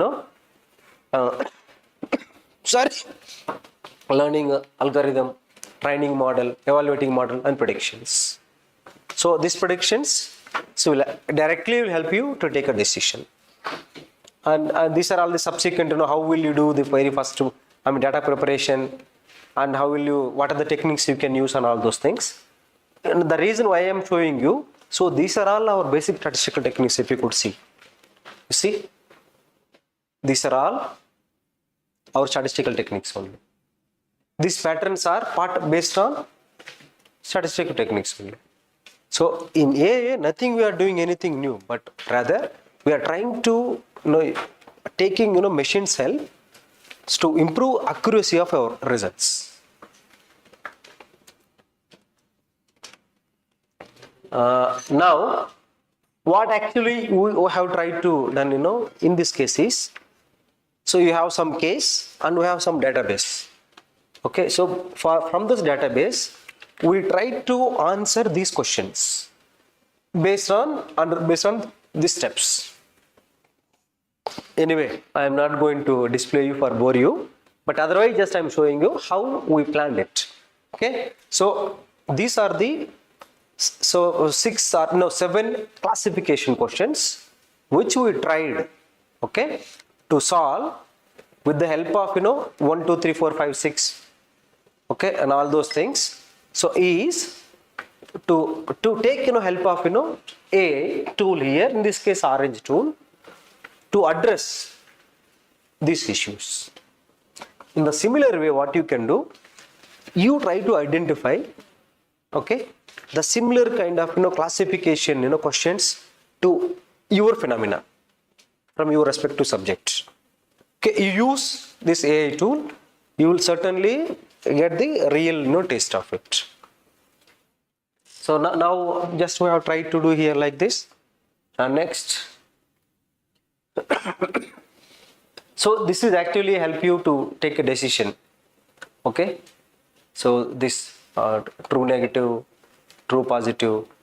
So the last one is our this is the actual decision which we are going to identify. So you are going to get some numbers here, some numbers here, some numbers here. Out of total say 1000 applications, say some only 10 applications here, for example, or some 100 applications we are going to sanction loan. Now nowadays what is happening in loan processing, if you ask especially on any fintech platforms, the process will be automated through central processed. It is not like branch level process. So once you are going to enter certain kind of factors or information at central level, it will going to process and it will show you by end of the day, for example, out of today's submitted applications, how many of you are got eligible to get this loan. Though for those persons, if it is any other reviews or any submissions that can be done. Otherwise, that's all. You will not get loan. Typically, if you are applying for a even bigger loan like home loans, etc., also they follow the same process. Sometimes for processing this procedure, they may charge you some processing fee. But loan is not guaranteed, but you have to pay processing fee. So it involves this kind of system. Now, this we try to what you call predict to default based on the same data available. Okay, these are the questions we try to address or solve based on this database with the help of regression. Sorry.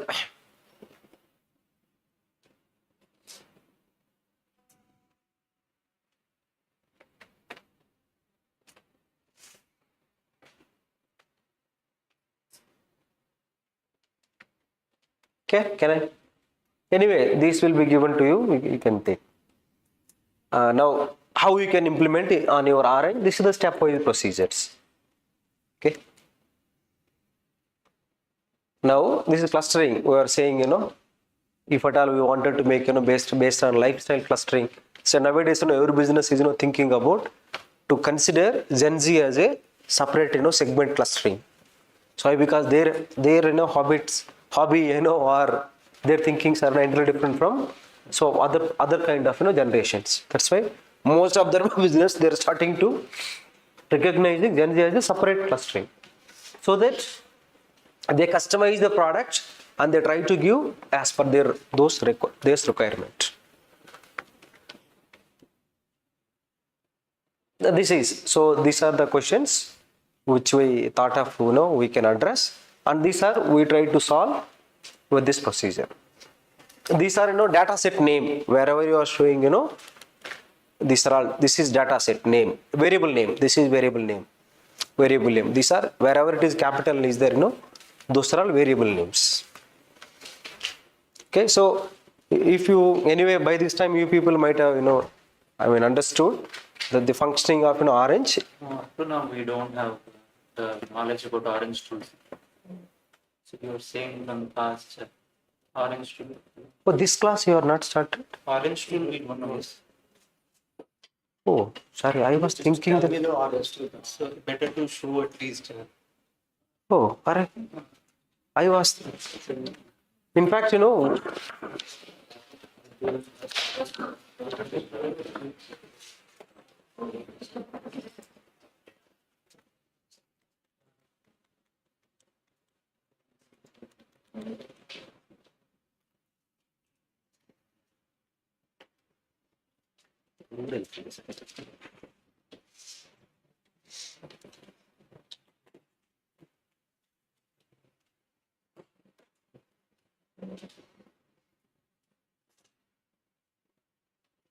I was under impression that you have completed. Even onwards, they are saying about Orange tool, but they didn't shoot anything. My God. That's the problem.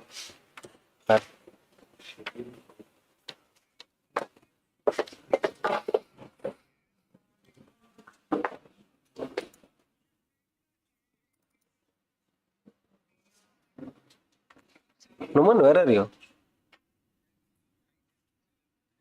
Are please come here. Come.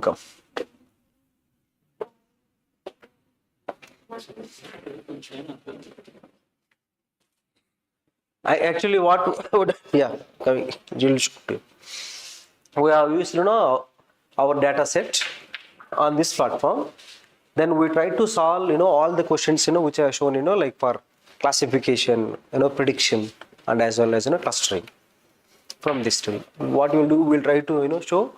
So we try to answer one questions with the help of this tool. You got data, no? This session, sir, I think check your data. Otherwise, you can't.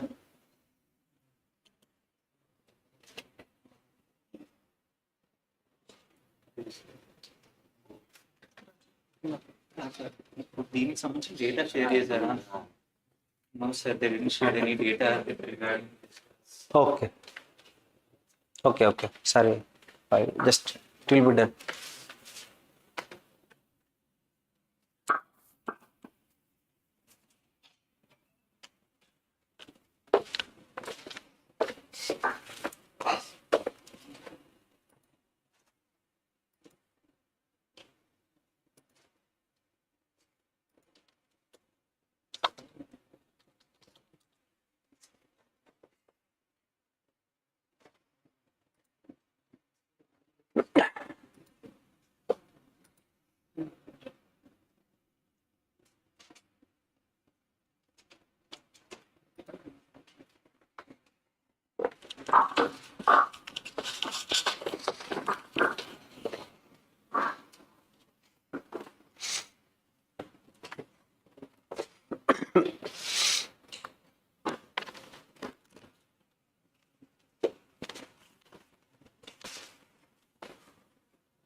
Ashwati,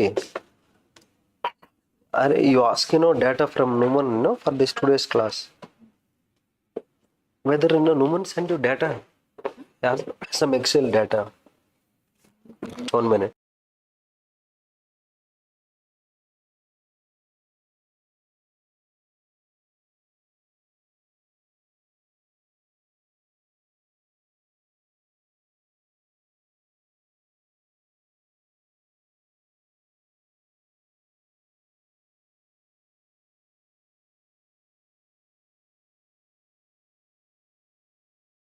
I'm sending you. We forward them.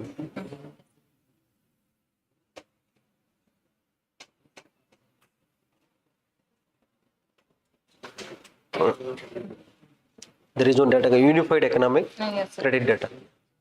You send on this group.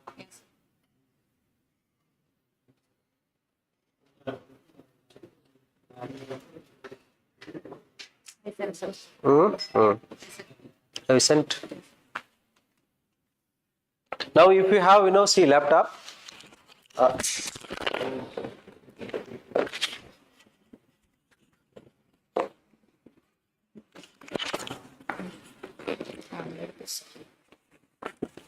Thank you. You can check the group.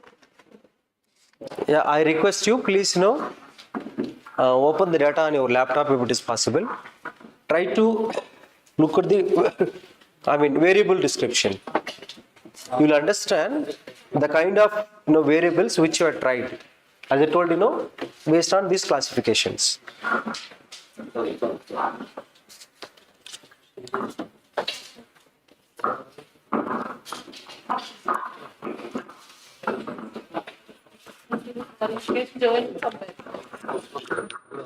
Yeah, if you do not have a laptop, you can share with others.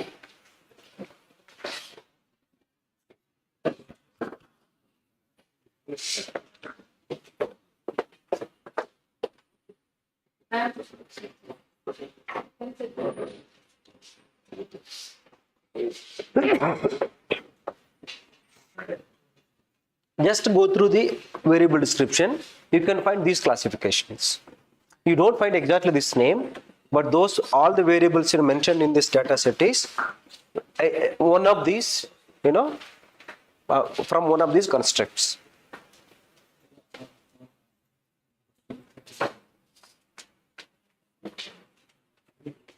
You call, where is Numan?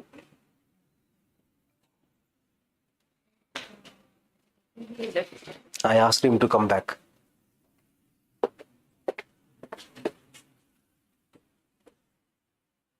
Ashwati, can you email me this data to me? RP Kumar.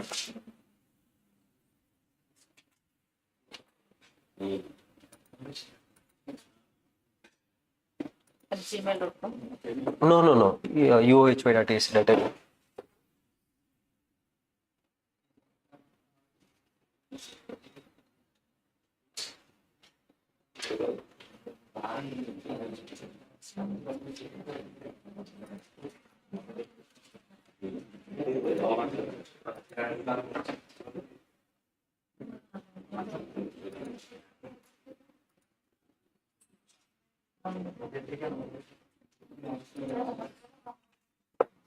Array, we have to show them, just once. This orange platform. Have you sent? That our unified economics database. Only for 10 minutes.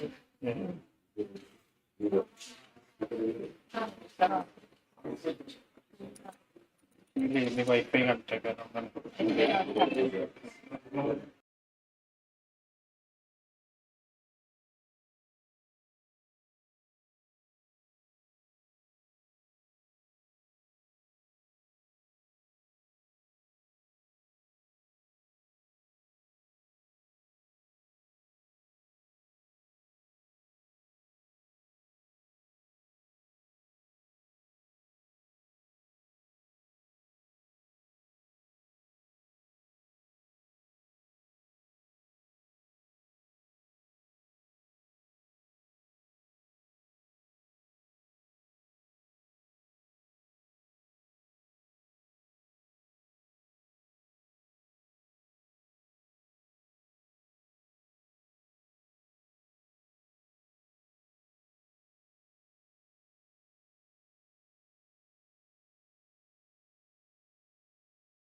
data.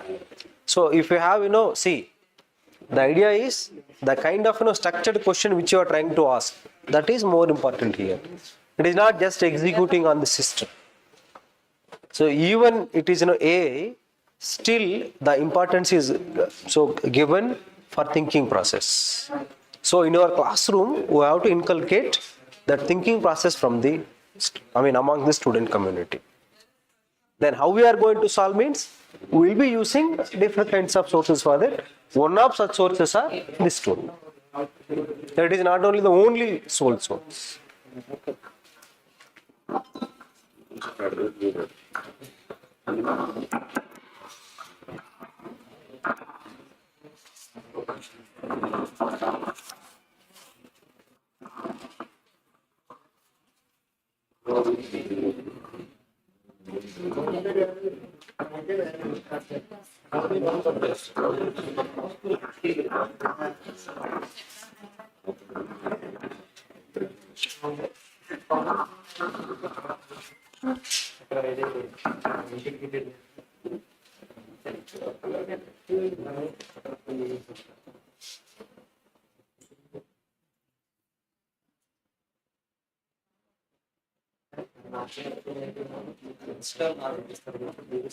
No, we are trying to show from laptop. The desktop it has slow actually. A laptop, then fine.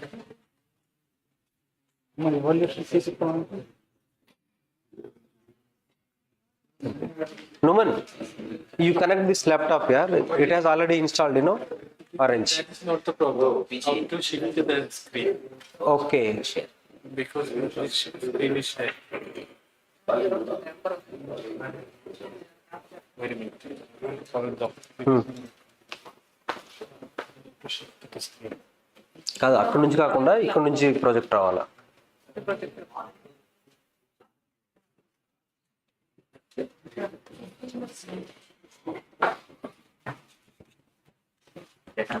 Yeah, in meanwhile, you please try to install an Orange what you call tool on your laptops. That's all. Though you are not going to, but try to just install.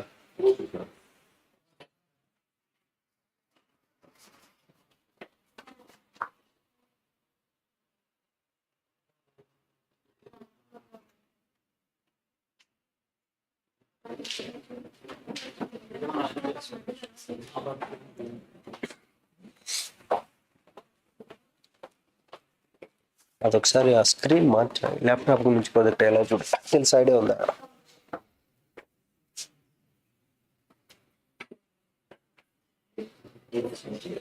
Now just go through this variable description. You will understand the kind of variable which has. So it is no more only static. Some of the variables are even dynamic variables also, stream level variable also.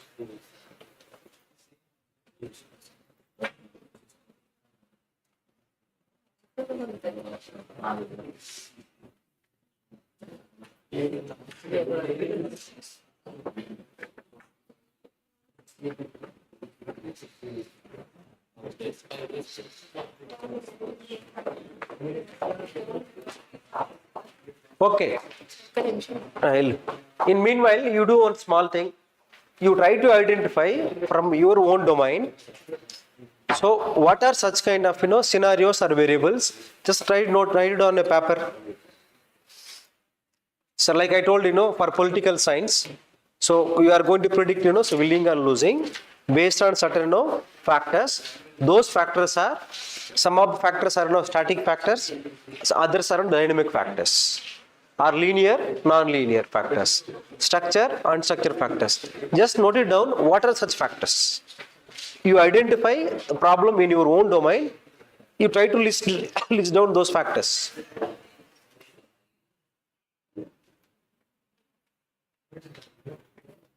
In economics, you can very well find there are n number of issues. You can demand forecasting. You can take. Demand forecasting.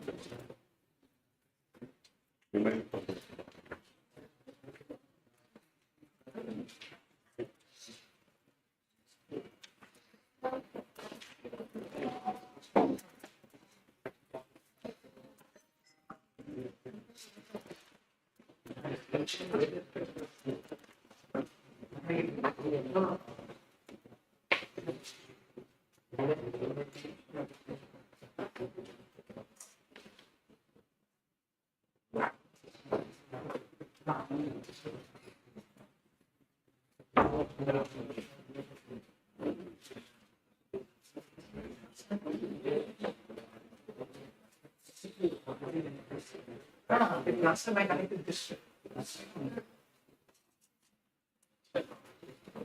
Please identify one problem and factors.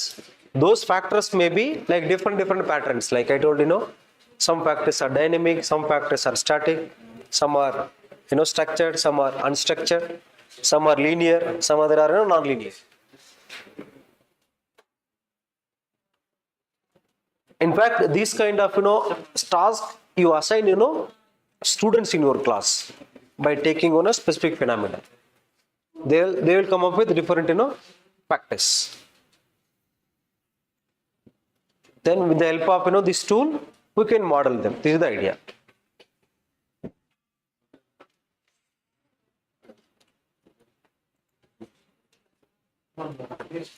Should I assist them? Yeah, please. In fact, they badly need your help.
Yeah, try to identify some similar kind of situation. So we are trying, actually in history also we are trying. History I would love to learn, if you are come up across any such kind of things in history.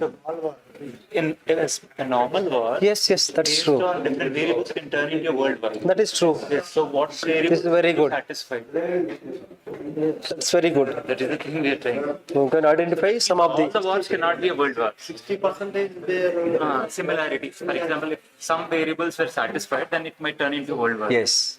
Very good. Yeah. Most majority of the variables. Please write down those factors. Very good. Good idea. 1 second. I want to give in a political what are the reasons for the poor performance of Congress party in the general elections 2024? That's the problem I have taken. How should I put into that? Sir, if you are trying to identify poor performance of Congress party, then what are the factors are responsible for that? Yes. You might be thinking, certain factors. You identify Searching those. for them in the net on the online Google it will give me some factors. I will I'll put those variables or factors into this orange here. Okay. That's true. You specifically ask what are the static factors, dynamic factors, or structured factors, unstructured factors, or stream level factors. Say for example, if you are going to highly engage in social media, there are chances that it may boost your winning or successful results. Structured factors, linear factors. Say if you are using, Poor performance. yeah, I will tell you.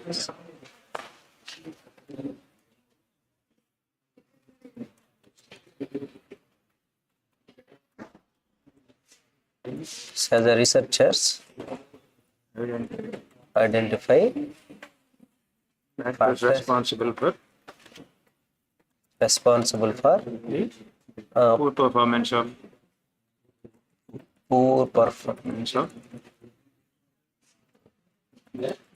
Indian Congress Party, National Congress in general elections 2024.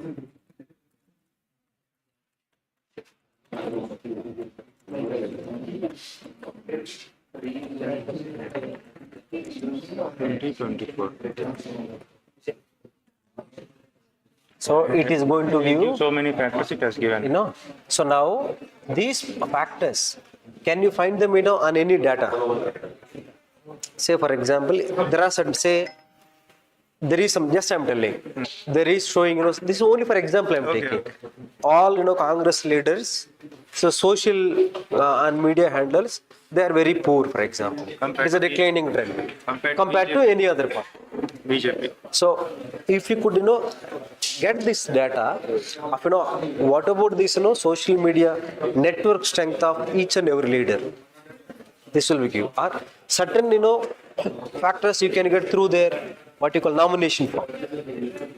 So it can be their socio-economic profile, or how many number of time that they are contesting, like how much they are spending, or what about their education level. So these are the factors you can take at at candidate level. certain factors, at stream level you can take. So if you copy all these factors and paste in Orange app. Not factor exactly. We have to identify the suitable data.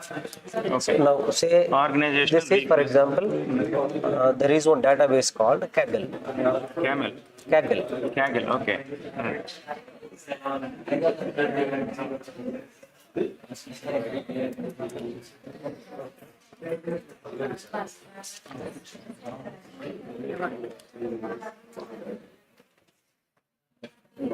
On this Kaggle, say you identify election data. Okay, otherwise, in Indian Congress, what you said, Indian National Congress, election data. Election data, otherwise you can ask for election data. It will show you something. Yes, you can get, CSV or, Excel data from that, what you call, database. You have to log in, sir. Yes, through your email ID you can do. Just you type, you will get everything. Yes, whatever the data we got. Yes, from the data you identify the streams of variables. Then you apply it on Orange. The variables you have given on the. The variables which I gave is for my case. The variables may be different for your case.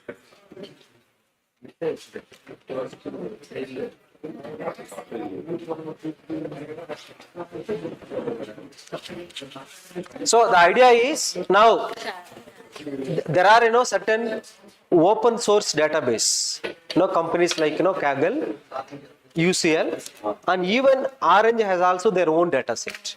You can type the phenomena. For example, when I thought of taking this class, so I typed on Kaggle. So credit card default data. It gave me different suggestions that I have gone through all the variable descriptions. Then whichever the variable has combination of all, as I discussed with structured and unstructured, streaming, unstreaming, linear, non-linear. When I come across all kind of variable, then I thought of I can discuss this in this classroom. I brought exactly this data set for this discussion. And I have developed case study based on that data only. This case is, of course, we prepared, but data is from the database. Now, what you are trying to do? We have prepared some questions for this case study. Okay. So after preparing these questions, so with the help of Orange and uploading our Excel data, we try to solve one by one, as I have shown in step by step process. I was not doing, otherwise I would have started this process only. I thought that by this time you people might have bored by working in these things, then I may discuss with you, at least encourage you to come up with certain kind of problems and factors which you may use these things in your classroom.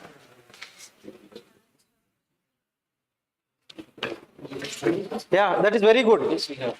Very good, yeah. In an ordinary work and turn into a major world work. So these are all the variables. Creation of smaller nations, bigger nations. So development of nuclear weapons. So disruption and the key supply, like what's happening in now LPG, this thing. So all these variables we have. Good, very good. See, I have come across some interesting phenomena from your cohort batchmate.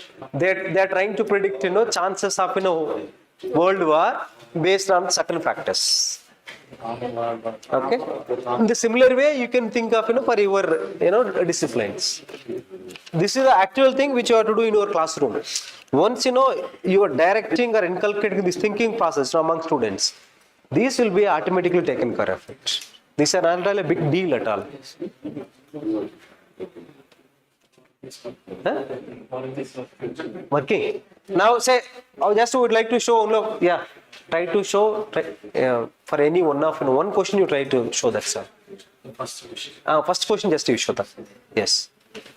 Now just we are trying to, demonstrate you how, so we have used, Orange tool to answer the very first question. So can we predict whether a customer will default on their credit card payment next month based on their financial and demographic information? Okay. Now how we are trying to solve it?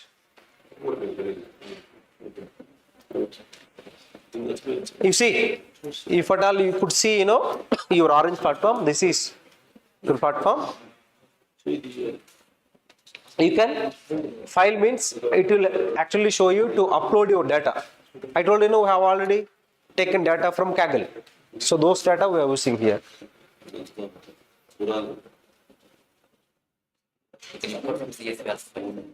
Yes, CSV only.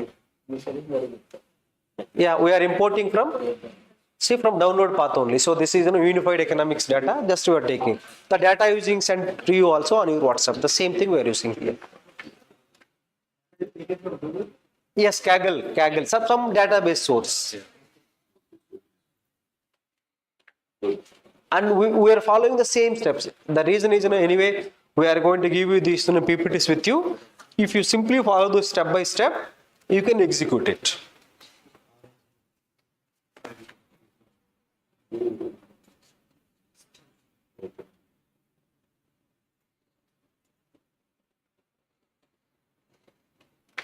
Now you see, now we are trying to set target variable. So what do you want to predict? We wanted to predict who will become default for credit card payment next month.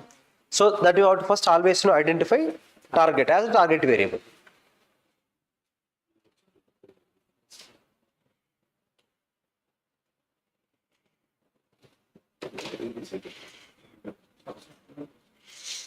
In fact, we kept all the screenshots of orange also. I only asked to remove. The reason is you might have gone through all those things, then why unnecessary?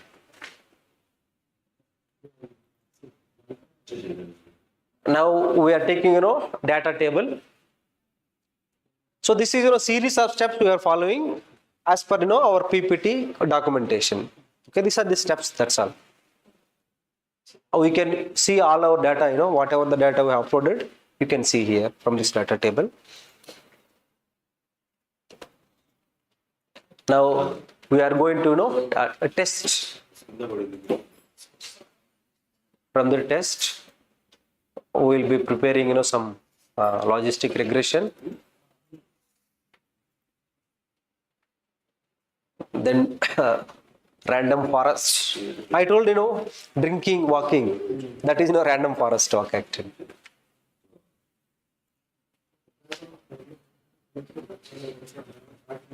Ante. These steps are detailed given in your PPT. Now see, testing and score is running. So based on your regression and random forest and as well as tree analysis. Yeah, normally it will take some time. You have to kindly bear for that. Similarly, notebook LLM also you can try. We have not tried, but you can try. There are a number of alternatives. Even I could say that you can check with it even ChatGPT also. You can check. Upload this data, you ask the classifications, what are the questions you ask, we try to ask, then you check. That's wonderful. This is thematic map kind of thing. Some historic chronology of Indian history. Good. You can do that. It is possible. You can put it into the side. Expand. I have. Yes.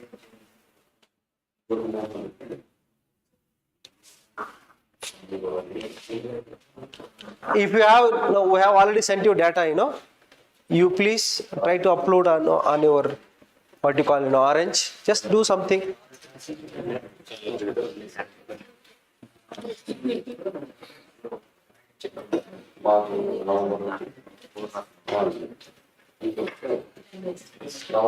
Okay.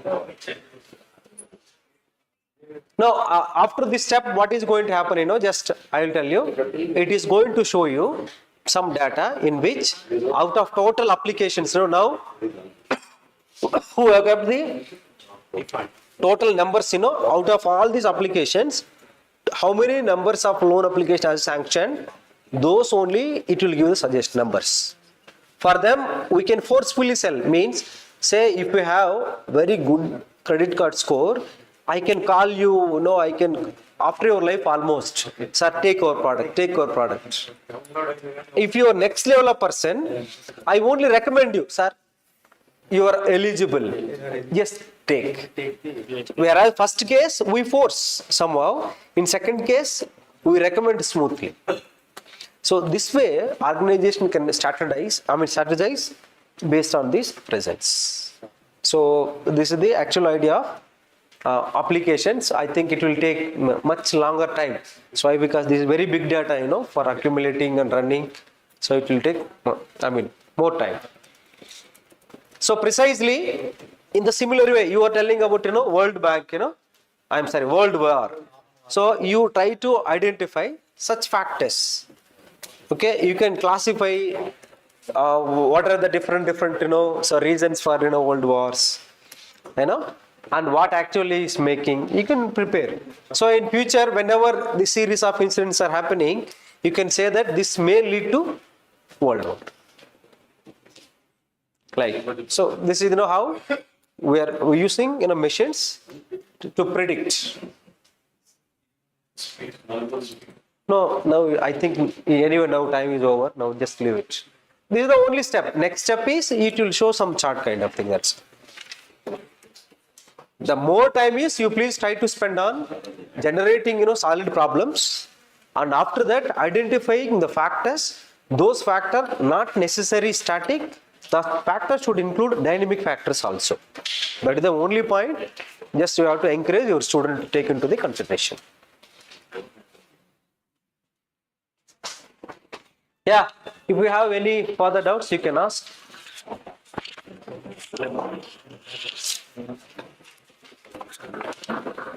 Now it's okay. Yeah, by the way, all of you are from Andhra Pradesh only? So who are all, is there anyone from? No. No. Just I must. Yeah, is there anyone from Tirupati? That is I must.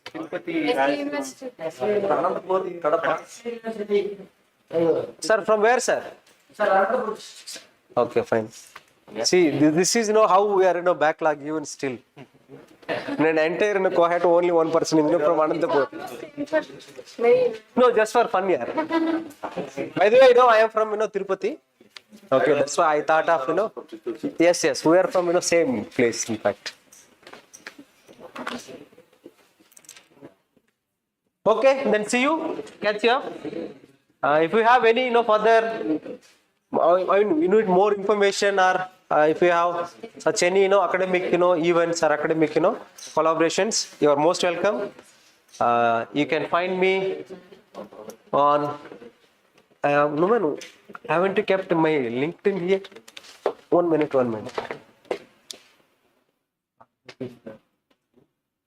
No, this will be my email.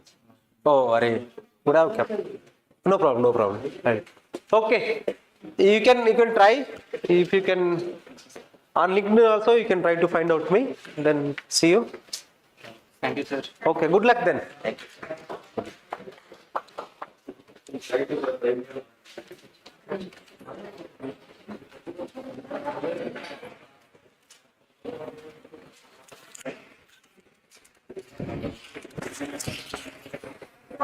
I know one of them.